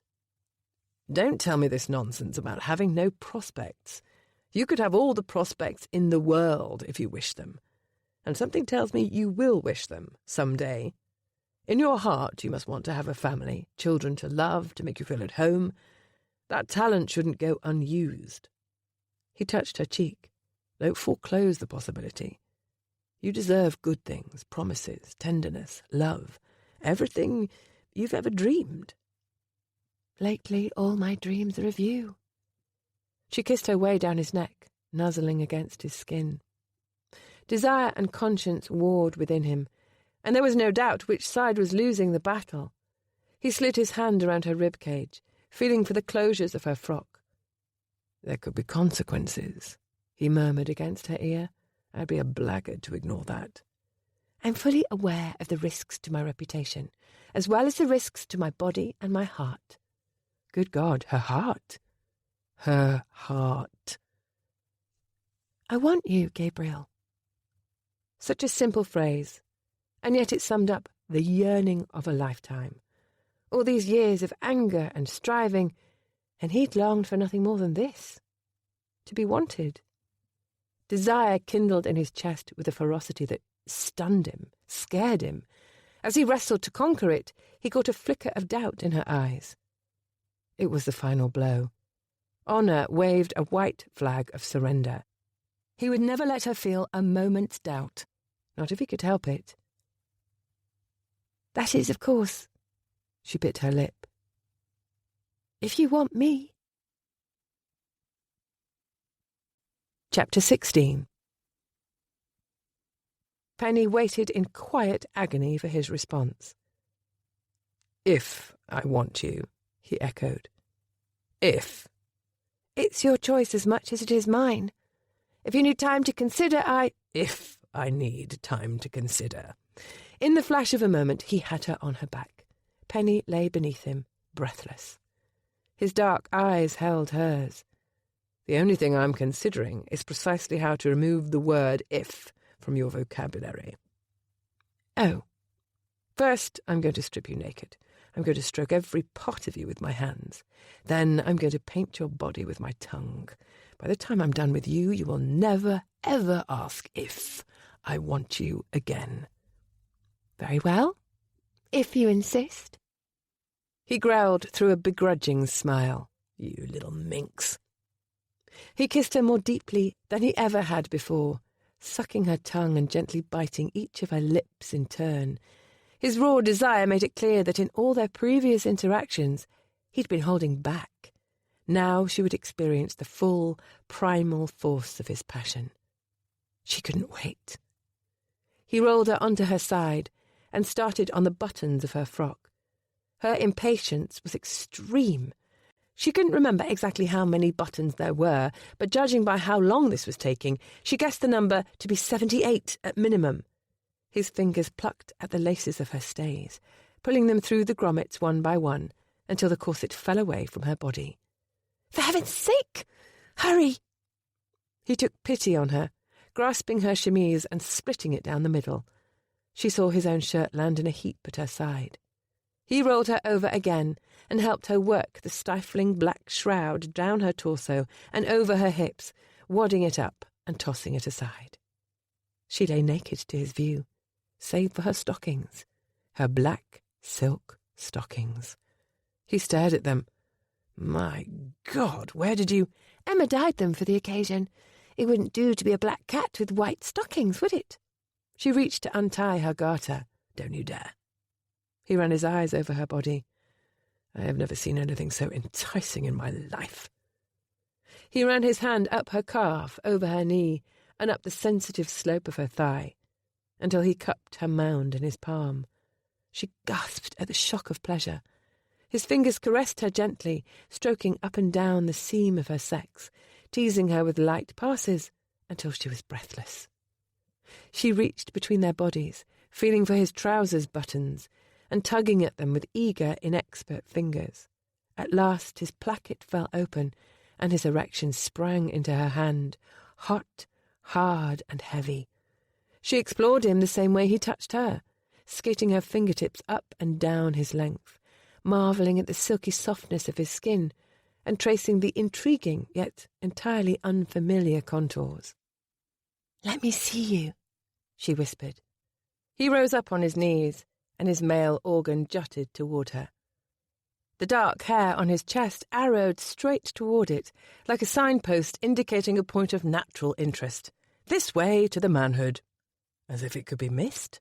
Rude, large, framed by dark hair and impressively male. No surprises, really. It simply looked like a part of him. An intimidatingly large part of him, considering what was about to occur and where she hoped he would put it. But it wasn't foreign or frightening. As was the case with all the other parts of his body, she found it bold, strong, unabashed in its nature, and arousing in the extreme. One more facet of a man she was coming to know and hold dear. Perhaps even coming to love. She curled her hand around his shaft, stroking up and down his length, the way she'd seen him do in the inn. He winced, but in what seemed to be a good way. He permitted her only a few easy strokes before pulling her hand away.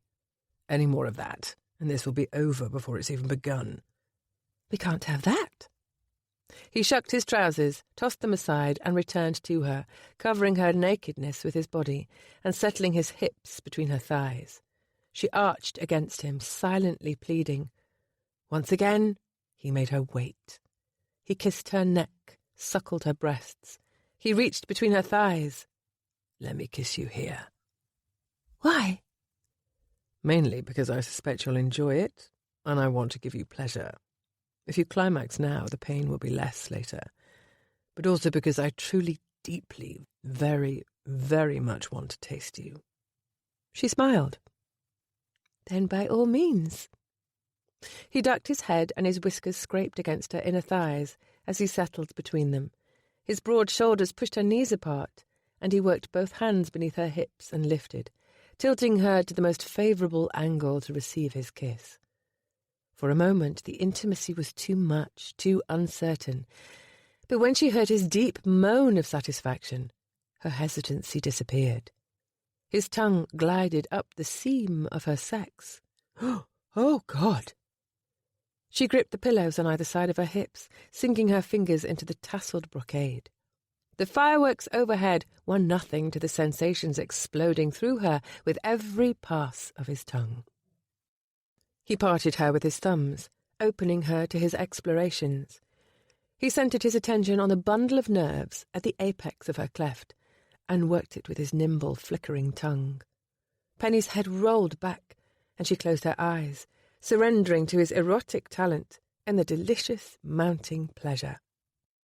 She twisted her hand in his hair and arched against him, seeking more contact, more joy, climbing higher and higher until she was dizzied and wary of looking down.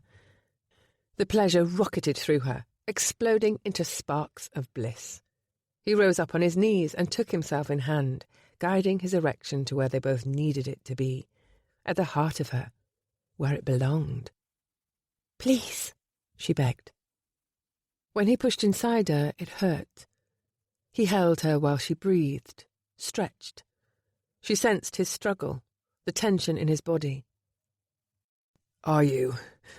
A strangled noise. "Is it?" In answer, she placed her hands on his back and pulled him deeper. He moaned, "Penny." He thrust deeper, working his length inside her in slight, inching thrusts. With his last push, he buried himself to the hilt, wrenching a cry of surprise from her chest. "I'm well," she assured him. "It's fine." "You're certain?" She nodded. "I'm fine." As he set an easy, tender rhythm, the words rocked through her mind like a chant. "I'm well, it's fine, it's good, so good. I'm yours, yours, yours." His pace quickened. He lifted her hips, angling her to take him deeper. His thrusts drove home again and again, each dig of his hips accompanied by a rasping, desperate sound. With a curse, he withdrew from her body and took himself in hand, stroking himself to completion. Then he slumped against her chest, heavier than bricks. She wrapped her arms around his shoulders and held him tight, stroking her fingertips lightly down his back. Tears pressed to her eyes, but she forced them back. He'd mistake them for sadness rather than joy. There were no more fireworks overhead, no booming explosions or crackling lights, only ragged breaths and pounding heartbeats. The past, the future, none of it mattered. There was only this moment, this man, this one heartbeat and then the next, stringing together to make this life. A life that belonged to her, at last. After rolling aside, Gabe observed her through the haze of fireworks lingering in the air. He believed she'd truly wanted this. He wouldn't have made love to her if he hadn't. But that was before. It remained to be seen whether she'd feel the same way after. "Gabriel." She rolled onto her back and stared up at the sky. "Ask me how it feels to be ruined." "How does it feel to be ruined?" He watched a grin spread across her face. "I have no idea." Gabe exhaled, and the knot of dread in his chest unravelled. "So you're not regretful?" "Regretful?" She all but bounced to a sitting position. "Not in the least. I am delighted. I've wanted that since we met, I think. But I couldn't have imagined I'd ever work up the courage." She pressed her hand to her mouth and laughed. "I just lost my virginity on a rooftop. To..." She made a two-handed gesture at his nude body. "You!" Gabe folded one arm under his head. He supposed he would take that as a compliment. "Emma, Nick and Alex will never believe this." "Hold a moment." It was his turn to bolt upright. "Surely you don't mean to tell them?" "I tell them everything, almost." "Yes, but..." "Why shouldn't I tell them? Do you think I should be ashamed?" "No," he answered. "But they will think I should be." "Honestly, I'm not certain I could hide it. They'll guess the moment they see me." Yes, he thought it was likely they would. She was giddy, blushing, radiant. Nothing could surpass his pleasure at knowing he'd helped put that look on her face. Not even the blood-stirring, soul-shattering climax he'd barely survived a few minutes past. "Don't worry," she said. "They're my closest friends, and they wouldn't tell a soul. It's not as though I mean to put a notice in the Times." The phrase gave him pause. Maybe she would expect a different notice in the Times, an engagement notice. He cleared his throat. So, what are your expectations moving forward? Expectations? Your hopes, if you have any. Oh, I do. She ducked her chin and looked at him through a golden fringe of eyelashes. I hope we can do it again. He stared at her, marvelling. Not right now, necessarily, she hastened to say. I know you must be fatigued. Another day will be fine. He couldn't help but chuckle. With a flex of his arm, he drew her into a kiss she returned with equal passion and a breathy, erotic moan. Despite her adorable concerns for his fatigue, he could have risen to the challenge of another performance easily. Good God, he said, what have I unleashed? Me. She lifted his hand and kissed it. I'm in control of my life and my body, and you can't know what that means. I'm not sure I know what it means, but I'm all anticipation to find out. So am I, he thought. Bloody hell, so am I. He stroked the hair back from her face, admiring her beauty when bathed in starlight. She seemed an entirely new woman. She startled. Bixby! We have to go home. He'll be needing his walk. Well then, perhaps not an entirely new woman after all. Chapter 17. Several days later, Penny sat at Nicola's kitchen table, staring at the fresh-off-the-presses copy of the Weekly Prattler. I can't look, she said. Do you want me to read it? Nicola reached for the newspaper. No. Penny slapped her hand over it. I'll do it when I'm ready. She looked at her empty plate. Are there any more biscuits? Between you and Bixby, the kitchen is bare. Oh. Did you have any plans of baking more? Penny asked hopefully. It might help. Everything seemed a bit easier to face with a plate of fresh biscuits. She tapped her fingers on the newspaper's front page. I don't know why this is so difficult. It's not as though I can change the contents by waiting. What's printed is printed. I am either a scandal or a spinster already, depending on what's inside.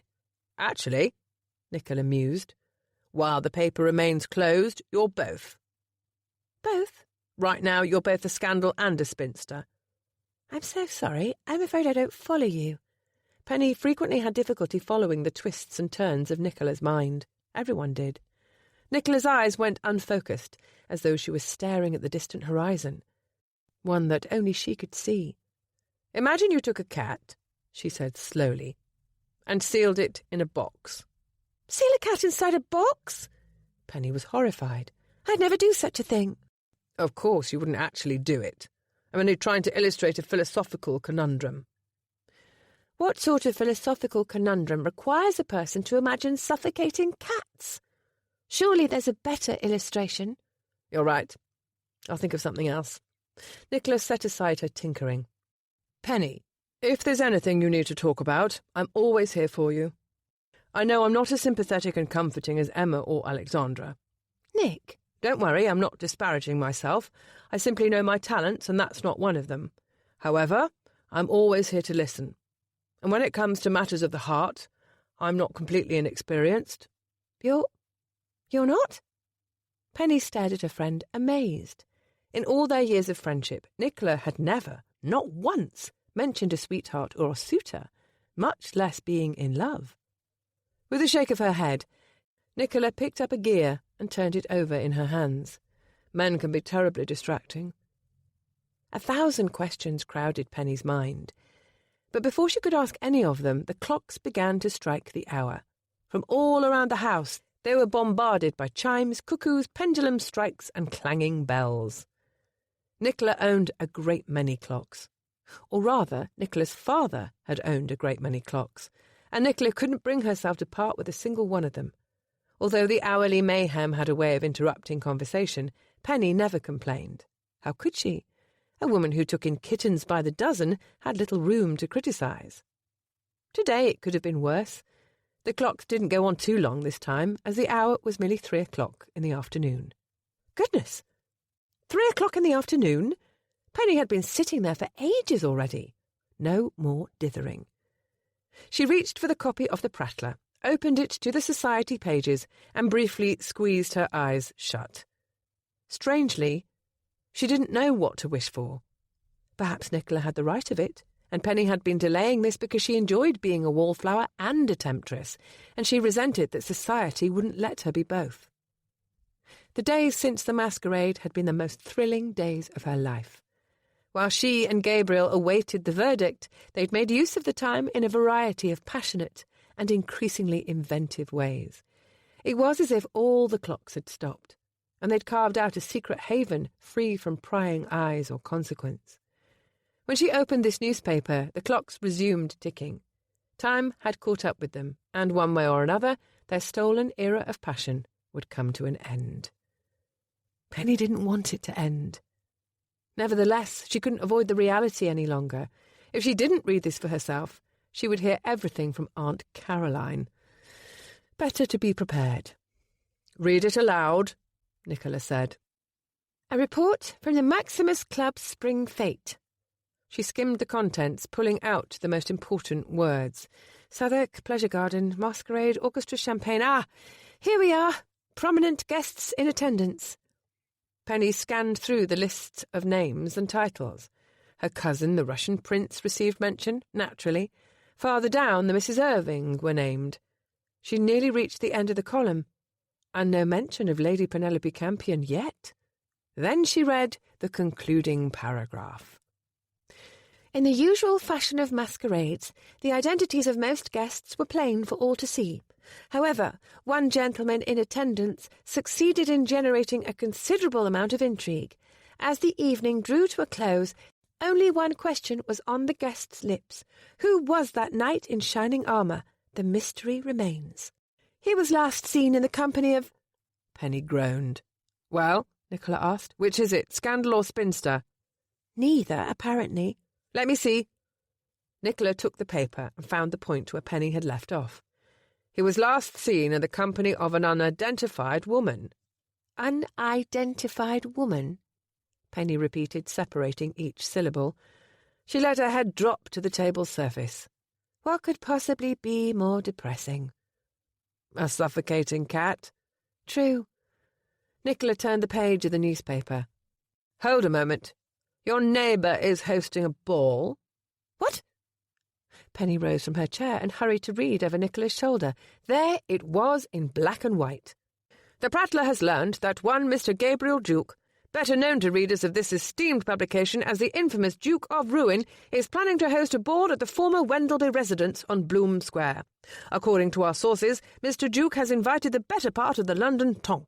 Considering the host's financial influence and the ruthless way in which he wields it, the question will not be who will accept his invitation, but rather who would dare decline." "Burns! Burns!" Gabe winced. Just what he needed. Another ridiculous conflict between his architect and his housekeeper. He rose from his desk and followed Hammond's bellowing into the dining room, hoping to head it off before it could begin. He was too late, sadly. Mrs. Burns had already arrived. "Yes, Mr. Hammond." The housekeeper starched her spine.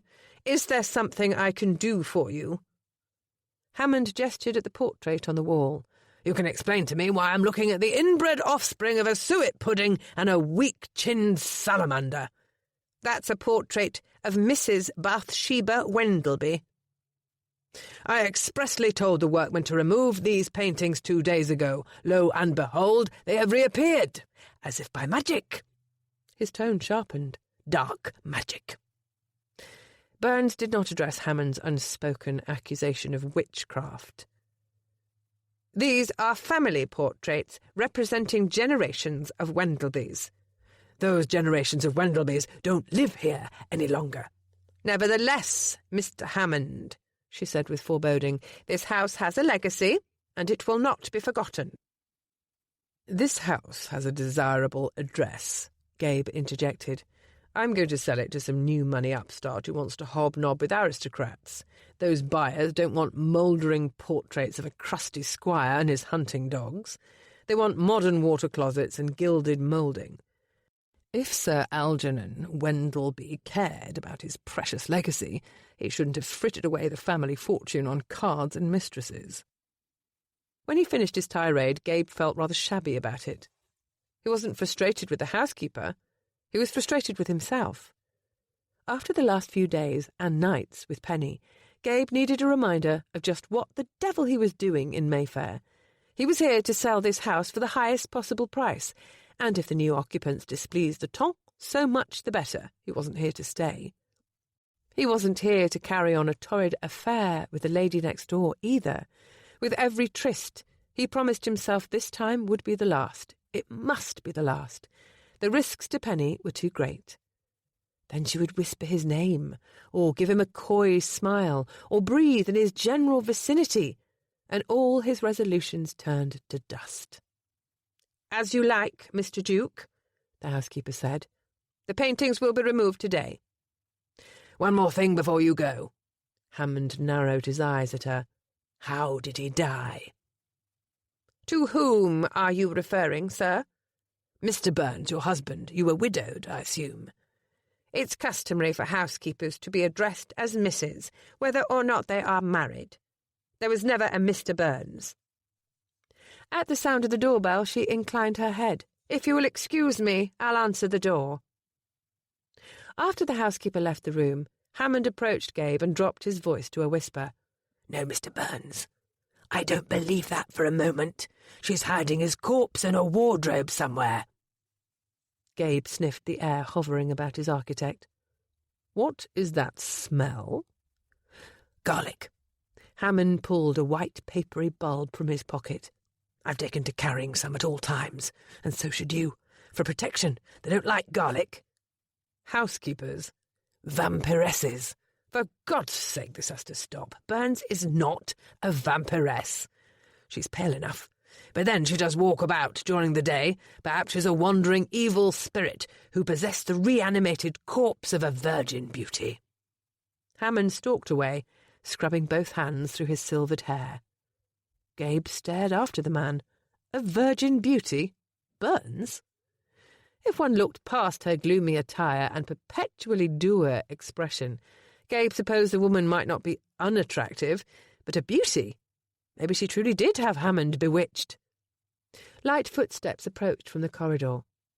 "A ball? You're hosting a ball? Were you planning to tell me about this?" Penny. Speaking of enchanting beauties. Gabe turned to greet her, but he found himself without words. God above, she was lovely. Over the brief course of their acquaintance, they'd been systematically destroying her frocks, first rescuing Bixby from the coal store, then chasing after Hubert in the river. After the masquerade, even her black morning dress would never be the same. As a result, she'd been reaching further and further back into her wardrobe, drawing out frocks she likely hadn't worn for some time. Each one painted a portrait of a different, younger Penny. In a strange way, he was growing acquainted with her in reverse. There was a year she'd chosen brighter hues and lower necklines, and a year she preferred demure lace, and a year when a modiste must have talked her into an absurd number of flounces. Today's frock must have been made several years ago, when she was not merely younger but slighter in form. Her figure had matured since, and now the muslin clung to her body the way lime-wash gripped stone. Praise heaven he could make out nipples. His conscience niggled at him. There was something he'd been reminding himself of a few minutes ago, something about selling this place, leaving Mayfair behind, and Lady Penelope Campion with it. He was supposed to remember it. He remembered nothing.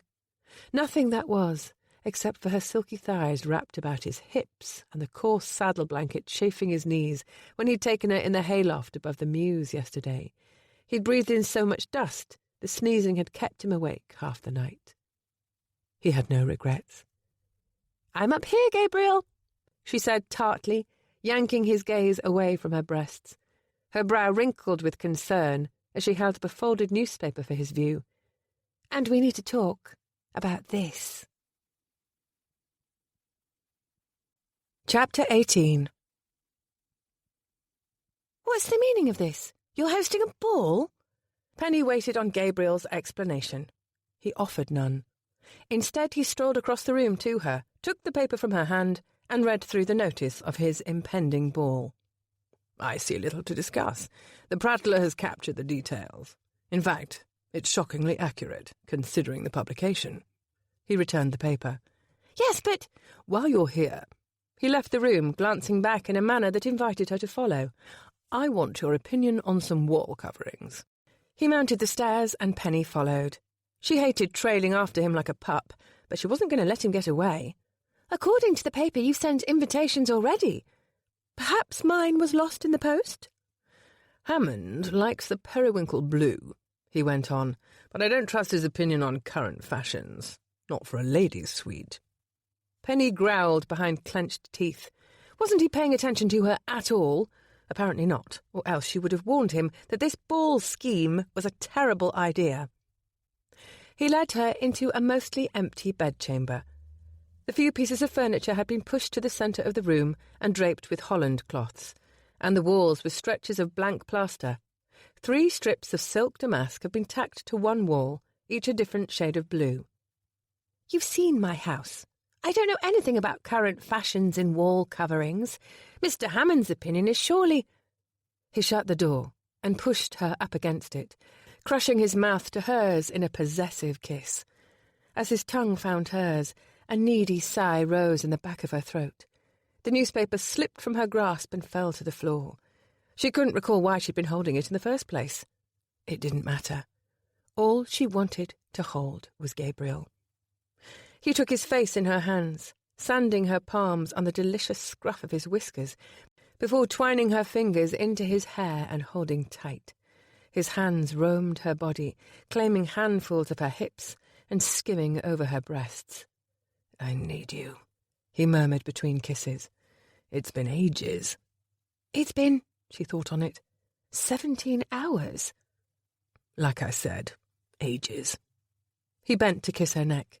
We can't, she gasped. Not here. There's no bed. He grinned wickedly. Love, we don't need a bed. Oh. One of his hands caught the hem of her frock and hiked it above her knee, bunching her petticoats between their bodies. He swept his palm up her thigh, and pleasure rippled in the wake of his touch. While he nuzzled at her neck and licked at her breasts where they overflowed her bodice, his touch explored her intimate places. Her breathing quickened, her nipples pulled to hard, aching peaks. He slid a finger inside her. She melted against the door, her knees gone soft. She clutched his shoulders, clinging to him for strength as he stoked her desire with expert caresses. You don't understand what you've done to me, he whispered. I don't understand what you've done to me. Whatever it is, you've done the same to me, she gasped as he pushed a second finger inside her, and she caught him in a breathless, grappling kiss. They tugged at each other's clothing. I wanted you from the first, he said. I wanted you too. Every time I closed my eyes, I saw you in my bed. I couldn't stop picturing you naked and wet. If you knew the things you've done in my imagination. I touched myself while thinking of you. He groaned against her lips. Jesus Christ, that's one of them. She whimpered in protest as his fingers withdrew from her body. He slid his hands to her bottom and lifted her off her feet, carrying her across the room to where a floor-length mirror in a thick gilded frame stood propped against the wall. It must have been too heavy to move. He spun her to face it, positioning himself behind her, their gazes locked in the mirrored reflection. His eyes were dark, fierce, demanding. Show me. He yanked her skirts to her waist, frock, petticoat, chemise and all, exposing her completely. Show me how you touched yourself. Penny's heartbeat stalled. The gruff command both scandalised and excited her. With a rough flex of his arms, he hauled her to him. His erection throbbed against the small of her back. Show me. Penny stared into the mirror. A bolder, naughtier version of herself gazed back. She placed a hand on her belly and eased it downward, until her fingertips disappeared into a thatch of amber curls. She hesitated, holding her breath. More, he demanded. I want to see you. His gruffness aroused her, but she wasn't intimidated. With him, she knew she was safe. She raised a free arm above her head, clasping his neck for balance and resting her head against his chest. He wrapped his arm about her torso, holding her tight and pinning her lifted skirts at the waist. Her joints softened, and her thighs fell slightly apart. "That's it. Spread yourself for me. Let me see."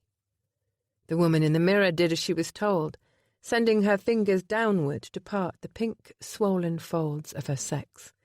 A single fingertip settled over the sensitive bud at the crest, circling gently. His ragged breath warmed her ear. "God, you're beautiful." She stared at the reflection, transfixed by the eroticism of the image within. She felt like a woman in a boudoir painting, flushed with desire and unashamed of her body's curves and shadows, aware of the power she held even in her vulnerable, naked state. As her excitement mounted, she strummed faster. She was panting, arching her back. Suddenly he worked his free hand between them, levering for space. His fingers made quick work of his buttons, and he pushed his trousers down over his hips. His free direction pulsed between their bodies, so thick and hot and so very, very hard. "Yes, take me." He teased her instead, pushing against her cleft and gliding back and forth, spreading her slickness along his full length. Then he lifted and tilted her by the hips, thrusting inside, deep and then deeper, all the way to her core, giving her the fullness she craved. He took her in long, steady strokes. His hardness was an anchor, balancing against the dizzying pleasure as she worked the hidden bud with her fingertips. "Come." His voice was strained, but he held himself to a slow, devastating rhythm. "I need to see you come." She held his gaze in the mirror for as long as she could, until the bliss overwhelmed her. She bit her lip, sealing in a cry as the climax broke. For a time she was weightless in his arms, aware of nothing but the pleasure racking her body. He ceased his thrusts as she quivered in the aftermath, supporting her boneless form. A courtesy on his part, surely. He was as hard as she'd ever felt him, and as her breathing slowed, the tension in his body increased. She caught his gaze in the mirror and nodded. "Now." "Lean over," he growled. "Hands on the frame." The brusque command thrilled her. She did as he asked, bending forward at the waist and bracing her hands on either side of the mirror's gilt frame. He lifted her by the hips and pushed deep, claiming her in one powerful motion. As he took her in pounding thrusts, his flanks met her backside with sharp, rhythmic smacks. They echoed through the room, obscene and arousing. Soon these sounds were joined by low, primal grunts of satisfaction. She watched him, captivated by the display of raw, unfettered male desire. Sweat broke out on his brow. His jaw clenched so tightly the tendons on his neck went rigid. He stared at the mirror, watching her breasts jiggle and sway with each thrust. With a muttered curse, he redoubled his pace. Her observations were halted. It was all she could do to brace herself against the force of his thrusts. She would have bruises tomorrow from his vice-like grip. She felt him swell even larger within her, and his rhythm faltered. With a tortured groan, he pulled free of her sex and pressed her legs together, thrusting between her thighs until his seed spilled over her skin, hot and crude. She felt marked, claimed, but also wild and free. Several panting, sweaty, sticky moments later, they crumpled together to the floor, sitting with their backs against the wall. Penny rested her head on his chest. It was lovely to snuggle. There was simply so much of him. She could be satisfied with just one of his arms to clutch, or a single shoulder to rest her head upon. But Penny wanted him all. She couldn't deny it any longer. Closing her eyes, she pressed her ear to his pounding heartbeat. Like the rest of him, his heart was strong, defiant, loyal, capable of lasting love. He might revel in denying it, but she knew the truth. If he ever permitted himself to love, he would love fiercely and without reserve. Only the most stubborn of women would be able to bear it. And Penny loved nothing so much as a challenge. "Let me try," she silently wailed. "Let me try." "So," he sat up and stretched, dislodging her from her resting place, "you were asking about the ball." "The ball?" She pulled herself from her musings. Yes, that was why she'd come over, wasn't it? "When did you decide to host a ball?" He stood, hiking his trousers. "Somewhere between delivering you home from the hotel that night and exerting a bit of influence over the Irving family the following morning." Penny was agog. "You didn't?" "Would you rather those sisters spread vile gossip about you all over London?" "I don't want you ruining families on my account." "I didn't ruin the Irvings. I merely made it known that I could ruin them, if I so chose." She moaned a little. "Listen, it's not my fault their father backed the wrong company in the fur trade." "The fur trade?" She accepted his hand, and he helped her to her feet. "Very well. I suppose I won't complain this time." So this was why she'd remained unidentified woman in the Prattler. She ought to have guessed. She did her best to rearrange her attire. The seam under her arm had ripped, yet one more frock for the mending heap. "This still doesn't explain why you're hosting a ball." "I would say something about 2 birds and 1 stone, but you'd complain about animal cruelty. Suffice it to say, by hiring an orchestra and inviting a crush of people to admire this place, we can solve both our problems in one evening.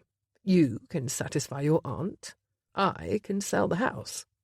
He clapped his hands in a cheery fashion. "All sorted." "How efficient." "While you're here, you may as well give me your opinion on the wall coverings." He gestured at the strips of silk damask on the wall. "Tell me your preference." "The blue?" "They're all blue. You're not even looking." He took her by the shoulders and swiveled her to face the samples. "Which is best for the lady of the house?" "Why does it matter what I think?" He tensed. "Why shouldn't it matter?" "Because I'm not the lady of the house." She tried and likely failed to mask her discomposure. "It's not my bedchamber. It never will be, so it doesn't matter what I think now, does it?" He rubbed the back of his neck with one hand. "Maybe not." Penny smoothed her skirts and drew a breath to calm her emotions. He didn't deserve her frustration. Selling the house had always been his goal, and she was being churlish because she didn't want to be reminded of it. It wasn't his fault that she was falling in love with him. For that she had no one to blame but herself. "Never mind me," she said gamely.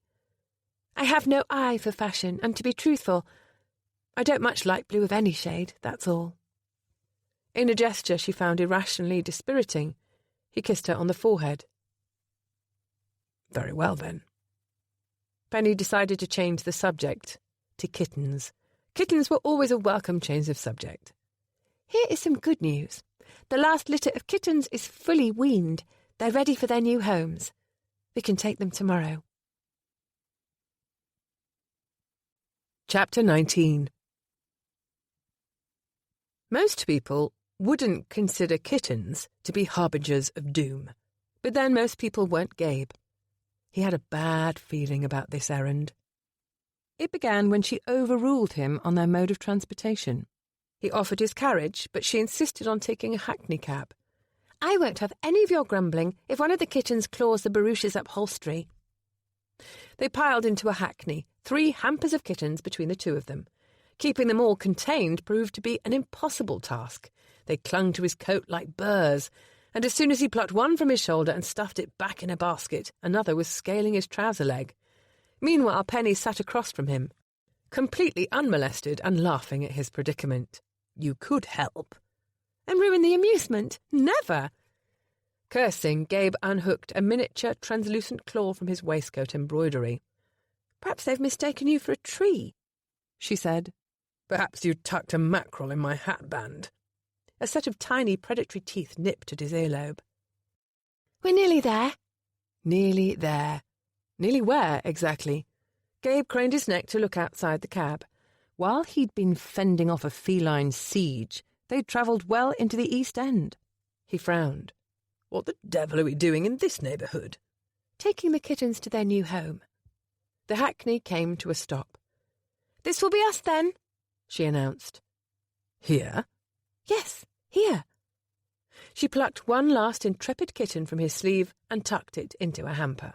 The button on Gabe's cuff was left dangling by a thread. They'd stopped before a building with a simple brick facade. It appeared to be well tended, considering the environs, but Gabe didn't trust appearances. If you mean to release them into the streets, they'll find no shortage of rats hereabouts. I'd never dream of doing such a thing. He knew she wouldn't, and that left him all the more disturbed. Loving homes in this warren of crime and drunkenness came scarce, and not only for kittens. A young defenceless creature would find no comfort here, only cold, hunger, and fear. When Penny moved to exit the cab, he held her back. Oh, no, you're not. Don't be silly, it's perfectly safe. What makes you think that? Gabriel? Her eyes widened in disbelief. You truly never visited the place? Why would he have visited this place? He looked around, searching for street names or numbers, any signs posted overhead. He saw only a window with an astonishing number of faces smashed against the glass. Children's faces. The truth crept over him. Penny, what have you done? She'd already alighted onto the pavement, carrying hampers in either hand and leaving him with the third. She beckoned him with a tilt of the head. Come along, then. Wait. He scrambled down from the cab to catch her, stop her, but she'd already rung the bell. Hammond told you, didn't he? It couldn't have been anyone else. She gave him a gentle nudge with her elbow. Don't be anxious. I'm not anxious, he lied. Don't be frightened, then. I'm not frightened. I'm livid. I'm going to sack that sorry excuse for an architect before he's... Nonsense. You're not angry with Mr. Hammond. You're just put out that I finally found it. Found what? She gave him a smug little smile. Your soft underbelly. The door opened and they were greeted by a woman of middle age, wearing a white smock over a dark green dress. Upon seeing Penny, she broke into a wide smile. Lady Penny, what a delight to see you again. Do come in, come in. She waved them through the door. I've brought the surprise for the children, as we discussed. Penny lifted a hamper. And I've brought a surprise for you as well, Mrs. Baker. May I present Mr. Gabriel Duke, your elusive benefactor. Mr. Duke! The woman clapped a hand to her chest in shock. She turned to Gabe. You are most welcome, sir, most welcome. Gabe mumbled a perfunctory greeting in reply. This Mrs. Baker wanted to make him welcome, and all he wanted was to make a half-turn and walk out the way he'd come in. Next, they'd be insisting he take some god-awful tour of the place. Perhaps you'd be so good as to give us a tour of the place, Penny suggested. Gabe intervened.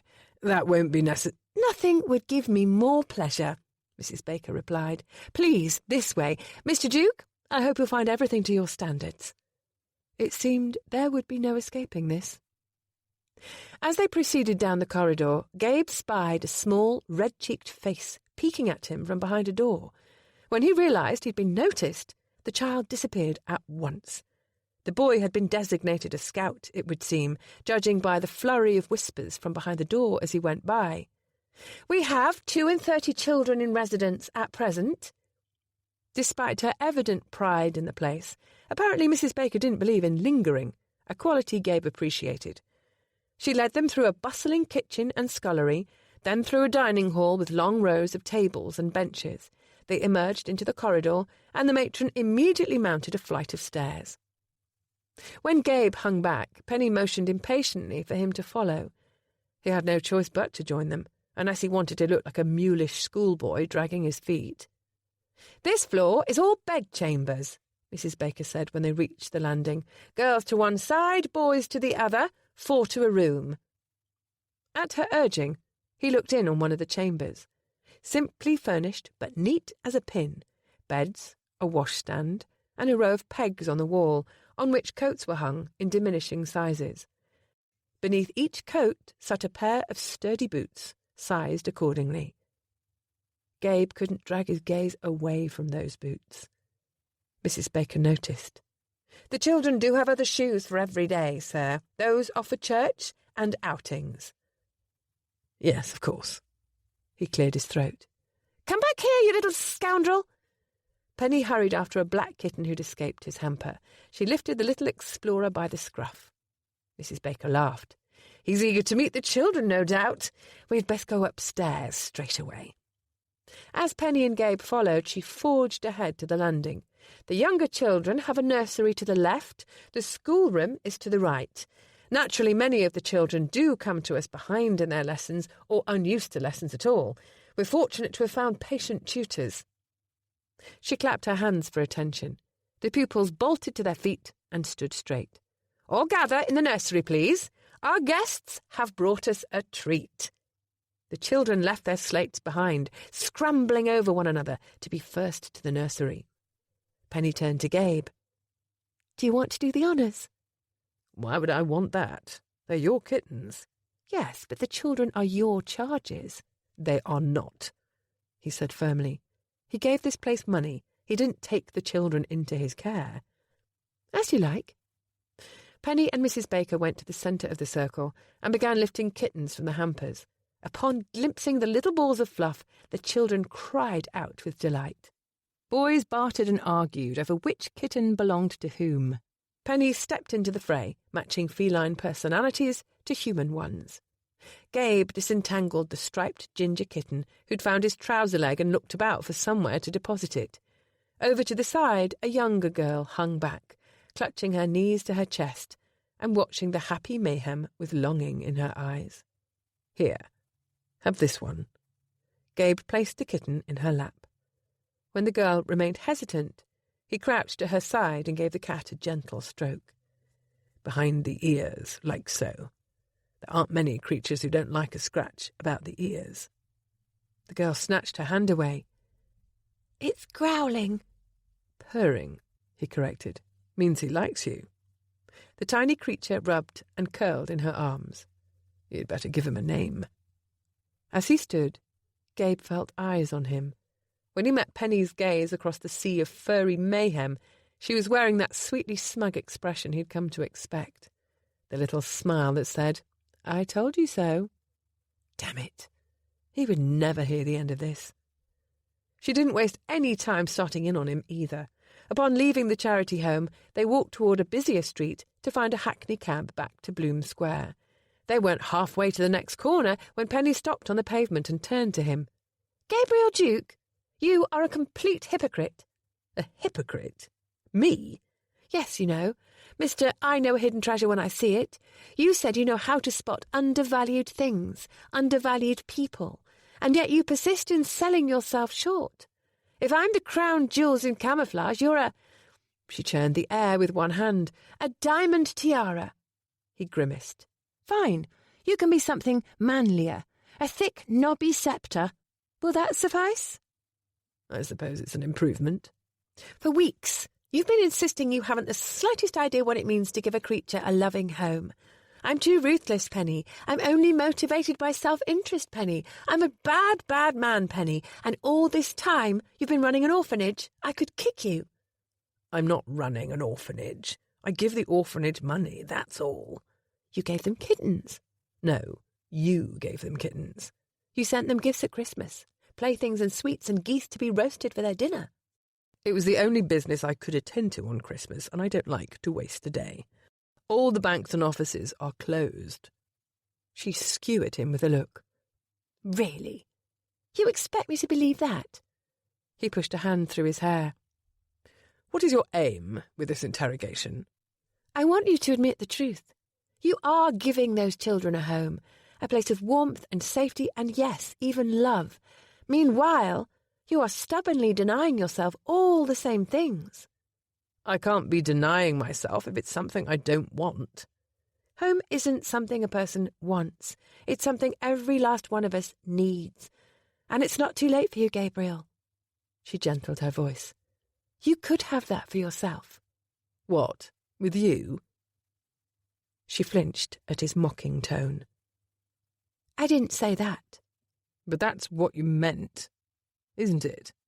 You have this idea that you'll rescue me, bring me in from the cold, put me on a leash, have me eating out of your hand. I'm not a lost puppy and I don't need saving. You're being a fool." Her chin jutted toward him. "Don't mock me. Don't you dare mock me just because you're afraid." "You think I'm afraid? You don't know the meaning of fear, or hunger, or cold, or loneliness." "I know the meaning of love. I know that you deserve it. I know you are too good a man to be alone." "Don't say such things," he warned her. "Don't make me prove you wrong." She put her hand on his arm. "I'm not wrong." He tipped his head back and cursed the sky. There was nothing for it. He couldn't convince her with words. She'd never understand unless he showed her the truth. "Come along, then." He pulled her arm through his, roughly. "We're going to take a little stroll, you and I." She pulled against his arm. "Where are you taking me?" "On a tour of hell." Penny stumbled as he pulled her around a corner, off the bustling street of shops and onto a smaller, crowded lane. Passing women eyed her with a mix of curiosity and contempt. Men raked her with lascivious gazes. "Stay close." His voice was dark and bitter. "This is where the ladies of the evening hawk their wares. And in a neighbourhood like this one, it's evening round the clock." Penny's face heated. As they stepped off the pavement, she lifted her hem to keep it out of the muck. He clucked his tongue. "Mind you don't raise those skirts too high. Another inch and you'll be mistaken for one of them." The air was foul with the stench of filth and gin. People called and whistled to them from glassless windows and doorways on either side of the lane. "Let's have a little tour of my childhood, shall we? I was likely conceived in one of the many rooms above this street, fathered by a man who could be any of dozens, and born to a prostitute who was a slave to gin. Nonetheless, she made a better mother than many. She didn't abandon me to die of exposure, not as an infant at least." Together they weaved through a dense warren of twisting, fog-smothered passages. Derelict buildings crowded either side of the alleys. Streets so narrow one couldn't see the sky. Penny could have never retraced their steps. If he left her alone here, she would wander helpless in the fog forever. But Gabriel never paused, and she didn't suppose it was because masculine pride made him reluctant to ask for directions. He knew precisely where he was going. Every twist and turn belonged to a map etched in his mind. They passed a beggar woman with her palm outstretched for a farthing. Penny slowed on instinct, but he tugged her past. "There's a cellar down that way. They used to have a broken window." He tossed out the observation as if it were pointing out a church with unremarkable architecture. "I spent a winter sleeping in it, along with a great many rats." She tripped on a stone, and her boot sloshed into a shallow river of things probably best left unidentified. Grey gutter muck splashed her hem. They ventured farther into the maze of tenements and doss houses. Every minute or two he paused to point out, in a tone of complete indifference, a doorway that could offer as many as 6 huddled urchins shelter from the wintry wind, or the baker's shop, where it was easiest to steal bread. It wasn't difficult to imagine him here as a child. Everywhere they turned, she glimpsed the pale, grime-streaked face of a boy dressed in rags, a face that could have been Gabriel's once. By the time he brought them to an abrupt halt, Penny's feet were aching, her lungs were burning, and her heart was in tatters. "Here's the best part." He took her by the shoulders and turned her to face the other side of the street. "That gin house, right there. That's where my mother sold me." "Sold you? A mother can't sell her child." "Happens in the rookery all the time. Husbands sell wives, parents sell children. I was sold to the pub's owner." "You said you were in the workhouse." "I was, after the owner pushed me out the door, but not before I spent 3 years in that gin house, hauling coal, carrying water, scrubbing vomit from the same floors I slept on at night." "Gabriel." She wanted to beg him to stop, but that didn't seem fair. She couldn't refuse to hear it when he'd lived it. "Do you want to know what those years of my life were worth? Can you guess the price a mother sets on her own child?" Penny suspected she knew the answer. A sick feeling gathered in her stomach as he reached inside his coat. "1 shilling. He produced the coin from his pocket and held it up for her to see. "That's what I was worth, a single shilling. Don't say that. You were always worth more than a shilling. You're right, he said. A shilling was an absurdly low price. If she weren't so desperate to buy gin, my mother could have haggled for as much as £0.50. I won't listen to you speak that way. Penny wrested the coin from his hand and tossed it on the ground. Oh, you will. You will listen, and you will hear. He grabbed her by the wrist and led her down a dark pathway, scarcely wide enough for the two of them to walk side by side. When they'd reached a place out of view, he turned to her. Do not speak to me of homes, or comforts, or love, he said through gritted teeth. There is nothing the two of us could share. Nothing. Why not? He tugged at his hair. Look around you. We're not in Bloom Square, Penny. I don't care whether you were born in a gutter or a palace, whether your mother was a beggar or a queen. It doesn't matter to me. Perhaps it matters to me. Have you thought of that? You're so enamoured with the idea of deigning to be with a low-born man, you haven't stopped to wonder if I want anything to do with a high-born lady. I thought you didn't believe in class distinctions. This isn't a matter of different classes. We come from different worlds. When you were eating buttered toast and jam for your tea, I was starving. While your nursemaid was dressing you in crisp white pinafores, I went without shoes. While you had candles burning in every room, fires laid every night, quilts heaped atop a warmed bed, I shivered in the street in the dark, waking at the slightest noise, ready to flee at any moment. I couldn't trust a soul in the world. And you've lived to the age of 26, believing every problem can be cured with a goddamn kitten. I do not believe every problem can be cured with a kitten. I do believe in love. And perhaps love can't cure every problem, but it makes the wounds heal a bit faster, with fewer scars. I understand why you don't believe that. How could you, if you'd never known it yourself? But perhaps you should give it a try. Let someone care for you, Gabriel. It doesn't have to be me, but... She broke off. No, forget that last. It does have to be me. I'm generous, but I'm not that generous. When it comes to this, I'm not willing to share. Penny, I haven't the faintest idea what you're on about. I love you, she exhaled in a huff. There. Is that simple enough? Chapter 20. Simple? Gabe stared at her. No, it wasn't simple. It was incomprehensible. I love you, she repeated. And what of it? You love everyone. Not this way. She reached for his hand and gave it a tender caress. I love you. Penny, stop. Emotion held his throat in a vice. You have to stop. I don't think I could if I tried. And I don't want to try. She brought his hand to her lips and kissed it. Her gesture was wrong, so wrong. Gentlemen kissed ladies' hands, not the reverse, and they most certainly didn't do so in reeking, filthy slums. His blood pounded at the door of his soul, and it would not be denied. She kissed him first, bless her, moaning softly against his mouth, granting him permission to take control.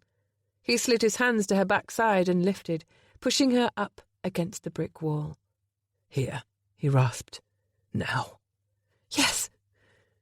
They raced for the same goal, her tugging at the buttons of his trousers, him hiking her skirts. By the time her touch skimmed the shaft of his cock, he was already primed and aching. When he slid 2 fingers into her wet heat, triumph surged through him. Yes, she wanted this. She wanted him. He withdrew his touch and brought his fingers to his mouth, sucking them clean. God, she was sweet, and he was depraved, base. She arched against him in a silent plea.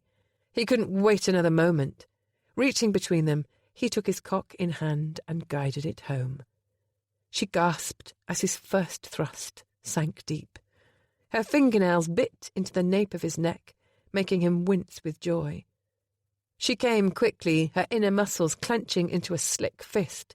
He thrust through every sharp, keening wave of her pleasure, shredding her frock to tatters against the brick wall, sheathing himself to the crude, thick hilt, faster, harder. Her soft, rhythmic sobs of passion mingled with his harsh, guttural sounds. He was surely hurting her, and yet he couldn't stop. He couldn't even bring himself to slow down. If he paused for a single instant, the truth would catch up with him. He'd be forced to reckon with the fact that he was taking her in an alleyway like a whoring brute. And he'd be reminded once again that he didn't deserve her, could never hope to deserve her. So he galloped onward, desperate, racing through that dark, lonely tunnel of yearning until he emerged into blinding light, the place where eternity was measured in heartbeats and nothing mattered that wasn't joy. In the aftermath, he slumped against her, shuddering with the pleasure of release. And then, as the pleasure ebbed, the inevitable shame and disgust crept in. He looked around them, wrinkling his nose at the reeking alleyway and the puddled God knew what at his feet. Bile rose in his throat. He forced himself to meet her eyes, those lovely blue eyes shining with an emotion he called foolishness and she called love. Perhaps they were one and the same. Whatever name it went by, that emotion had found its way inside him, stretching his ribs and carving out space in his chest, settling in. How had she done it? Of all people, he knew how to lock up his heart, shutter the windows, bar the doors. She'd wormed through a keyhole somehow, made herself at home. Damn it! Gabe couldn't let her stay. He knew how to force an eviction with a ruthless, cold-blooded strength. He'd allowed his willpower to slacken over recent weeks. Now it was time to flex. The danger was too great. Not to her reputation. Her life was hers to do as she wished. But to her heart, her lovely, shining soul. If he destroyed her trusting, generous nature, he wouldn't know how to live with himself. Gabe lifted her in his arms and carried her out of the labyrinth of the rookery. He wasn't going to allow any further damage to her frocks, not on his account. When they reached the main thoroughfare, he waved for a hackney cab. "Mayfair," he told the driver. "Bloom Square." He tucked Penny inside the cab, carefully settling her on the seat. She moved over to make room for him. "I'm sorry," he said. "For what?" "For this." He slammed the door of the hackney shut and motioned to the driver. "Gabriel, where—" The cab carried her and her objection into the London streets. When they'd gone, Gabe turned on his heel and walked the other way. There. It was over. Forever. If Gabriel thought this was over, he was fooling himself. Penny was not so easily deterred. However, she decided to allow him a day to recover his senses. When the hackney deposited her at home in Bloom Square, she wanted nothing more than to have a bath and perhaps a healthy cry. However, when she entered the house, it became evident that both bath and tears would have to wait. Aunt Caroline looked over her muddied, bedraggled frock. "Oh, Penelope!" "What a delight to see you, Aunt Caroline!" With a dejected sigh, Penny dropped into a chair, unable to think of anything else to do. "Have you been waiting long?" "Too long, I dare say. I've been having a disturbing conversation with your parrot." "I don't suppose 'I love you' was part of the dialogue?" Her aunt's eyes were steely. "No." Drat. Penny couldn't convince anyone to believe those words, it seemed, man or bird. "I've also been reading." Her aunt lifted a copy of the Prattler. "When I said I wanted to see you in the society column, this is not what I meant." "I'm not in it." "Don't lie to me." Her aunt held up the page and shook it at her. "It's right here in black and white. Unidentified woman. That can only be you. Who else would attend a fete and leave before speaking to a soul in attendance?" Penny covered her eyes with one hand and moaned. "I'm trying, Aunt Caroline. I truly am. The otters swam away, and the farm animals are headed to the country in a few days' time. Just this morning we delivered the kittens to—" She couldn't bring herself to complete the sentence. "I'm trying." And yet, somehow, all her effort wasn't enough. Not for her aunt, not for Gabriel. Not even for the parrot. "Now, about this ball your detestable neighbour is giving." "You needn't worry, I don't plan to attend." "Oh, yes, you will," her aunt harumphed. You are running out of time. If you wish to remain in London, there is only one way certain to succeed, an engagement, or at least the prospect of one. If you have a suitor or two waiting in the wings, Bradford won't drag you from town. If it was so easy to line up a suitor or two in the wings, I wouldn't be in this situation. We both know very well that you haven't been trying, and this ball is your ideal opportunity. The Duke of Ruin has a great many lords and well-placed gentlemen dangling on the loose threads of his tailcoat. They won't fail to answer his invitation. She rose to her feet. In short, you and your handsome dowry will be surrounded by financially desperate men. You'll never have a better chance at snaring one. As always, Aunt Caroline, you do wonders for my confidence. Penny accompanied her aunt to the door. It's given me no pleasure to watch you hide away all these years. Aunt Caroline patted her shoulder fondly. Believe it or not, I'm pulling for you. You deserve to be an identified woman. Penny was momentarily speechless. Thank you. Of all the places to find reassurance, she never would have expected it to come from her demanding Aunt Caroline. Her aunt's gesture wasn't precisely effusive, but Penny wasn't in a position to be choosy. She would take what she could get. This rare display of affection concluded, her aunt opened the door to leave. I'll see you at the ball, then. Do try to look presentable, Penny finished. I know. Her aunt clucked her tongue. Presentable won't do on this occasion, I'm afraid. If you want to win this little wager of ours, you had better look magnificent. Magnificent? Penny had no interest in accumulating desperate suitors of the tongue. She had a singular interest in winning the heart of one man, which meant she'd be betting everything she had on love. If attending his ball and looking magnificent could help in the least, well then, she had little time to waste. Chapter 21. Hurry along. Gabe kicked the blocks in place to keep the wagon wheels from moving, while Ash and Chase adjusted the wooden ramp to the wagon bed. We need to have this done before the ladies return from the shops. What's the hurry? Chase said. Gabe hedged. So they can arrive at Ashbury's country estate before nightfall. Safer for men and beasts that way. In truth, he didn't want to risk meeting with Penny. Conversation was to be avoided at all costs. Nothing she could say would change his mind, and nothing he could say would make it any easier. Come on, then. He clapped his hands. Angus is waiting. We need to have Marigold loaded before I can settle the hens. We have a problem, Ashbury called from the mews. The goat won't move. She keeps stamping at the ground and bleating. Her belly doesn't look right. It keeps bunching and shifting. Chase and Gabe followed him into the stalls. Penny always says the creature has sensitive digestion, Gabe said. Perhaps the goat ate something that didn't agree with her. Or maybe it's something else, Chase said. Like what? I've been reading up on things. Chase jammed his thumb in his waistband. You know, since it will be Alexandra's time soon, humans and goats are different animals, but some qualities among females must be universal, a contracting abdomen and a great deal of moaning being two of those qualities. Ashbury wiped his brow with his sleeve. Chase, what the hell are you saying? I'm saying I think Marigold is preparing to give birth. Gabe smacked his gloves against his thigh. Damn it, I knew it. I knew this goat was breeding. Ashbury braced his hands on his hips. She's been too free with her favours, eh? The scarlet strumpet? Watch yourself, Gabe snapped. Marigold's not that kind of goat. Yes, let's not shame the poor girl, Chase added. Perhaps it was star-crossed love. Bringing this back to reality for a moment, if you don't mind, Gabe said. What the hell are we supposed to do?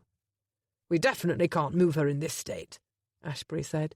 Don't animals know what to do on their own? Chase asked. It's instinct. All we need to do is wait. And so they waited. And waited. After what felt like hours, Gabe paced the stall back and forth. Should she really be making that noise? Ashbury shrugged. Have you ever heard a woman in her labours? No, Gabe cautiously replied. I regret to inform you it doesn't sound much different than this. Why are you telling me these things? Chase complained. That's it, Gabe said. I'm sending for a veterinarian, 2 of them, 3. We'll wait on their advice. And so they waited, and waited. After what felt like hours, no veterinarian had appeared. Marigold braced her head against the side of her stall, pawing the ground and bleating. Her tail lifted. Hold a moment. I think something's happening. Gabe beckoned to the other 2. One of you should look. You do it, Ash, Chase said. Why me? Because your wife's given birth. You said that you were there. I said I heard it. I didn't look. Chase rose to his feet and went to the hind end of the goat. Ah, look, I'm not afraid. I intend to be there for every moment of the miracle of my own child's birth. He crouched and squinted. And I've changed my mind. Chase retreated to the far corner of the stall and sat on a crate, his pallor having turned a pale, sickly green. Fine, Ashbury said. I'll do it. If I could stomach my own injuries from that rocket blast, I can stomach this. He went to look, then reeled a step backward. Oh, God! Something's coming out! Of course something's coming out, Gabe said. A baby goat. No, Ash said grimly. No. If it's not a goat, then what is it? It's a punishment for all my earthly sins, is what it is. Describe it, Chase said. I've done my research. What does it look like? Picture a soap bubble, Ashbury said slowly. Then picture a soap bubble blown in hell by a demon with a phlegmy cold. Chase doubled over. I think I just vomited in my mouth. Maybe it's the placenta, Ashbury suggested. Ash, you idiot! Chase had his head between his knees. The placenta comes after. That's why they call it the afterbirth. Didn't you do any reading when Emma was pregnant? Yes, I did all sorts of reading. I read every other type of book to take my mind off the entire affair. Rather cowardly, Ashbury. Yes, and you're an exemplar of courage over there, heaving your luncheon into a milk pail. Reading about it does nothing but tell you everything that can go wrong. I didn't need that. I could imagine too many things going wrong on my own. Thank God one of us is prepared. Gathering himself, Chase wiped his brow with his sleeve. That thing you're seeing is no doubt the bag of waters, also known as the amniotic sac. Ash stood up. It went back in. Jesus! It went back in! Gabe turned to Chase. What does that mean? I don't know what that means. You just said you've done your reading. That wasn't in the book. Wait! She's pushing it out again. There's more of it this time, and it looks phlegmier. Chase retched. Ash, please! You're right. I think it is the bag of waters. Well, what do you see inside? A nose? A leg? How should I know? Why does it even matter what part it is? A nose means it's head first, and that's good. A leg would be bad, I think. You think? It depends on whether it's a foreleg or a hind leg. How do we tell which it is? I don't know, Chase exclaimed. I'm not a veterinarian. Ashbury threw up his arms and walked in a circle. Now it's gone back in again. Gabe lost his patience. He didn't know where the hell the veterinarian was, but it didn't matter. Sooner or later, Penny would return home, and Gabe would rather die than be the one to tell her Marigold was gone. Listen, the 2 of you. This goat is not dying tonight. We need to stop bickering and do something. The 3 of them gathered at the hind end of the goat. On her next contraction, they gathered their fortitude and crouched behind Marigold for a closer examination. Chase sucked in his breath. That's not a foreleg or a hind leg. That's a tail.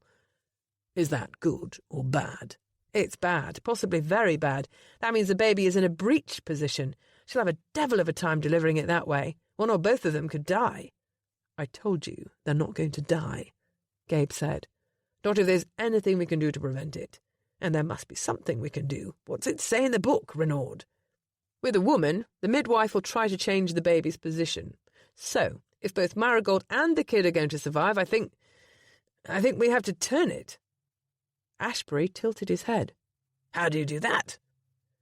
By fiddling a waltz, Chase quipped. By reaching inside the womb, of course, with, a hand. The 3 men looked from one to the other, slowly pushing their hands into their pockets as they did. Gabe looked at Chase. It should be you. Why me? You've read the book and you're the smallest. I'm not the smallest. I'm taller than both of you. Yes, but you're slender. Ashbury reached for his friend's arm and lifted it. Look at that. I'd go so far as to say willowy. Chase snatched his arm away. I'm not willowy, for Christ's sake. Why not you? He took Ash's arm and flopped it up and down. You're scarred and withered. You won't even feel the sliminess. We don't have time for this. With a curse, Gabe nudged the other two out of the way. He didn't need to read a book on childbirth to know that the longer this went on, the greater the danger to both Marigold and her kid. I'll do it. Gabe didn't know what the hell he was doing, but he was dead certain about one thing. He had to be in love with Lady Penelope Campion.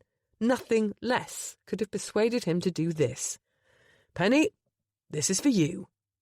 He rolled his sleeve to his biceps, drew a deep breath through his mouth, and shook out his hand. I'm going in. Chapter 22. Gabriel! Penny dashed through the door, searching wildly through the rooms. Gabriel! Down here. The call came from the kitchen below. She clattered down the stairs at once. Ash's errand boy had found them at the draper's and told her there'd been some dire matter and she must return home at once. On the carriage ride back, 100 terrible possibilities had sprinted through her mind, invoking terror, but never pausing to be reasoned away. When she emerged into the kitchen and saw him sitting by the fire, alive and unhurt, her breath returned for the first time in an hour. She rushed to his side. What happened? This happened. He shifted his arms to reveal a bundle of tiny, knobby joints and fluffy patches of black and white. A newborn goat. Oh, my goodness! She knelt behind him, peering over his shoulder. Surely not Marigold? I told you so, he said irritably. As if she'd be intimidated by gruff words from a man cradling a newborn goat in his arms. She'd always known he had a capacity for gentleness. I told you so, too. She reached to stroke the little goat's fur. Gabriel's shoulder muscle flinched in annoyance. My shirt was ruined, I'll have you know. Completely unsalvageable. And then this runtish little thing wouldn't stop shivering.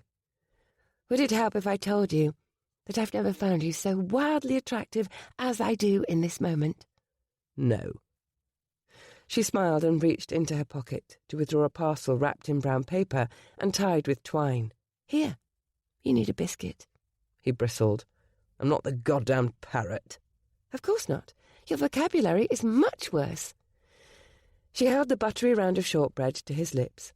Nicola made it fresh this morning. Go on, then. You know how you are on an empty stomach. Take this for now, and then I'll find you a proper supper.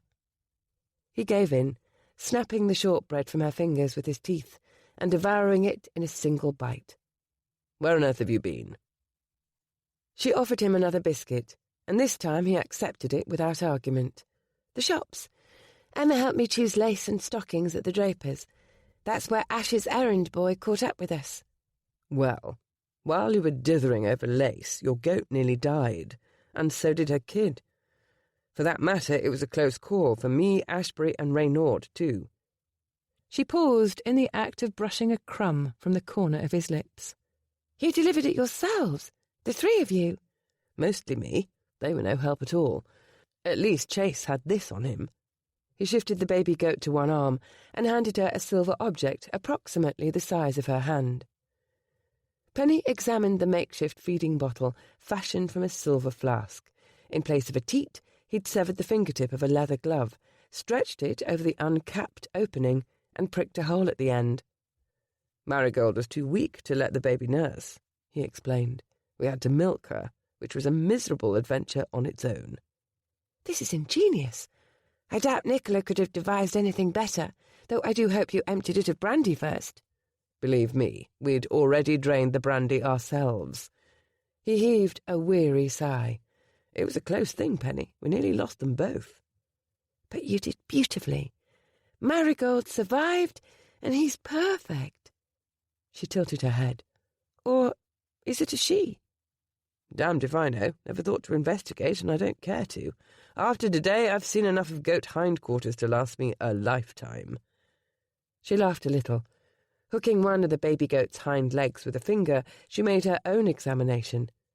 "It's a he. And he's darling." "The veterinarian's already come and gone. He said Marigold would recover, but we mustn't be surprised if she refuses to nurse.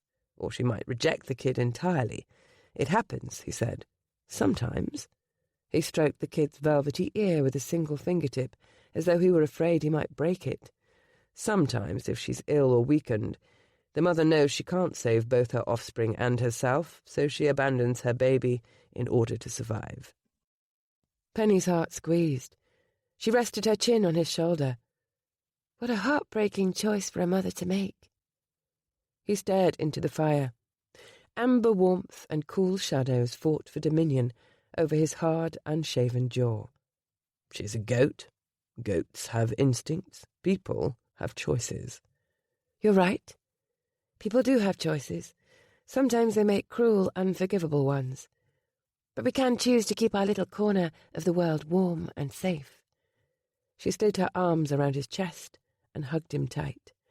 "If Marigold isn't able to care for him, we will." She reached to take the kid from his arms, but he pulled away. "Oh, no, you don't. I'm not letting you coo over him. This one is mine, and I'll do with him as I please. Send him to Ashbury's estate. Banish him to a parsnip farm. Fatten him up for Christmas dinner. I told you she was breeding, and you didn't believe me. I delivered the thing, and you weren't here. You have no say in the matter." "I suppose that's only fair." Although, watching him tenderly hold the little dear, she didn't feel too worried about the kid's future, nor Gabriel's. She would find it easier to part with him, knowing he had some love in his life, even if it came from a bottle-fed baby goat. "Have you given him a name?" "Considering what an insufferable pain he is, I'm leaning toward Ashbury." Penny chuckled. "I'll tell you a secret about Ash. His Christian name is George. He hates it." He nodded. "George it is."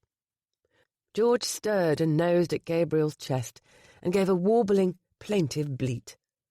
"We should take him back to the mews to be near Marigold," Penny suggested, "so they don't lose the scent of each other. Perhaps she'll feel strong enough to nurse him now. If not, I'll help with the milking." George took another flask of milk a few hours later, and then again sometime after midnight by the light of a lantern. At some point Penny must have fallen asleep, because she woke to the first glow of daylight. They'd leaned against each other in one corner of the stall, atop an uncomfortable heap of fresh straw. Gabriel nudged her with his shoulder. "Look." The newborn goat was standing on his own wobbly legs, taking drunken steps. When he toppled sideways, he bleated indignantly. Gabriel started to reach for him, but Penny held him back. "Wait." Marigold roused herself and ambled over to her kid, licking him about the head until George lurched and swayed himself to his hooves, and when he nosed at her swollen underside, she allowed him to nurse. "Oh, that's lovely." Penny snuggled under Gabriel's arm. "Thank God she finally took to him," he said. "How could she not? Look how adorable he is. Best little goat in the world." For a few minutes they watched mother and kid in exhausted silence. Then Gabriel caught Penny's hand and brought it to his chest. "They will all believe I ruined you," he said quietly. "Married you for your money." "They will." Penny tried not to betray how her heart leapt at those two simple words. Not "they would" or "they might," but "they will." "I don't care." "Others will care, your family, your peers. In society's eyes, I'm unfit to stand on your carpet, much less share your bed." She smiled. "I've shared my bed with far muddier, furrier creatures." "You're the daughter of an earl. I'm a bastard from the rookery." "You're a self-made marvel of business acumen, a brilliant financier. Besides, just look at Ash and Chase. They married a seamstress and a governess, respectively. It can be done." "It's not the same. Emma and Alexandra were elevated by those matches. You'd be the lady who lowered herself to marry a commoner, not merely a commoner, but a criminal from the streets, the The rumours would be vicious. She lifted her head. And you believe I care what the gossips say? You can't think so meanly of me as that. I think that meanly of myself. His eyes were dark, with an emptiness that yearned to be filled. You cannot understand. I can be wealthy as sin, live in the grandest houses, wear the finest clothes, and underneath I'm still that starving ragged boy from the streets. The hunger, the resentment, they never go away. I'll never belong in the ton. I can take their money, I can command their fear, but I will never have their acceptance, much less their respect. You'll have my love. And if I have yours, that will be more than enough. It's romantic to think so. But years from now, when the respectable ladies still snub you in church, or when our children come home bruised and crying because their schoolmates were cruel... She laid her head against his shoulder. Then I will tell them an amusing story about a hedgehog in a ballroom, and give them a hug, and perhaps a kitten to hold. And you and I will remind ourselves that children are stronger than anyone suspects. His chest rose and fell with a heavy breath. He released her hand and eased out of her embrace. I need to go bathe and dress. I have 100 things to do to prepare for the ball. She cringed. Do I truly need to attend? Yes, you truly do. He brushed the hay from his trousers. A lady must attend her own engagement ball. Penny sat up straight. Gabriel Duke! I know you did not just propose to me in the mews, without so much as going down on one knee, while my hair is a bird's nest and we both smell like goat. I didn't propose to you. He swung his arms into his coat. Before disappearing, he gave her a slight, mischievous grin, and a single syllable that had her heart cartwheeling in her chest. Yet. Chapter 23. Between the hasty campaign of plumbing repairs, the hanging of wall coverings and draperies, and other frantic last-minute work on the former Wendelby residence, Gabe had put up with a great deal of noise in recent days. However, on returning to the house the following afternoon, he heard the most unexpected sound yet. Laughter. Feminine laughter. He followed the sound to the drawing-room, and when he saw the source, he couldn't believe his eyes. Mrs. Burns. He cleared his throat. What's going on in here? The housekeeper wheeled to face him. Mr. Duke! She tried to school her expression, but not fast enough. Laughter had transformed the housekeeper's appearance. Her countenance was not dour and pale, but lively, warm, human. I could have sworn I heard laughter. Did you, sir? Yes, perhaps it was a ghost, or maybe a raving madwoman chained in the attic. It's my fault. Penny moved into view, carrying George in her arms. I came to ask if there was anything I could do to help with the preparations. To begin, you could take the goat back to the mews. This carpet was rescued from a French chateau. Its owner went to the guillotine. That kind of provenance comes dear. I know, but look! She set the kid on the floor, and George gambolled about the room, making high-pitched, chirping bleats. He prances, sideways. It's adorable. The kid attempted a leap and stumbled drunkenly to the side, landing on the carpet, before picking himself up and shaking his head. Even Gabe had to admit it was rather adorable, especially the way the newborn goat made its way to him from across the room, stopping at his boots to issue an entitled bleat. He was a demanding little thing already. Gabe bent to give the kid a scratch between the ears. I'll take him back to his mother. Mrs. Burns gathered the baby goat in her arms. As she was leaving, the housekeeper paused. She addressed Gabe directly. Mr. Duke, you may trust that I, and all the house staff, are committed to making the ball a success. The heart of the matter is, this house does have a grand legacy, a legacy that I regard as my own. You are part of it now.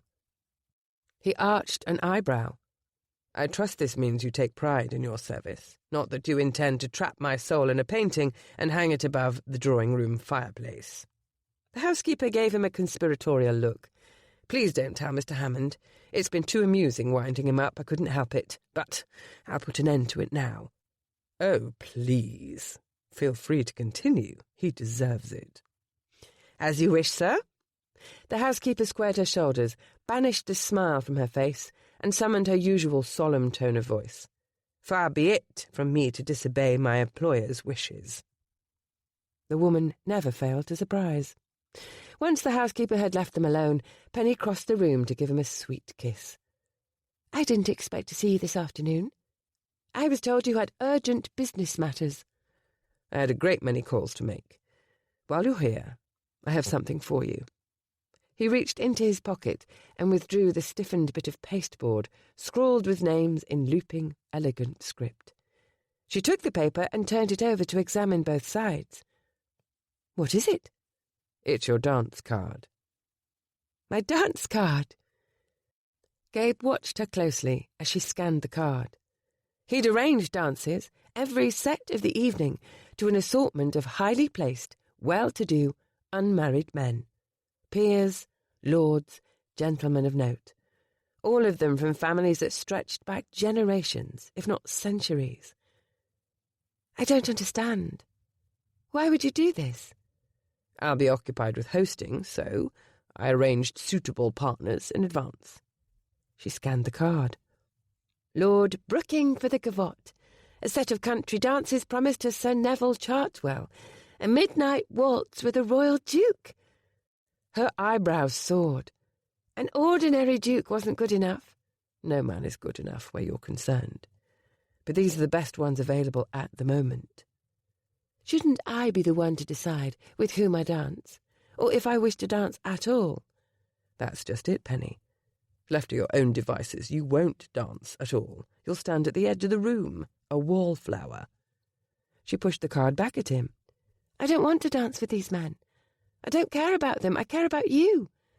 "Then do this for me," he said, unable to hide his mounting frustration. "I planned this entire occasion with you in mind, starting right after that asinine masquerade. The right guests, the best orchestra, the finest foods and wine. This ball was never about selling the house. It was meant to be your second chance at a proper debut." "Why?" "Because you deserve it. Because you spent too many years hiding in the corners or among the shrubbery when you ought to be the light of any party." "That's lovely and thoughtful. But I'm going to marry you. It's not important anymore." "It's more important than ever. Do you think I want to watch you dance with other men? Hell no. I want the guests to see you dance. Before we announce our engagement, I want everyone to know you could have had your choice of any gentleman. Everyone. Including your family, your aunt, your brother." "My brother? He won't be arriving until next week." "I sent a rider to intercept him with an invitation to the ball. He's travelling in stages, so he can arrive in time. I ought to speak with your father, of course, but I'm not patient enough to wait for correspondence from India." She fell away from him, frowning. "You did all this without asking me first?" Gabe was so taken aback, so unprepared for her displeasure. He needed time to search for words. "I planned it as a surprise, a happy one, I thought. If we marry—" "When we marry." He wreathed his arms about her waist and drew her close. "When we marry. I insist on doing it in the proper fashion with your family's blessing, a lengthy engagement, a grand wedding." "I don't need a grand wedding." "I need you to have one. I'm the Duke of Ruin. If we rush to the altar in a slapdash manner, everyone will believe I compromised you in an effort to steal your dowry, or even to purposely bring your family low and drag an aristocrat's title through the gutters where I was born. We'll never avoid rumour entirely, but speaking with your brother before announcing a betrothal is the least I can do." She touched a hand to her temple. "I understand that you had good motives. I just wish you'd warned me." "I didn't want you to worry. I've taken care of everything." "I won't do this. I cannot do this." The dance card shook in her white-knuckled grip. "You don't understand." "Then explain it to me. Because right now it feels like you're making excuses. Hiding yourself again. Or perhaps hiding me." A sick feeling came over him. "That's it, isn't it? You're ashamed." "No, never. How could you think such a thing?" I'm good enough to fuck in an alleyway, but you don't want to be seen with me in public, much less introduce me to your family, is that it? He took the dance card and held it before her face. This is important. Unless people see that you have alternatives, they'll never believe you wanted me. I won't believe you wanted me.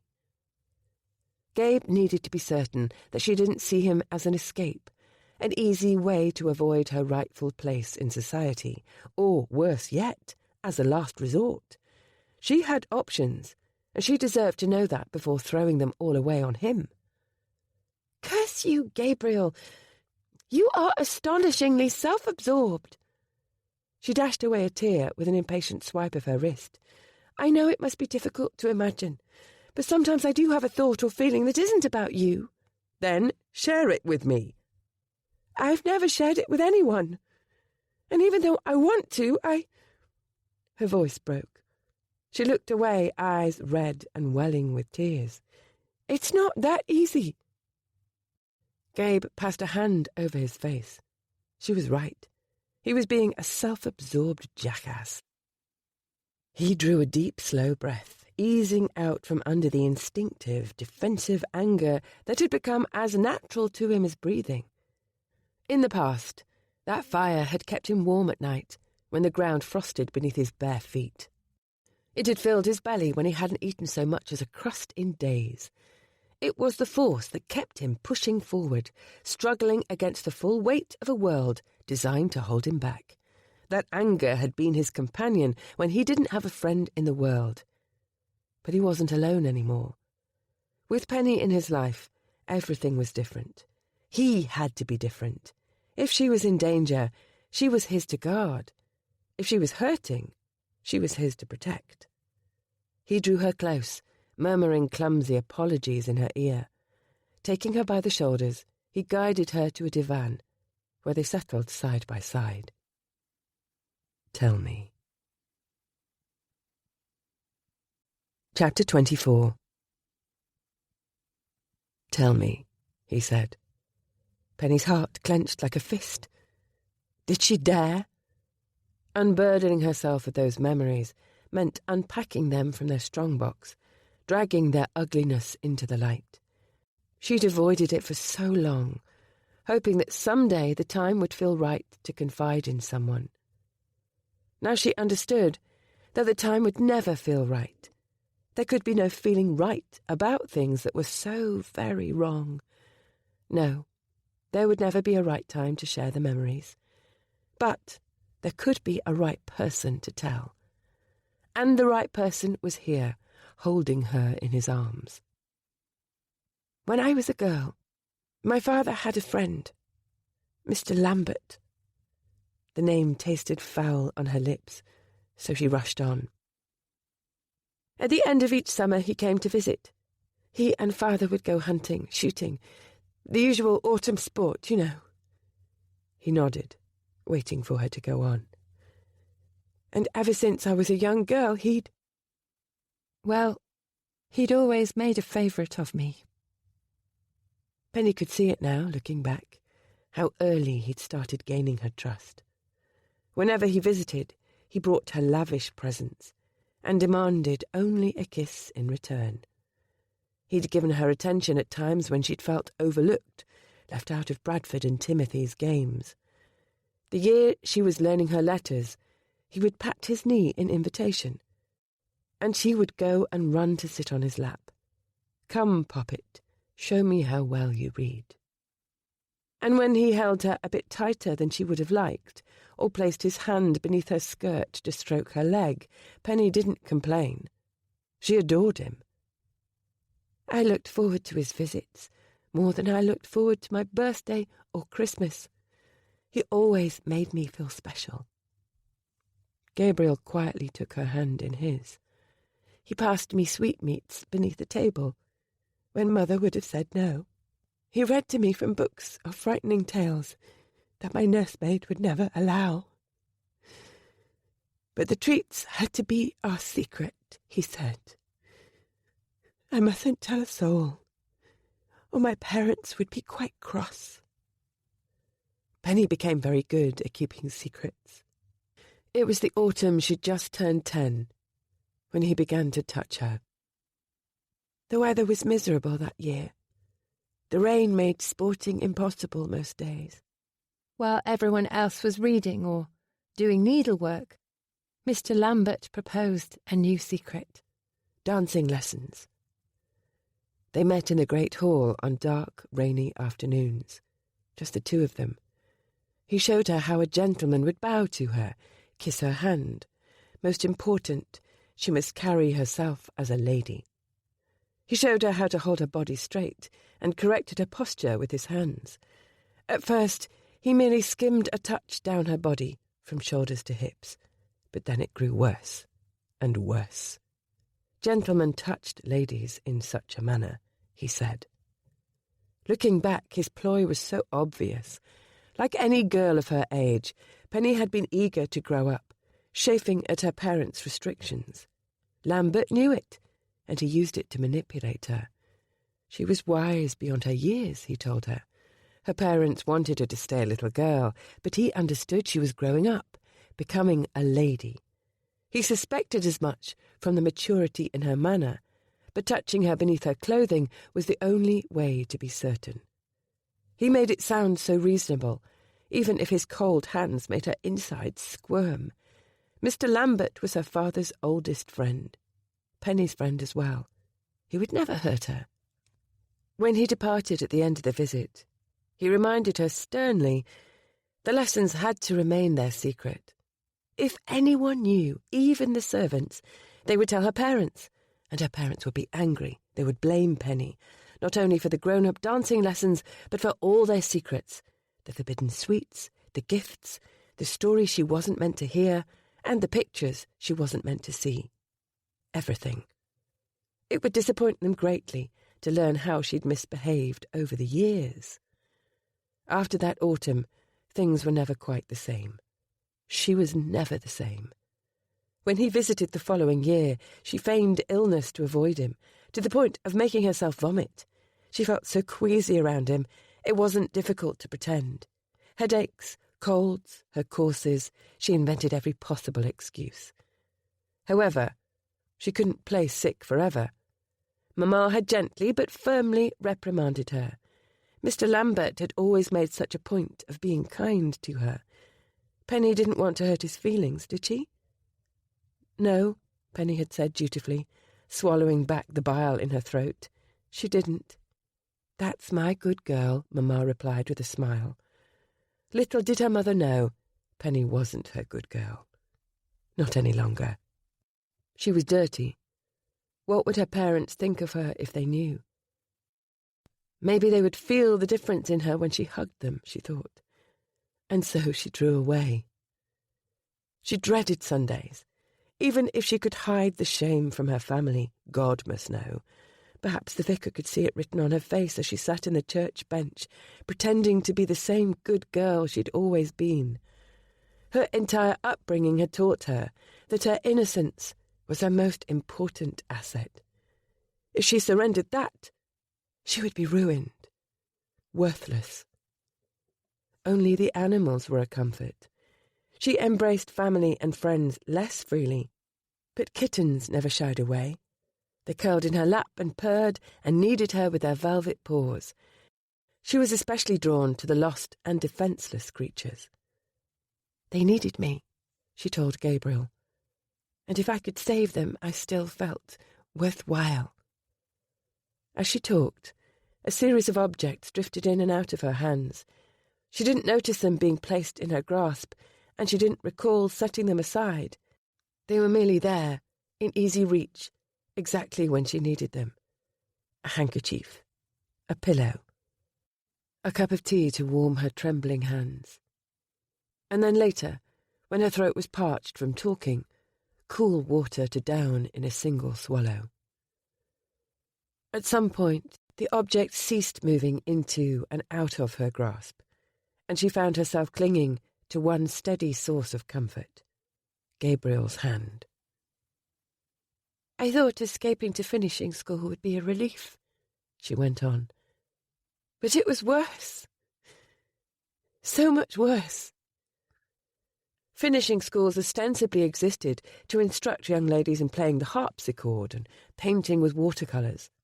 However, the lecture the matrons gave most frequently had nothing to do with art or music. The topic was virtue, the importance of staying pure, of never allowing gentlemen to take liberties before marriage, not a kiss, not a touch. Without her innocence, a young lady was worthless. By the time of her debut, Penny felt like a fraud. She wasn't the sort of young lady she'd been told a true gentleman would want, and she never could be again. The event was a lie. She was a lie.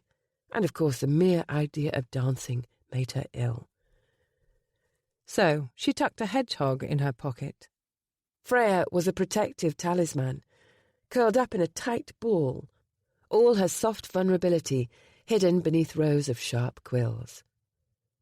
And even now, when she'd grown old enough to understand it hadn't been her fault, and that her inner worth was intact, and the very idea of ruination was a falsehood, she still couldn't bring herself to dance.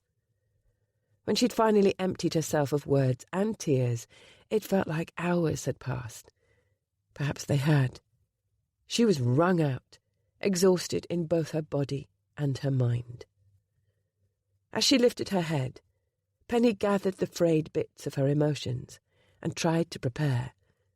Gabriel knew how it felt to be an unprotected, suffering child. He would want justice on her behalf. She would have to make him assurances. He mustn't be angry or do anything rash, she prepared to tell him. She was better now, she'd say, so much better. But the truth was, she didn't feel better. Not even though she'd unburdened herself of everything, purged that vast store of shame and pain and secrets. What remained when one unpacked an old wardrobe? An empty space. One that would take time, perhaps years, to fill. So no, she didn't feel better yet. She didn't feel anything but numb, and she'd no strength in her body to pretend otherwise. "Penny," he said, "if it's all right, may I hold you?" She nodded, and he drew her into his arms, holding her close. He pressed a kiss to her crown. She couldn't have believed there were any more tears in her, but her eyes wrung out a few more. "I don't have any kittens to offer," he said, "but if you're in need of some soothing, I may have just the thing." Chapter 25. Penny looked on with curiosity as Gabriel rolled his sleeves to the elbow, leaned over the immense copper tub, and gripped the water tap. "Say a prayer to the gods of modern plumbing," he advised her, "and if you know any, a ward against witchcraft." He turned the tap and water flowed into the tub, clear, plentiful, and steaming hot. "That's more like it," he muttered. Hot running water! She stretched her arm into the bath and swirled the water with her fingertips. I hereby retract all my complaints about construction noise. This is a miracle. "It certainly took an act of God to achieve." He turned the other tap, adding cold water to balance the hot. Then he reached for a vial of otter roses and added a few drops to the bath. The room filled with fragrant steam. "There are towels." He indicated a stack of immaculate white flannel towels, folded in perfect squares. "Soap is there, by the basin. I'll be seeing to a few things downstairs, but you've only to ring if you need anything, and I'll come at once." "Wait." She turned her back to him and lifted her hair. "Help me with the hooks, if you would." He undid the fastenings carefully and loosened the tapes of her corset as well. His manner wasn't seductive, merely gentle. "I'll hang a dressing gown on the hook outside the door," he said. "Take as long as you like." Once he'd gone, Penny slid her arms free of her frock, untied her corset and petticoats, and unbuttoned her chemise. She pushed the layers of fabric down over her hips, shedding them all at once like a skin.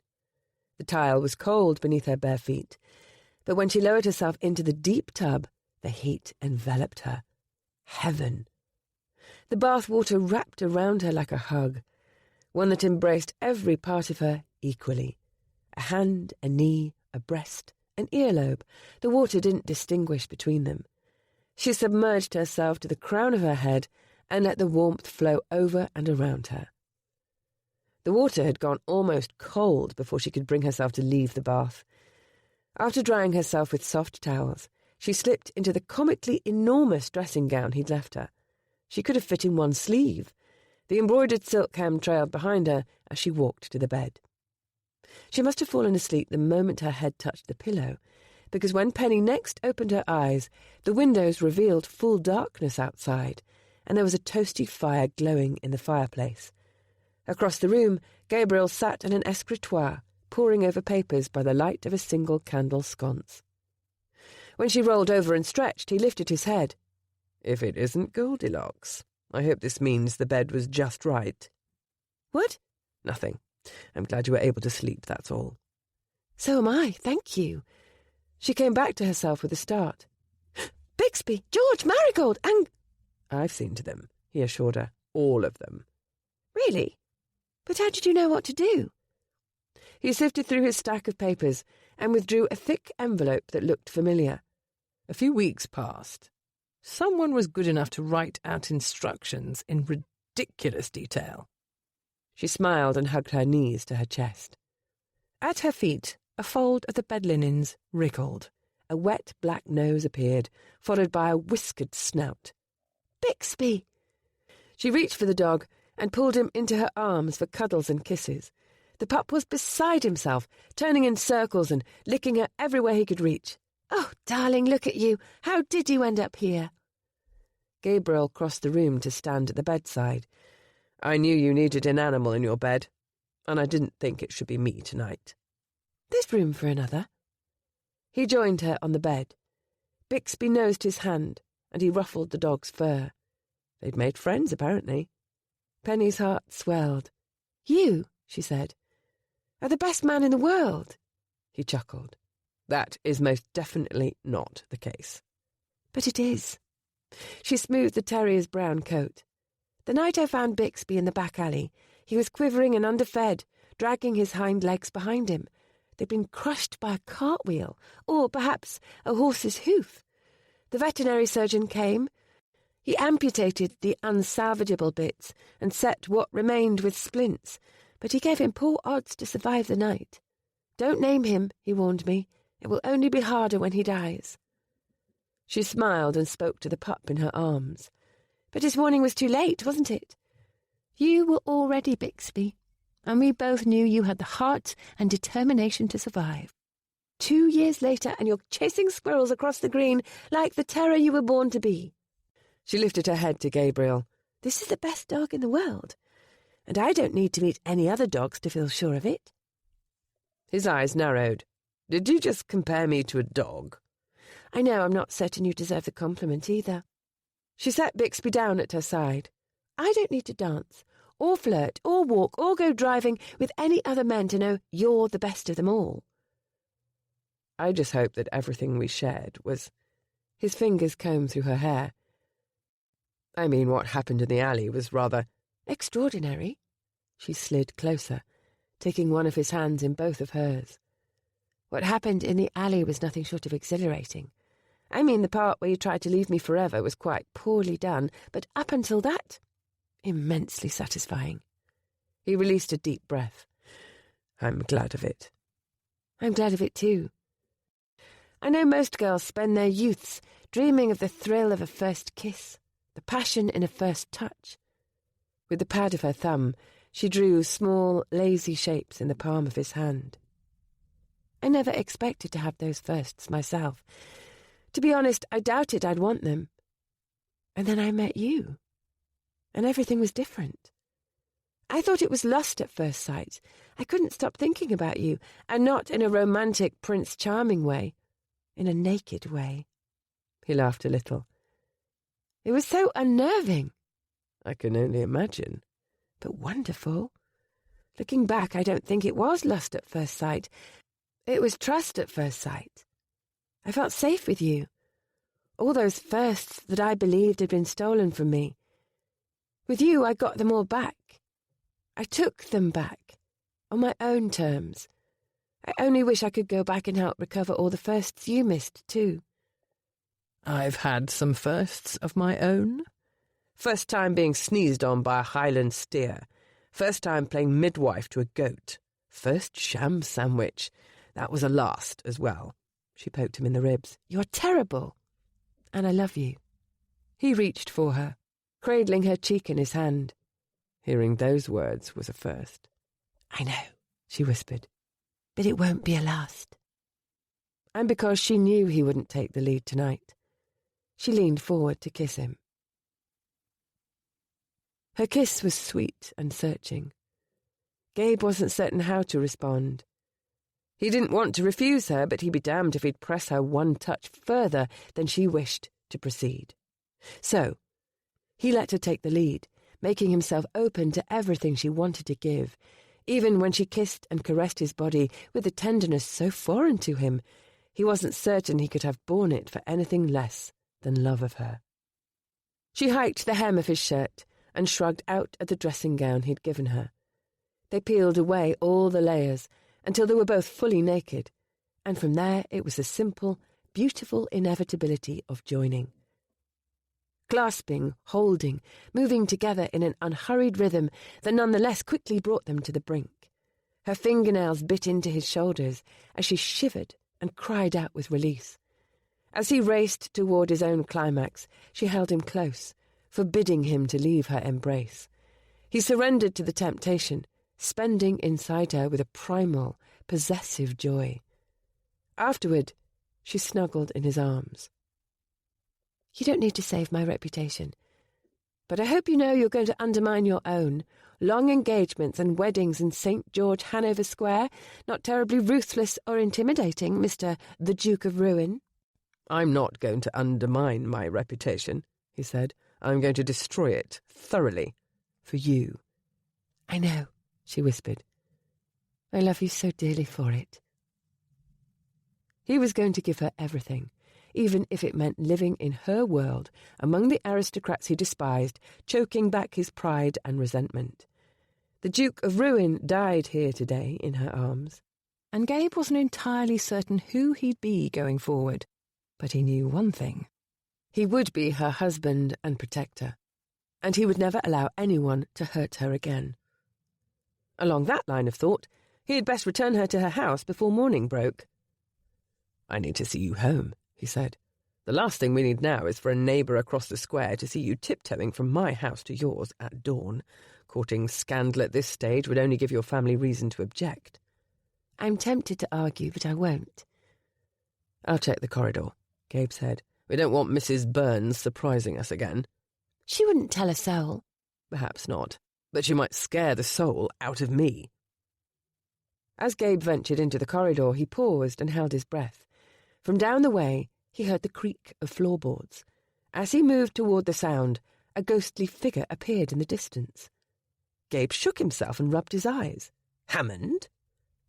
The architect's silvery hair stood at wild angles, and he was clad in only a white nightshirt. On one forearm, he balanced a tray of food. He had a bottle of wine tucked under his other arm, and a pair of wine glasses clutched in his free hand, the source of the clanking, Gabe presumed. The man was sweaty and breathless. What the devil is going on? Gabe asked. Devil indeed. Hammond leaned over his tray to whisper, I finally learned the truth about Burns. Brilliant, Gabe muttered. I thought you'd ruled out ghost, witch and vampiress. What's left? The woman's a succubus.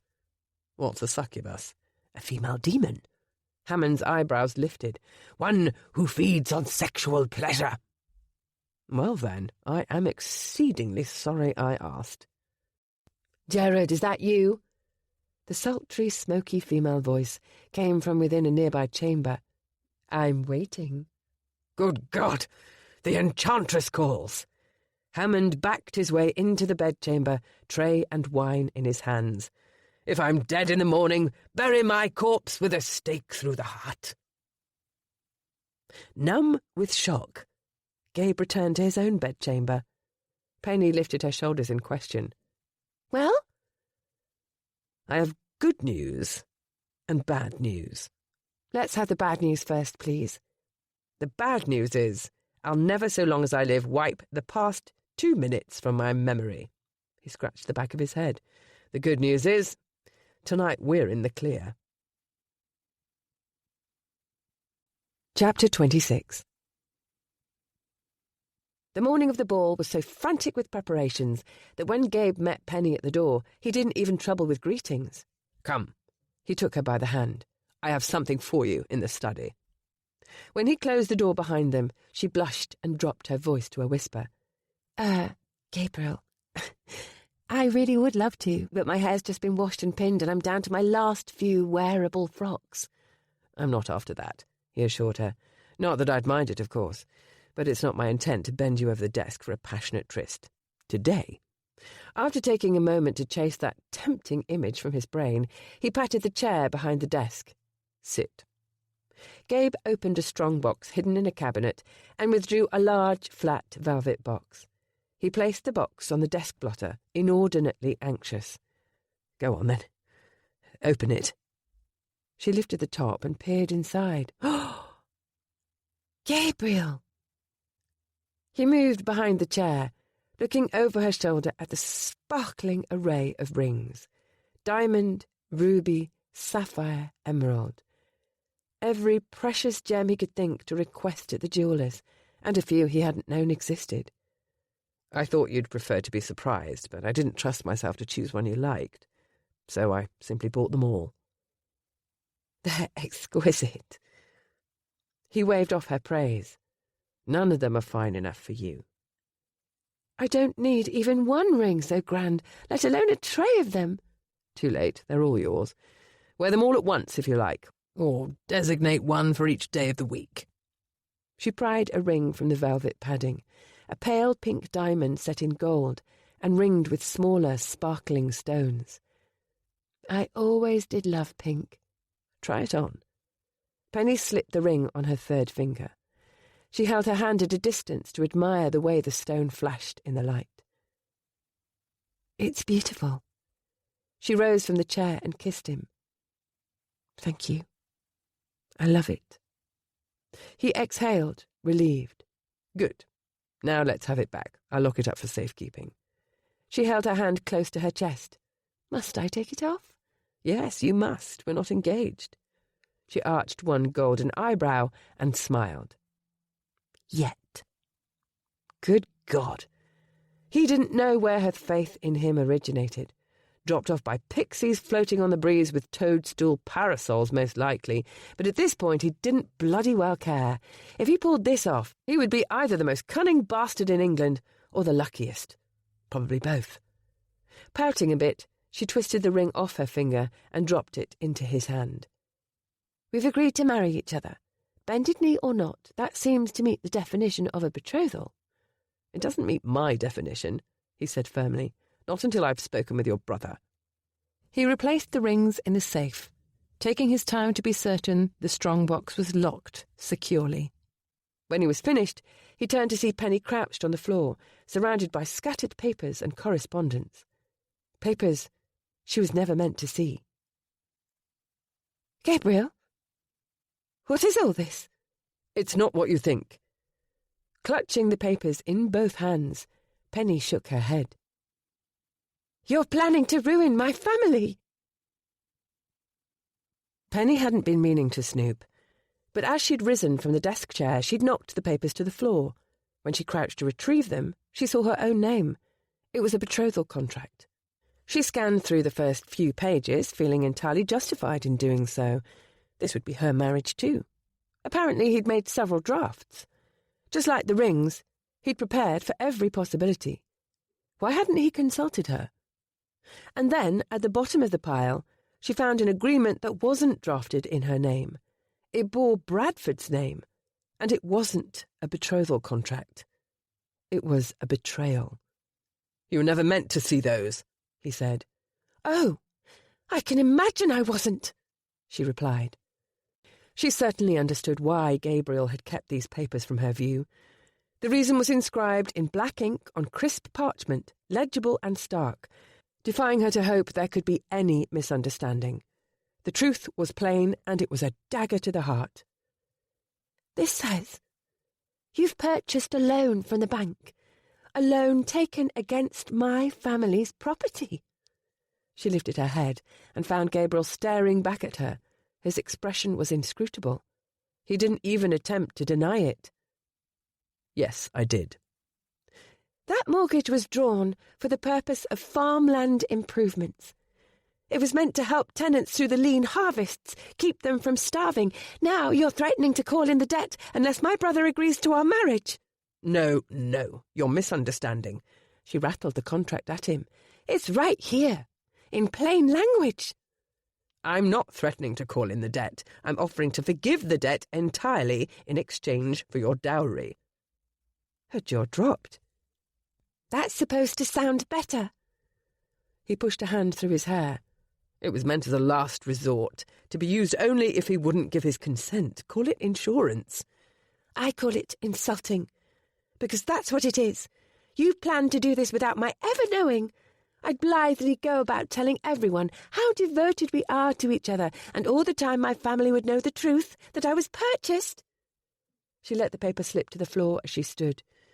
"When you said you insisted on doing this properly, I had no idea this is what you intended." "Don't make so much of it. We both know how aristocrat marriages work. No matter which man you married, your dowry would be a legal transaction." "Yes, of course," she said bitterly, "because what man would marry me without financial inducement?" "There's no financial inducement on my part." He gestured at the papers. "I'm not even coming out ahead. The amount of your brother's loan is far greater than your dowry. I'd be losing money on you." The words hit her like pebbles, winged by a cruel schoolboy. He swore. "That came out worse than I intended." "I certainly hope so. This is a nightmare." She retrieved the papers and ripped them down the centre, shearing them in half. Then she took the halves of the sheets and slowly tore those into even smaller pieces. That still wasn't enough. She kept up her grim, methodical shredding until the pieces became bits and the bits became snowflakes. "My solicitor has copies of those," he said. "I don't care. It was satisfying anyhow." He came around the desk, closing the distance between them. "Your brother is never going to agree to our marriage unless some form of leverage is applied. Did you have a better idea?" "Yes. Here is my wild idea. I will tell him that I love you with all my heart and that I wish to spend the rest of my life with you, and if he says no, we'll marry without his blessing." He took her by the shoulders. "Think about what you're suggesting. Your family would shun you. Everyone will say you've been ruined." "I don't care what anyone says." "Well, I care. I care what people say about you, what they say about us, our children. Penny, I'm telling you." "Telling me? I thought a proposal involved asking me. I fell in love with you partly because you respected my choices on everything from my dinner to my engagement ring. Suddenly you've become an autocrat." He sighed wearily. "I'm trying to protect you. I'll do whatever is required to keep you from becoming a scandal, even if that means taking matters into my own hands." "What does that mean?" "If your brother knows how we've spent the past few weeks, I'm sure he'd agree we must wed." Oh, Lord. Her stomach knotted. "You would tell him I'm ruined." His expression was hard. "Soiled in the eyes of society," she went on. "Worthless. That he has no choice but to bless the match, because how could anyone else ever want me?" "You know I don't see you that way." "But you are willing to let my family see me that way, and then use that to your advantage. After everything you know of my past, I can't believe you would stand here and even suggest such a thing." She wrapped her arms about the hollowness in her chest and hugged tight. "Everyone warned me not to trust you. All my friends. I refused to listen." "You knew my reputation from the first. I never claimed to be anything else." "I suppose you didn't. I was naive enough to fall in love with you anyway." "Maybe you didn't fall in love with me," he snapped. "Maybe you fell in love with a man who doesn't exist." "Maybe you don't truly love me at all." She waited for him to contradict the statement, assure her that yes, he loved her beyond anything. Instead, he released her and passed a hand over his face. "You're emotional, fatigued. You should go home and rest." "I'm going home," but not to rest. I'm going to pack my things. You're right. Perhaps it's time I reached out to my family. I can leave with Bradford tonight. Penny, wait. No, she said. I've waited long enough. I've lost 10 years of my life to secrets and shame, and I refuse to surrender a single day more, not even for you. Chapter 27. Mrs. Robbins! Mrs. Robbins! Delilah, the bird who couldn't learn I love you after 1,000 repetitions of the phrase, had learnt to mimic this instead. The parrot had the poor housekeeper running all over the house. Penny rose from the bed where she'd been moping all afternoon and dragged herself down the stairs before Mrs. Robbins could take the trouble to climb them. When she arrived downstairs, however, she found the drawing-room stacked with boxes. Small boxes, large boxes, hat boxes. In the middle of them all stood Emma. Surprise! Emma spread her arms, gesturing toward the boxes with a tacit voila. Your wardrobe has arrived. I told you it'd be finished in time. A full complement of frocks and underthings for daily wear, 2 evening gowns suitable for the opera or the theatre, gloves and heeled slippers to match, and, of course, your gown for the ball. I can't wait to show you everything. Don't bother. Penny removed a stack of boxes from a chair and numbly sat down. What? Leave them boxed. It will save me the trouble of repacking them when I leave. Oh, no! Did your aunt refuse to help you? Penny shook her head. Your brother, then? He won't change his mind. It's not my family, it's... Tears pressed to her eyes. Emma, I feel like such a fool. Penny broke down and told her friend everything. Everything. From Cumberland and secret dancing lessons all the way up through the contracts and heartbreak. She condensed a great many of the details by necessity, but she held nothing back. By the end, the two of them were side by side on the divan, each of them dabbing their eyes with handkerchiefs. Even Delilah gave a mournful whistle. Mrs. Robbins brought a pot of comforting tea. Emma embraced her. Penny, dear, I am so sorry. I don't know what to do. You all attempted to warn me, and I thought I knew better. I believed he was good inside, at his core. I thought that he would set aside these ruthless vendettas once he came to believe that, too. My judgment failed me, she sniffed. I ought to have known it when he insulted my sandwiches. You weren't a fool, Emma said. You trusted your heart. And to be honest, I'm not convinced your heart was wrong. Were you listening to anything I said? I know, what he did was horrible. I'm not excusing him for it. But men do nonsensical things when they're in love, and they become perfectly idiotic when they're afraid of losing it. Don't be too hard on yourself. The good qualities you saw in him do exist. Even if he's allowed them to be vanquished by fear or anger, no one is entirely good or entirely bad. Emma took her by the hand. You look for the best in people. It's one of the qualities I most admire in you. You're so brave. I'm not brave. You have more courage than anyone I know. Even having been hurt so deeply, you persist in opening your heart time and time again. To kittens, maybe. To people, too. Me, for one. I'll never forget how you invited me to tea the very week I married Ash. We'd never even met. And no other lady of the temps would have acknowledged my existence. A seamstress turned duchess. Somehow you understood how desperately I would need a friend. Penny smiled at her friend. Inviting you to tea was one of the wisest things I've ever done. Not the bravest. It was sheer courage. I could have been a murderer. Emma sipped her tea. And it wasn't only me. Nicola, Alexandra, Ash, Chase. You're the pace that binds us all together. Reaching out takes courage, and holding on takes even more.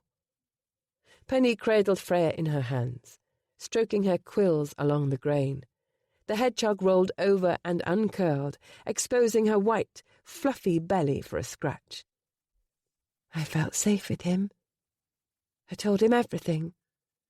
He told me I was a treasure, one impervious to tarnish, that I could never be ruined.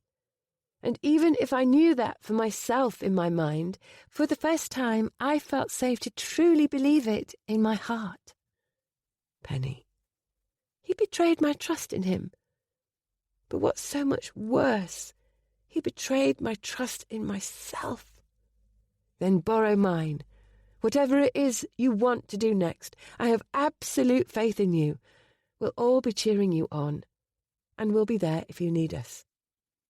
Penny gave Freya's tuft of fur a thoughtful stroke. What did she want to do next? Her heart and mind were too tattered to contemplate dreams of the future. She only knew what she didn't want to do. She didn't want to give up and hide. Emma had taken the time and effort to produce this new wardrobe, heaped in boxes around them. Penny had said goodbye to some of her animals, sending them out to be brave on their own. She owed it to Hubert to try, didn't she? To her friends as well. Mostly she owed it to herself. 3 weeks ago, she'd struck a wager with her aunt, and she'd already come this far. She wanted to win. Penny gently set Freya in her basket, then surveyed the heaps of boxes surrounding them. Which one of these has the ball gown? Emma jumped to her feet, clapping with excitement. I was afraid you'd never ask. She navigated the room and found the largest of the boxes. I didn't want to press you, but it would have killed me to leave it unused. 3 seamstresses worked for days on the embroidery alone. While Penny cleared the tea service, Emma lifted the box onto the tea table. She drummed her fingers on top, increasing the suspense. Are you ready? She swallowed hard. I think so. Emma whisked the top off the box, revealing a cloud of tissue. Prepare to be dazzled. Chapter 28. Beautiful. Remarkable. Stunning. Absolutely stunning. Ever since arriving at the ball, Penny had heard many similar compliments. Sadly, none of them were directed at her. They were merely uttered near her. Never in my life have I seen so many craned necks. Nicola surveyed the crowded ballroom. You should attend a gathering of astronomers, Alexandra said. This is more like a gathering of ostriches. The dancing hadn't yet begun, but the orchestra played light music while guests moved through the rooms, admiring the opulent decor, the mirrored walls, the paintings in gilt frames, the carved mouldings, the waterfalls of blue velvet drapery framing the windows. Here in the ballroom, the soaring ceilings drew the largest share of attention. Someone viewing the scene from afar might conclude that tipped heads and elongated necks were the latest fashion arrived from the continent. They ought to be looking at your gown, Alexandra said. That's a true work of art in the room. Penny smoothed her gloved hands along the sheer silk netting that overlaid an underdress of ivory satin. The gauzy fabric was patterned with tiny pink roses, connected by curling tendrils of green. The cap sleeves were fashioned from satin petals, layered over creamy lace. A wide band of green velvet cinched her waist, and the daring neckline revealed the perfect amount of cleavage. Emma works miracles, she said. The beauty is all in the wearer, Emma said graciously. Let's hope that undeserving man shows up to appreciate it, Nicola grumbled. Penny stood on her toes and scanned the growing crush of guests. No sign of Gabriel, no sign of her brother yet either. Nicola shook her head. I've been saying all along that he's not good enough for you.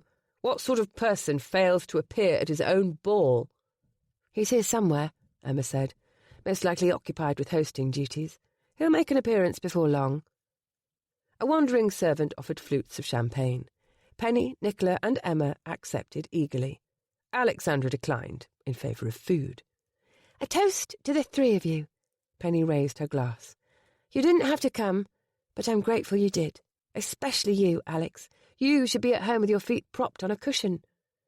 Alexandra balanced a plate of refreshments atop her immensely rounded belly. We'd never abandon you to face this alone. She nibbled at a sandwich. Besides, the food alone is worth the effort of attending. You've improved on this recipe remarkably, Penny. What do you mean? Which recipe? Alex held up a half-eaten finger sandwich. The sham. It's not bad. Nicola grimaced. Surely that's the pregnancy speaking. Alexandra offered a sample from her plate. Taste for yourself. I'll try. Emma took a sandwich and sank her teeth into it, then chewed with caution. As she swallowed, her eyebrows rose in surprise. That's almost tasty. What did you change, Penny? I didn't change anything. Gabriel's chef must have made it. I had nothing to do with the refreshments. That's odd, Alex said. I assumed you planned the entire menu. There's not a scrap of meat to be found anywhere. Truly? No meat whatsoever? Not that I could find, and I did search. She looked down at her swollen belly. This baby is quite the carnivore. It's all delicious, though. Onion tartlets, pastry puffs stuffed with cheese, a tureen of mushrooms and hazelnuts. There's a pharaoh-sized pyramid of exotic fruits. The pineapples alone must have cost a small fortune, and, of course, there's the sham. Oh, Penny, he must truly love you, Emma said. Ash and Chase ate the sham. Gabriel made more. Penny couldn't believe it. He must have arranged the menu. Of course, he would have done so days ago, well before their argument today. Nevertheless, she was touched by the gesture. He truly had planned this evening for her, down to the last detail. Just as Emma had worked tirelessly to create her gown, and Nicola and Alexandra were here to support her, despite the fact that they'd rather be anywhere else. Yet here Penny was, tucked in a corner, a wallflower as always. Tonight, she vowed, she would be different. She would leave the dancing to those who enjoyed it, but she would mingle, converse, make her rounds of the guests, if only to say that she had done it. Not for Gabriel, and not for Aunt Caroline, for herself. Penny drew a deep breath and stepped away from the wall. "Wait!" Nicola grabbed her by her arm, yanking her back. Her voice was frantic. "Don't go!" Penny turned to her friend. "Heavens, Nick! You've gone white as paper." "Are you ill?" Emma laid a hand to Nicola's brow, testing for fever in a motherly fashion. "Do you need to sit down?" "You look as though you've seen a ghost," Alex said. "Worse than a ghost." Nicola shielded her face with one hand and lowered her head. "I've seen a fiancé." "A fiancé?" Penny echoed. "Whose fiancé?" She moaned faintly. "Mine, I think." "What?" "Nicola, engaged to be married?" Penny exchanged quizzical glances with Emma and Alex. They each shook their heads as if to say this was news to them as well. Penny turned to look about them. "Where? Who?" "For God's sake, don't look." Nicola arranged the three of them shoulder to shoulder, making a human fence and then ducking behind it. "I can't let him see me. He'll recognise me from the hair alone." The orchestra struck up the first strains of a quadrille. The dancing was about to begin. "Come." Emma put her arm about their flame-haired friend's shoulders. "We'll find a place away from the crowd, and then you must tell us everything." "Very well, but you have to conceal me until it's safe." "There's a servant's door in the far corner of the ballroom," Penny said. "The corridor behind it leads to the rear of the house. We can make our escape through there." The three of them shuffled sideways in an awkward, not at all suspicious manner. Meanwhile, Nicola crouched in their shadow, scurrying behind their human shield. Thank goodness everyone was more interested in pairing off for the quadrille than in watching a quartet of social misfits. When they reached the corner, Penny prized open the hidden door just a crack. "The three of you first. I'll stand guard." She turned to face the ballroom and smiled innocently, fluffing her skirts to make a wider shield. Behind her the others filed through the door, one by one. And then she glimpsed Gabriel through the crowd, standing at the opposite end of the ballroom. He was magnificent in his full evening dress, black tailcoat layered over a snow-white vest and cravat. His cheeks looked so smooth, she imagined that might be the reason for his tardiness. He'd probably been upstairs shaving at the last minute. By midnight, he'd have a forest of whiskers again. Their eyes met. "Penny," Alexandra whispered. "aren't you coming?" "Not just now," she answered. "Go on without me." As the quadrille came to an end, the dancers dispersed. He began to walk toward her. She'd always dreamed of this scene. What girl hadn't? The dark, handsome man locking gazes with her across the crowded ballroom. striding toward her, unwavering in his intent, drawn to her beauty, acting on an inexorable melding of desire and destiny. It wouldn't happen that way, not tonight. She refused to stand there meekly while Gabriel Duke made his manly strides across the ballroom to claim her. Penny was going to meet him halfway. When she began to move toward him, Gabe cursed under his breath.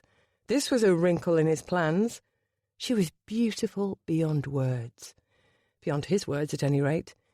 And he'd counted on having a long, slow saunter across the floor to search his brain for a compliment that would be remotely sufficient. Instead, she was going to intercept him before he had any chance. When they met in the centre of the ballroom, he was speechless. She broke the silence. I want to say something witty or cutting. One of those worldly remarks that brings a man to his knees, but I can't think of anything, so... The ball is lovely. You look quite handsome. And here I was, just cursing myself for my complete inability to describe how beautiful you look. You deserve a sonnet, an ode. I don't even know the difference between the two. Next time I'll hire a poet. She smiled and shrugged. We are who we are. We are who we are. God, he loved who she was. But what was more, he loved who they were together. He couldn't lose that. I don't want to take you away from the party, he said. I just had a brief question to ask you. I have a question for you too. You go first, he said. No, you go first. I insist. I insist more. Fine, he said. Will you marry me? She stared at him. This was your brief question? This? It's 4 words on my part. Your answer only requires 1. That's the definition of brief. Is it? He reached for her hands. I know it's not a romantic proposal, but I wanted to ask before your brother arrives. I need you to know that your answer is the only one that matters. The things I said to you were unforgivable. That contract was a horrid, thoughtless mistake. You were right to shred it to bits, and I've made certain my solicitor's copy was torn to pieces too.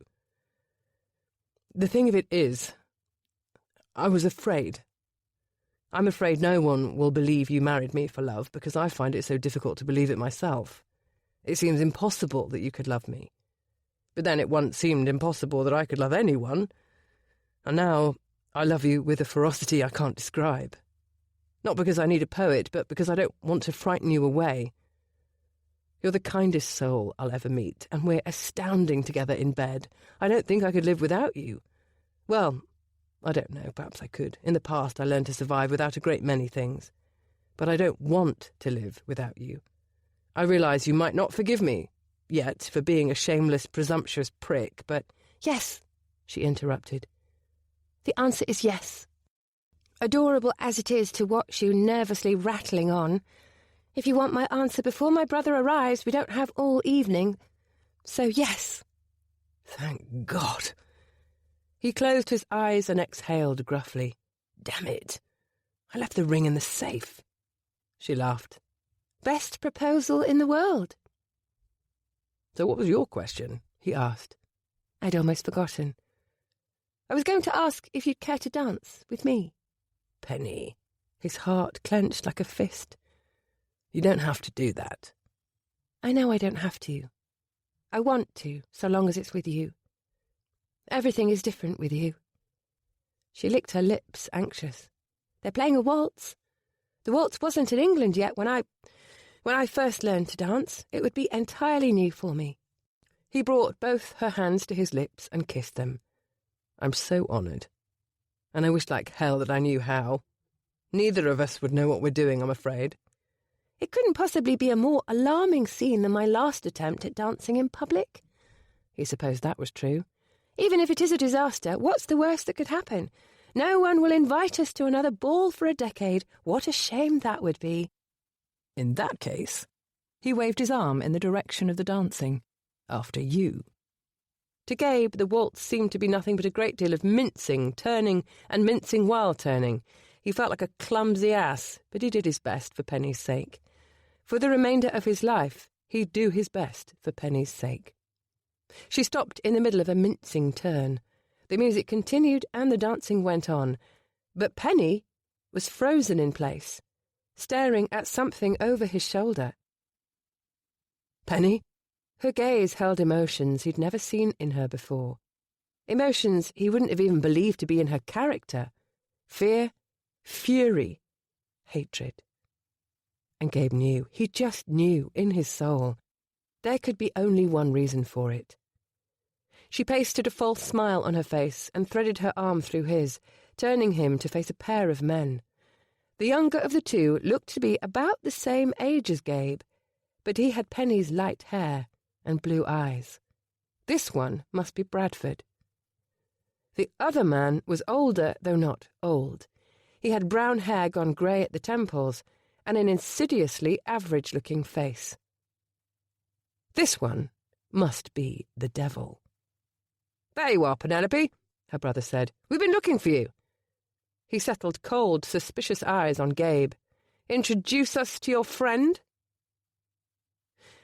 Bradford, this is Mr. Gabriel Duke.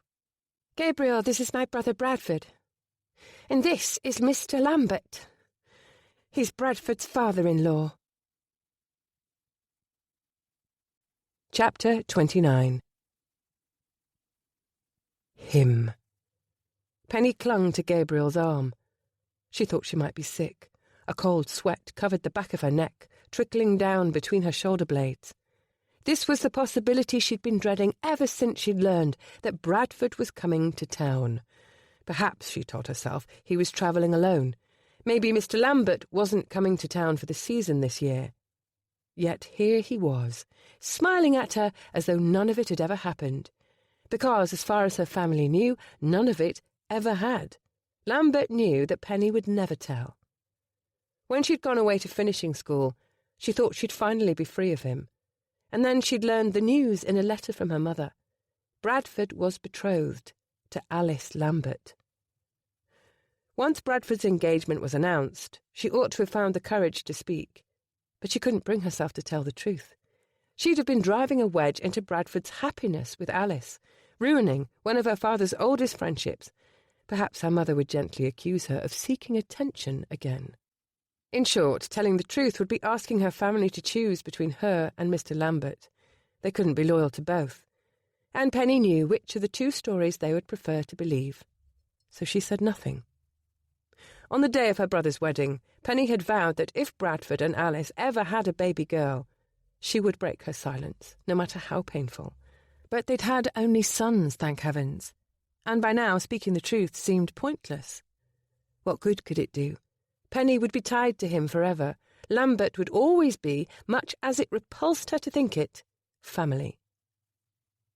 "Come, Poppet. Is this any way to greet me?" Lambert kissed her on the cheek. She would be scrubbing it for days. "How lovely to see you dancing. I do hope you'll favour me with the next set."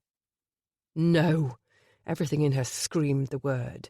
Yet for some reason she couldn't speak. "Actually," Gabriel said smoothly, "I have a request of my own. I had planned to ask for a private conversation with his lordship. However, now that you're here, Mr. Lambert, perhaps you'd care to join us. Since you are family, this matter concerns you as well." He looked to Penny. "You will excuse us, I hope." She managed to nod. "Excellent." He turned to Bradford and Lambert, making a welcoming gesture in the direction of the corridor. "Shall we? I have brandy in my study." She watched the men as they left the ballroom, paralysed with indecision. The little girl inside her still trembled with fear. But she wasn't a little girl any longer. The woman she'd become refused to stand by, silent and ashamed. She ran after them, pushing open the door of the study, just in time to see Gabriel's fist connect with Lambert's jaw. Penny shrieked. Bradford launched himself at Gabriel, dragging him backward before he could land another blow. "You miserable blackguard!" Gabriel struggled against Bradford's restraint. "I can't believe you would show your face in this house." "What the devil is this about?" Bradford asked. "Ask him." Gabriel spat. "Your father-in-law." "I've not the slightest notion, Bradford," Lambert said. "No idea what it's on about." "You know precisely what I'm on about." Gabriel pushed away from Bradford, grabbed Lambert by the lapels and slammed him against the wall. You've avoided the reckoning for years, but now it's arrived. You're going to pay for what you did to her." "Stop, please," Penny cried. "Bradford, we need to talk." "We'll have plenty of time to talk," her brother said. "A whole week's journey to Cumberland. You're leaving with me." "Get away from her," Gabriel threatened, "or I swear I'll take you down too." "Gabriel, he doesn't know." "Then he deserves to pay for that." He let Lambert drop to the floor, then turned on Bradford. "How could you? How could you not know? Didn't you see her changing before your eyes? A bright, lively little girl turning shy and withdrawn, hiding from you, from everyone. Surely you knew something was wrong. You never bothered to ask." After a moment passed in silence, Bradford turned to her. His eyes were full of questions. "Penny?" Lambert pressed a handkerchief to his lip. "She's confused, Bradford. Not difficult to see why, if she's fallen under the influence of this brigand." He glared at Gabriel. "See here, Duke, I demand an apology." "Go to hell," Gabriel snarled. "Then I demand satisfaction. I'd be glad to give it." Penny's lungs seized. A duel? She couldn't let this happen. "Name your second, then. Bradford will serve as mine. They can set the time and place." Gabriel shook his head. "I do my own negotiations, and I'm not giving you any time to escape. Tomorrow, pistols at dawn in St. James's Park." Lambert tugged on the lapels of his coat. "I look forward to it. I'm an excellent sportsman and a keen shot." He glanced at Penny. "Isn't that right, Poppet?" Gabriel cocked a fist. "Get out of my house before I grind you into pulp beneath my boots." Before they could go, Penny ran to plead with her brother. "Bradford, you can't allow this to happen." He regarded her with disappointment in his eyes. "It seems as though you've allowed this to happen. What were you thinking, associating with such a man?" "He's a good person. You don't know him." "You don't truly know Lambert, either." "I know enough. I know he's gone unchecked for too long, destroying our peers and neighbours. For God's sake! We are standing in a house he shamelessly stole from the Wendelbys." "He didn't steal it." "I'll brook no more argument. I'm only too happy to help bring him to account." Penny knew her brother well enough to recognise the expression on his face. His mind was made up. No amount of dissent would sway him now. She stepped back and gave him the space to leave. Once Bradford and Lambert had departed the room, Penny rushed to Gabriel. Perhaps he could be made to see sense. "A duel? Surely you don't mean to do this." "I do mean to do this. I wish I could find a way to go back in time and hunt him down there, but I can't. This is a next best alternative." "If going back in time were possible, we'd miss one another entirely, because I'd go back in time and rescue you from everything you endured. We've known pain, the both of us. No one came to our rescue. We are survivors, and we didn't come through all that only to lose our lives now." Her voice broke. "Gabriel, he stole years from me already. Don't let him take our future from us, too." "He already has your future. Part of it, at least. I saw the way you reacted when he entered that ballroom. I felt it. As long as he's alive and connected to your family, you'll never be free of him." "Can't there be some other way? Why must it be a duel?" He gave her a wry smile. "I swore you'd marry nothing less than a gentleman. Duelling is the gentleman's way." She rolled her eyes. "I don't want a dead gentleman. I'd prefer a living bastard, thank you. And what about George? You have a goat now, and he's depending on you.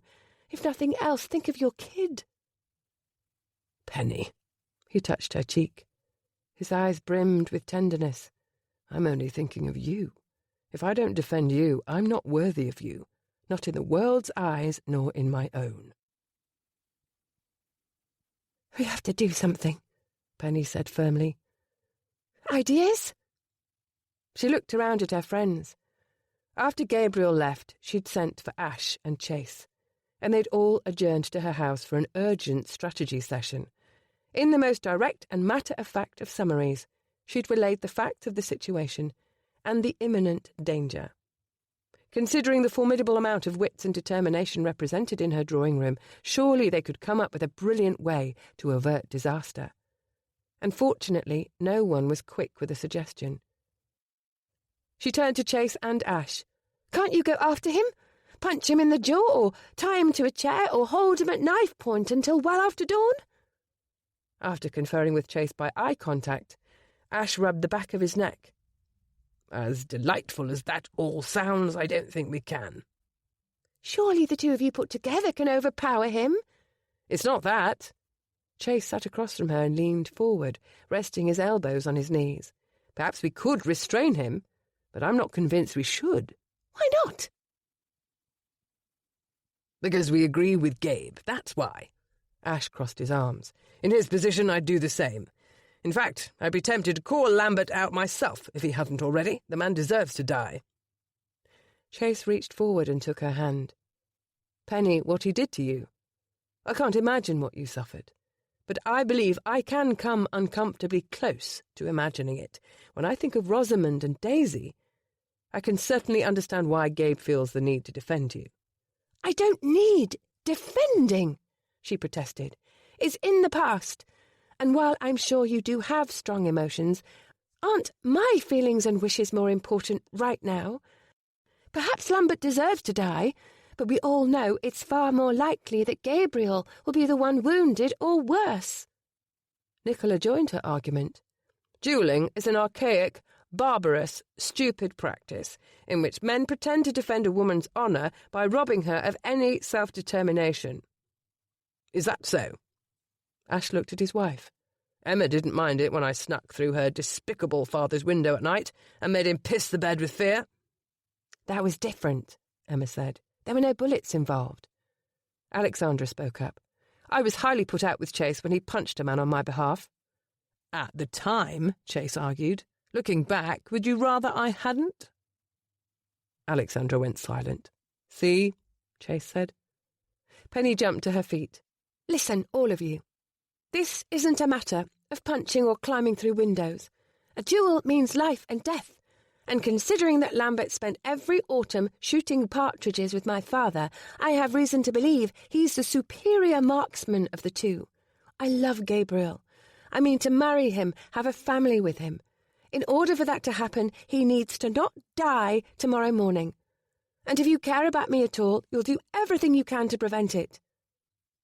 After a moment of quiet, her friends mumbled and nodded in agreement. Chase rose from the chair. Ash and I will go after him. We may not be able to stop the duel, but there are ways of settling these things without bloodshed. Penny exhaled with relief. Thank you. Besides, he's going to need a second, Chase said. Ash nodded. I'll do my best to negotiate a resolution that doesn't involve black powder. Hold a moment, Chase objected, pulling on his coat. Who said you were the second? I'm the second. You can be the third. The third? There's no such thing as a third, Ash groaned. We'll sort it out on the way. After the men had left, Penny paced the floor. There has to be something more we can do, she told Alex, Emma and Nicola. I can't simply sit here and sip tea all night. If I could move, Alexandra said, I'd be a great deal more help. Perhaps you could set me rolling like a giant pumpkin and I could mow them down. Tempting. Penny was grateful for the smile that image brought. To be truthful, I'm not certain we can stop them, Emma added. Nicola's right when she calls it archaic and stupid, but these are men we're talking about. Wounded male pride has caused the world more destruction than the Black Death and the Great Flood put together. Nicola's eyebrows lifted. Are we entirely certain men's bruised feelings weren't to blame for the plague and the deluge too? A fair point, Emma conceded. If men are bent on destroying the world, we women must be the ones holding it together, a newcomer to their gathering said. The earth hasn't crumbled yet. Penny turned toward the familiar voice. Aunt Caroline! Tears welled in her eyes, and she rushed to her aunt and clasped her in a hug. Oh, Penelope! Her aunt patted her on the shoulder. That's enough. Penny drew back. Now, Aunt Caroline sat in the nearest chair without even inspecting it for cat hair first. Tell me everything. Chapter 30. In St. James's Park, fog swamped the new shoots of grass and wound through the budding tree branches. At the opposite end of the green, Lambert and Bradford were indecipherable figures in the mist. We'll have to reschedule, Chase said. As your second, I'll go have a chat with the enemy. Ashbury grabbed his friend by the collar, holding him back. As the second, I'll do it. No one is postponing anything, Gabe said. This bastard will not live to see another dawn. Not if I have something to say about it. Precisely how much shooting have you done? Chase asked. A fair amount. Right. Ashbury looked grim. So, scarcely any. I'm not in the country shooting pheasants. The man's going to be standing right in front of me. To be sure, he will be, right in front of you, somewhere in this super fog, Ashbury complained. You can scarcely see 20 paces, let alone hit a target with any accuracy. Gabe shrugged. His weather isn't any better than mine. But his facility with a pistol is, Ash replied. Don't be a clod. In particular, don't be a dead clod. Gabe extended his right arm, arranging his fingers into a mock pistol, and sized up the shot. Allow me. Chase nudged his friend aside. Listen, Gabe. I feel bound to explain the potential consequences here. Dueling is illegal, to begin. It's also bloody dangerous. Men die. Yes, Gabe said impatiently. That's the point. There's a solid chance you'll be grievously, if not mortally, wounded. And if by some miracle you do kill Lambert, your chance of dying only increases. Odds are you'd be charged with murder and hanged for it. Gabe shrugged. Not much I can do about it now, is there? There is, Ashbury said. Delope. Count off the paces, and when you turn, fire your pistol straight up in the air, then pray Lambert does the same. Why the hell would I do that? It's a sort of truce, means honour is satisfied. I will not be satisfied until that villain is dead. He doesn't deserve honour. What he did to Penny was not merely despicable, it was unforgivable. We know. Her suffering is unfathomable. So if you love her, don't put her through even more pain. If you were to die, she'd be devastated. Hell, even Chase and I would be. He looked to his friend for the word. Disappointed, Chase suggested. Let's go with inconvenienced, Ashbury replied. Chase nodded. Someone has to eat the sandwiches. Thank you both for this touching moment.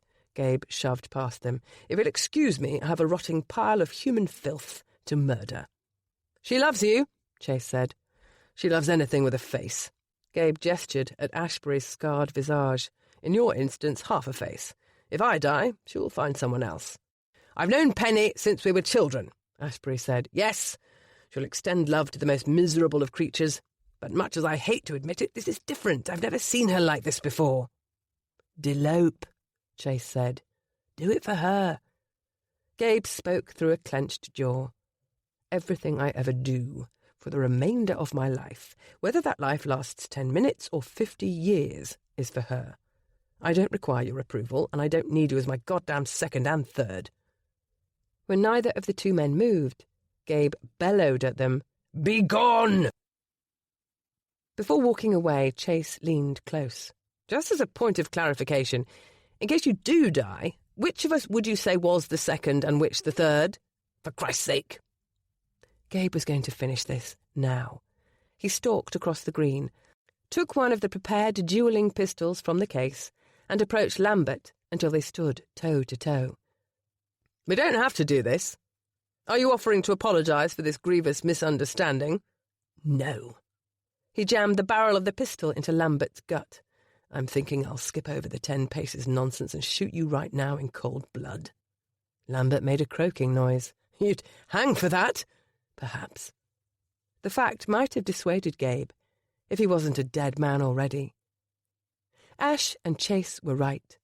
He would be at a disadvantage shooting from any distance, and he'd be committing a crime punishable by death.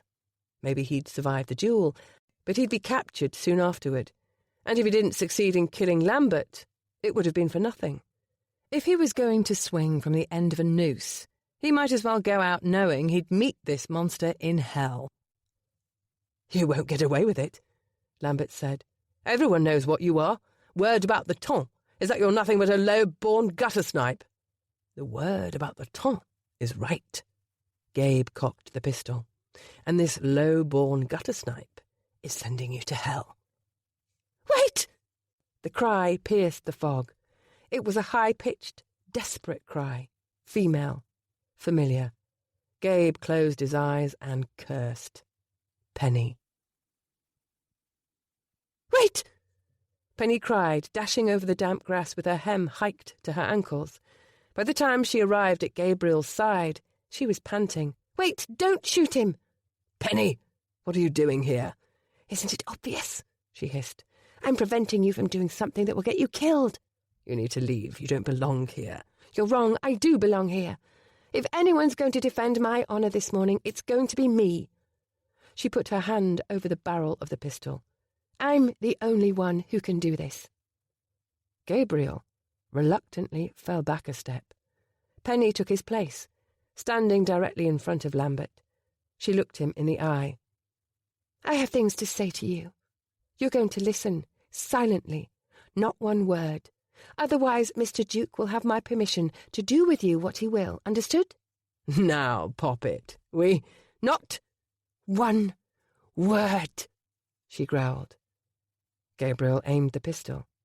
Lambert displayed his open hands, silently. I was a child. I trusted you. My family trusted you. What you did to me was an unconscionable betrayal of that trust. Bradford turned to his father-in-law. What does she mean? I can't imagine, Lambert said. He touched me, Penny told her brother. Her voice was flat, drained of emotion. In ways a grown man should never touch a girl. He did it for years. I would never hurt you, Poppet. You must have misunderstood. I understood perfectly.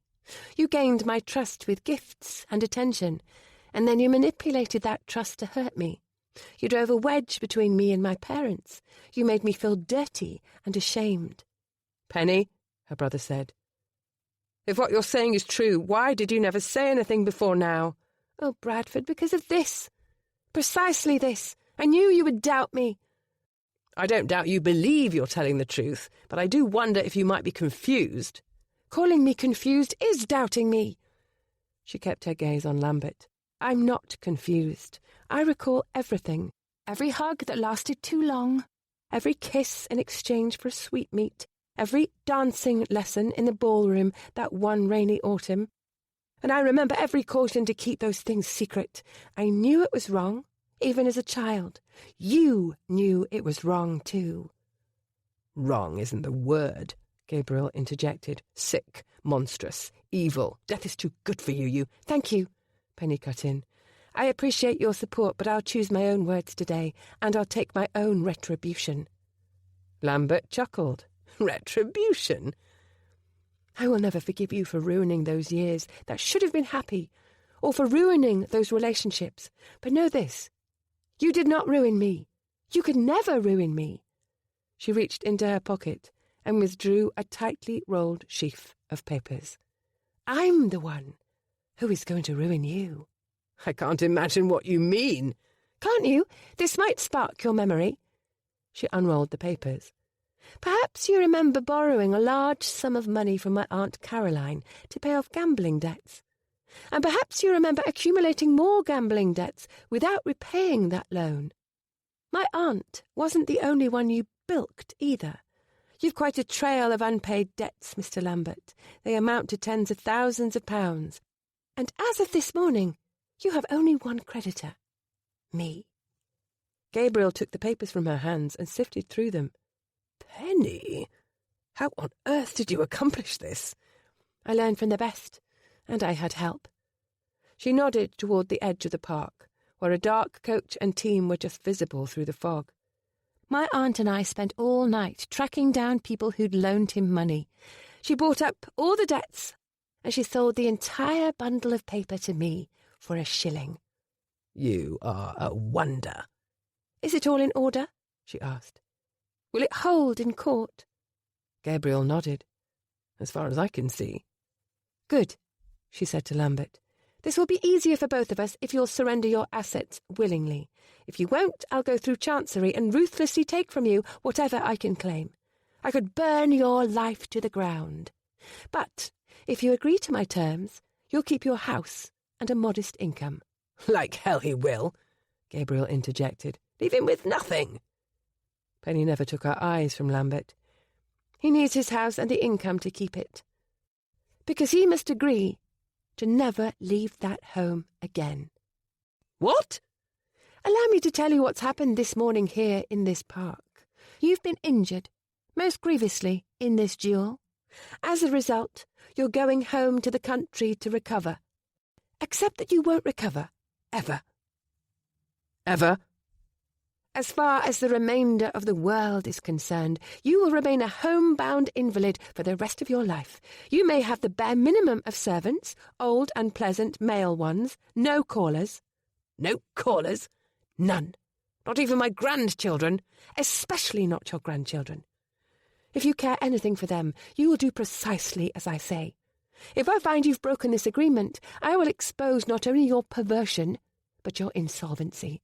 Your children and grandchildren will be tainted by association, and Mr. Duke will have my full support to do what he will with you.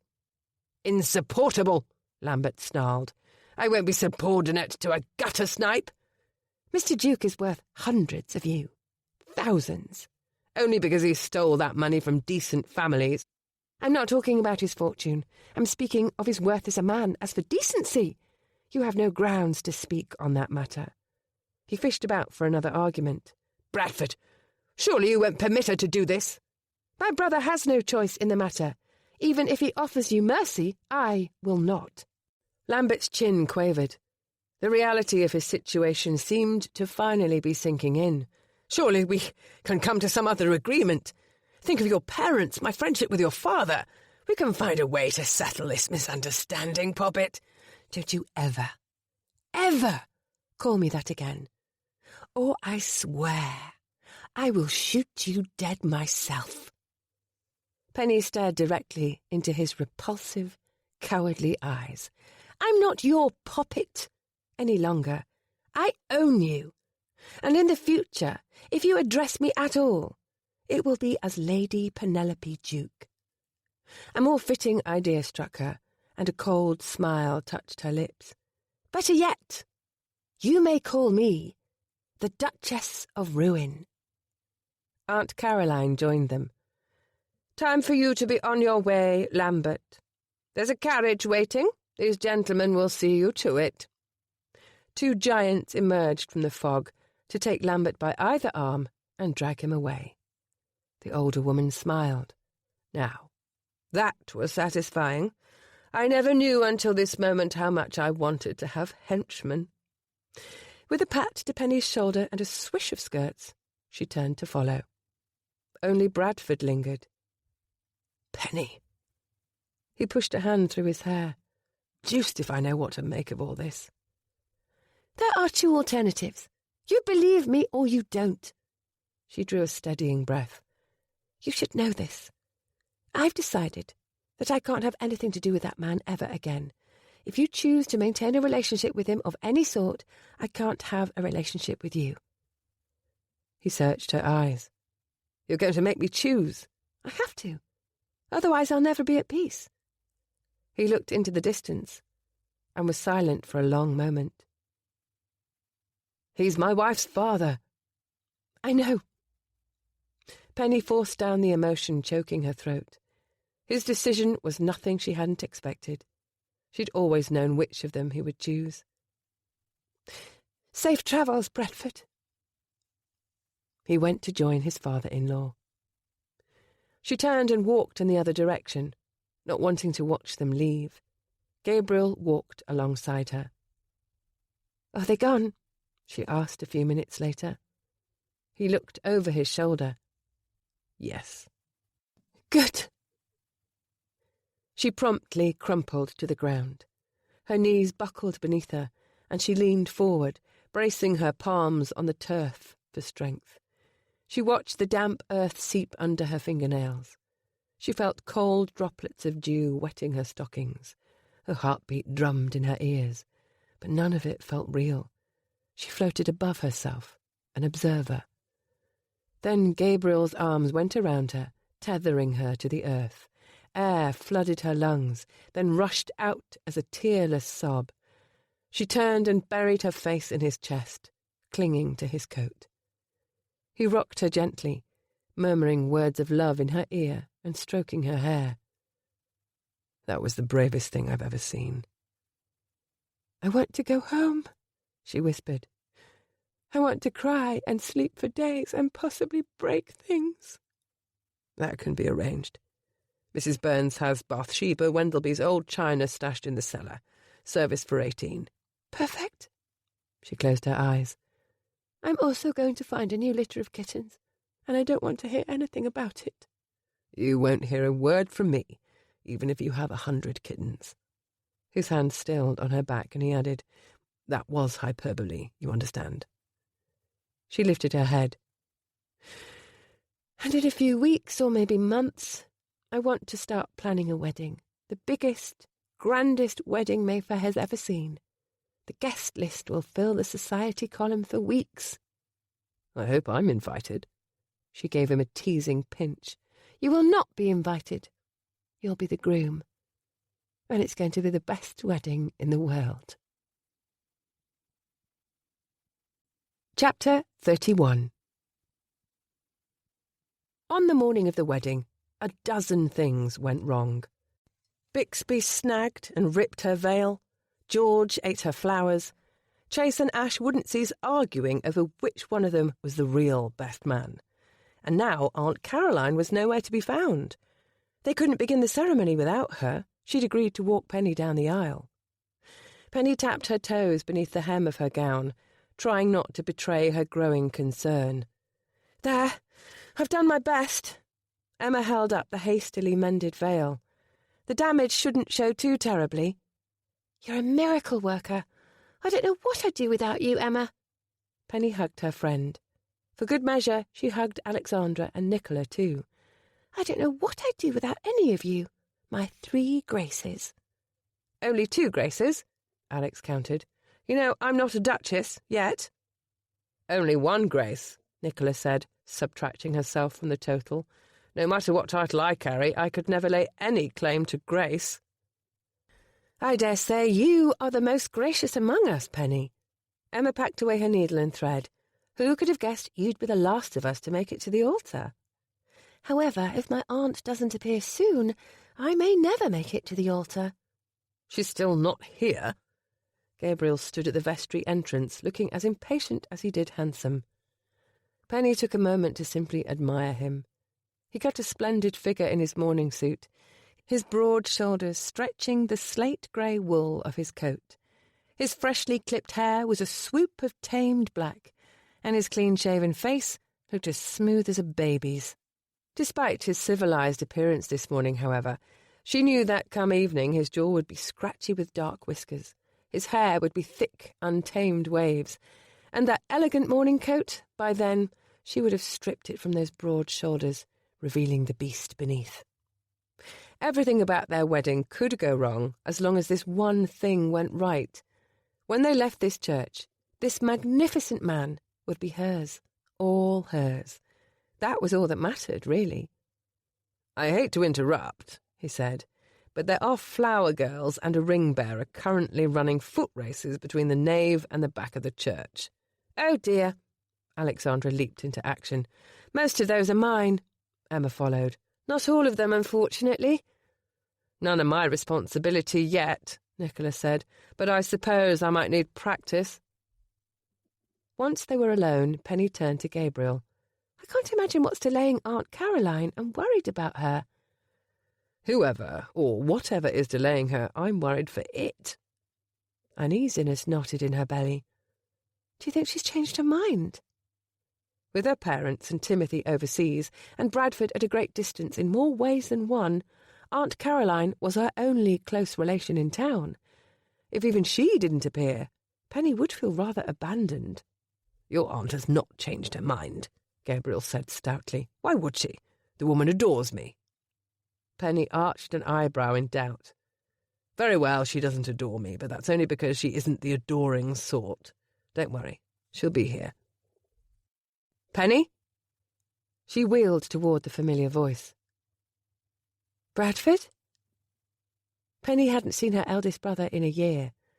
Not since that misty morning in St. James's Park, when she'd put the choice to him. He was her brother, and she loved him dearly, but as long as he maintained a relationship with his father-in-law, They couldn't be a part of each other's lives. In the months since, they'd corresponded in stilted, impersonal fashion when necessary, and naturally she'd sent him notice of the wedding. When friends asked, it wasn't difficult to explain his absence. The excuses wrote themselves. Too long a journey from Cumberland, another child on the way, and so forth. And now, here he was, without warning. She swallowed a lump in her throat. I didn't know you were coming. To be fair, I wasn't certain either. In the end, Aunt Caroline gave me a kick in the arse. Gabriel made his presence known. If you're here to object during the ceremony, I'll kick you in the arse myself, and I'm a fair bit stronger than Aunt Caroline. I'm not here to object to the wedding. He looked to Penny. I'm hoping to be a part of it. Might I have the honour of walking you down the aisle? She couldn't speak. This past year I haven't kept my distance out of anger or mistrust, but out of shame. I'm your older brother. I should have paid more attention. I should have known somehow. I wasn't there when you needed me, and I know I can never make amends for the past. But if you'll allow me, I promise to be there from this day forward. You don't have to say yes, Penny, Gabriel said. I know. She took her brother's hands in hers. The space between them couldn't be bridged in one morning, but if he'd taken the first step, several thousand first steps considering the distance from Cumberland, she could make the next. Before speaking, she paused to reflect. Bradford, I'm glad you're here. So very glad. But I don't want you to walk me down the aisle this morning. I'm not yours to give away. Bradford looked disappointed, but he took it well. I understand. I'll fetch Aunt Caroline then. She's just outside. I'm not Aunt Caroline's to give away either, or anyone's. I'm my own person, marrying the man of my choosing. She reached for Gabriel's hand and looked up at him. Why don't we walk down the aisle together? Rather a break with tradition, Bradford said. But if it's what you want... It is. Then that's how it should be. I'm happy for you, Penny. Bradford kissed her on the cheek. On his way out, he levelled a finger at Gabriel. You're not good enough for her. Neither are you, Gabriel returned. Bradford nodded. What do you know? We've already found some common ground. When her brother had left, Penny turned to her groom and smiled. I suppose we should go be married. No hedgehog in your pocket? She shook her head. And no shilling in yours, I hope? His reply was strangely hesitant. No. Suspicious, Penny skimmed her hands over the silk of his waistcoat and the hard planes of his chest beneath. When her fingers encountered a hard, flat object in the region of his breast pocket, she gave a cry of displeasure. Gabriel! What? You know very well what.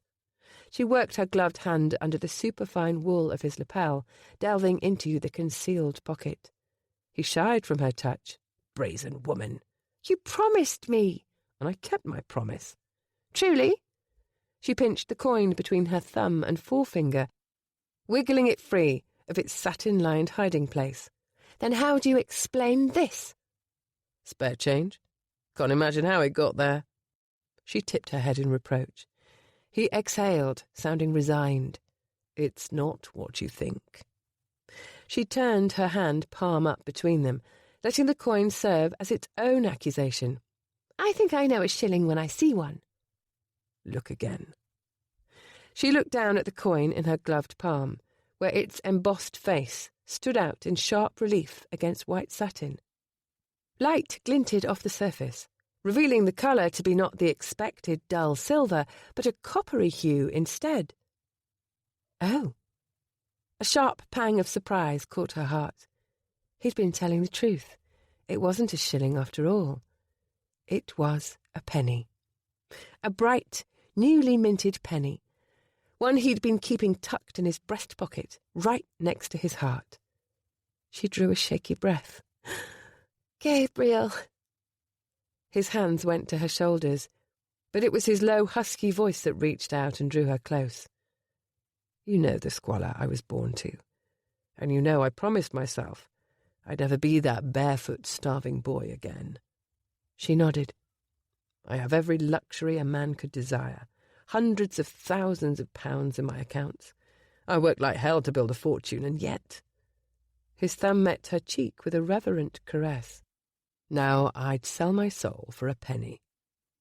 She stretched up on her toes and placed a soft, lingering kiss to his cheek, nuzzling as they drifted apart.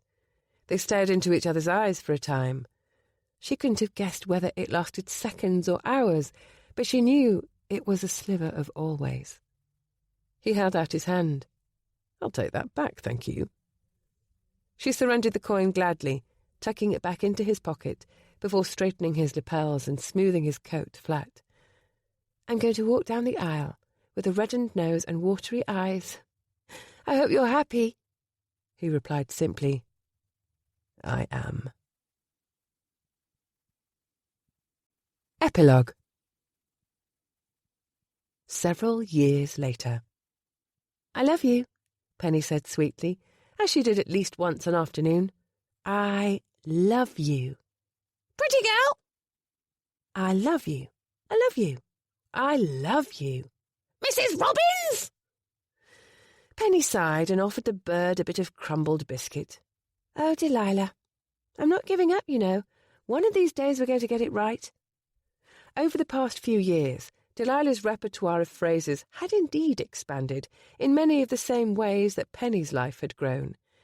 In the first year of their marriage, Delilah had learned to mimic Bixby's barking. She'd also mastered, "No, George, no!"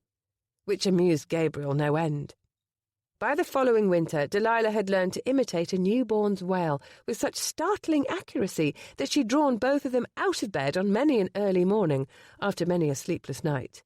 Gabriel found this significantly less amusing. A few months more, and Delilah could hum the first strains of a lullaby. She'd learned to call out, "Mummy," mere weeks after little Jacob did. For whatever reason, however, Penny could never coax Delilah into repeating those three little words. She dangled every flavour of biscuit in Nicola's recipe book to no avail. Surely the parrot was teasing her. She heard the phrase repeated often enough, and not only from Penny.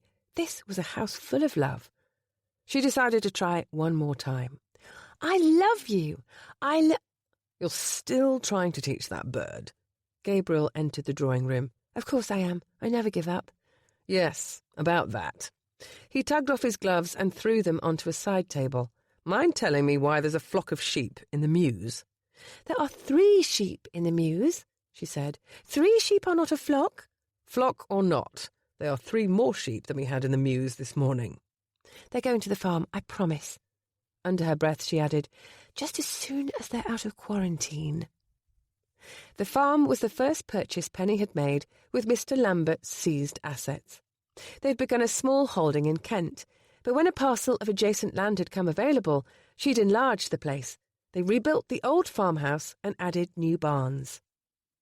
The farm wasn't only a home for unwanted animals. During the summer, it was their home as well. Emma, Alex and Nicola brought their families to visit. Last year, they'd even welcomed Bradford and his boys for a few weeks, just before the Michaelmas school term began, and Gabriel was actually civil to her brother, for the most part. Gabriel sat down on a bench to remove his boots. "Where's Jacob?" "At the park with Emma and Richmond." "The baby?" "Sleeping." He dropped his boot to the floor and gave her a slow, wicked grin. "Is that so?" "Yes, it is." She walked toward the bench, moving with a coquettish sway in her hips.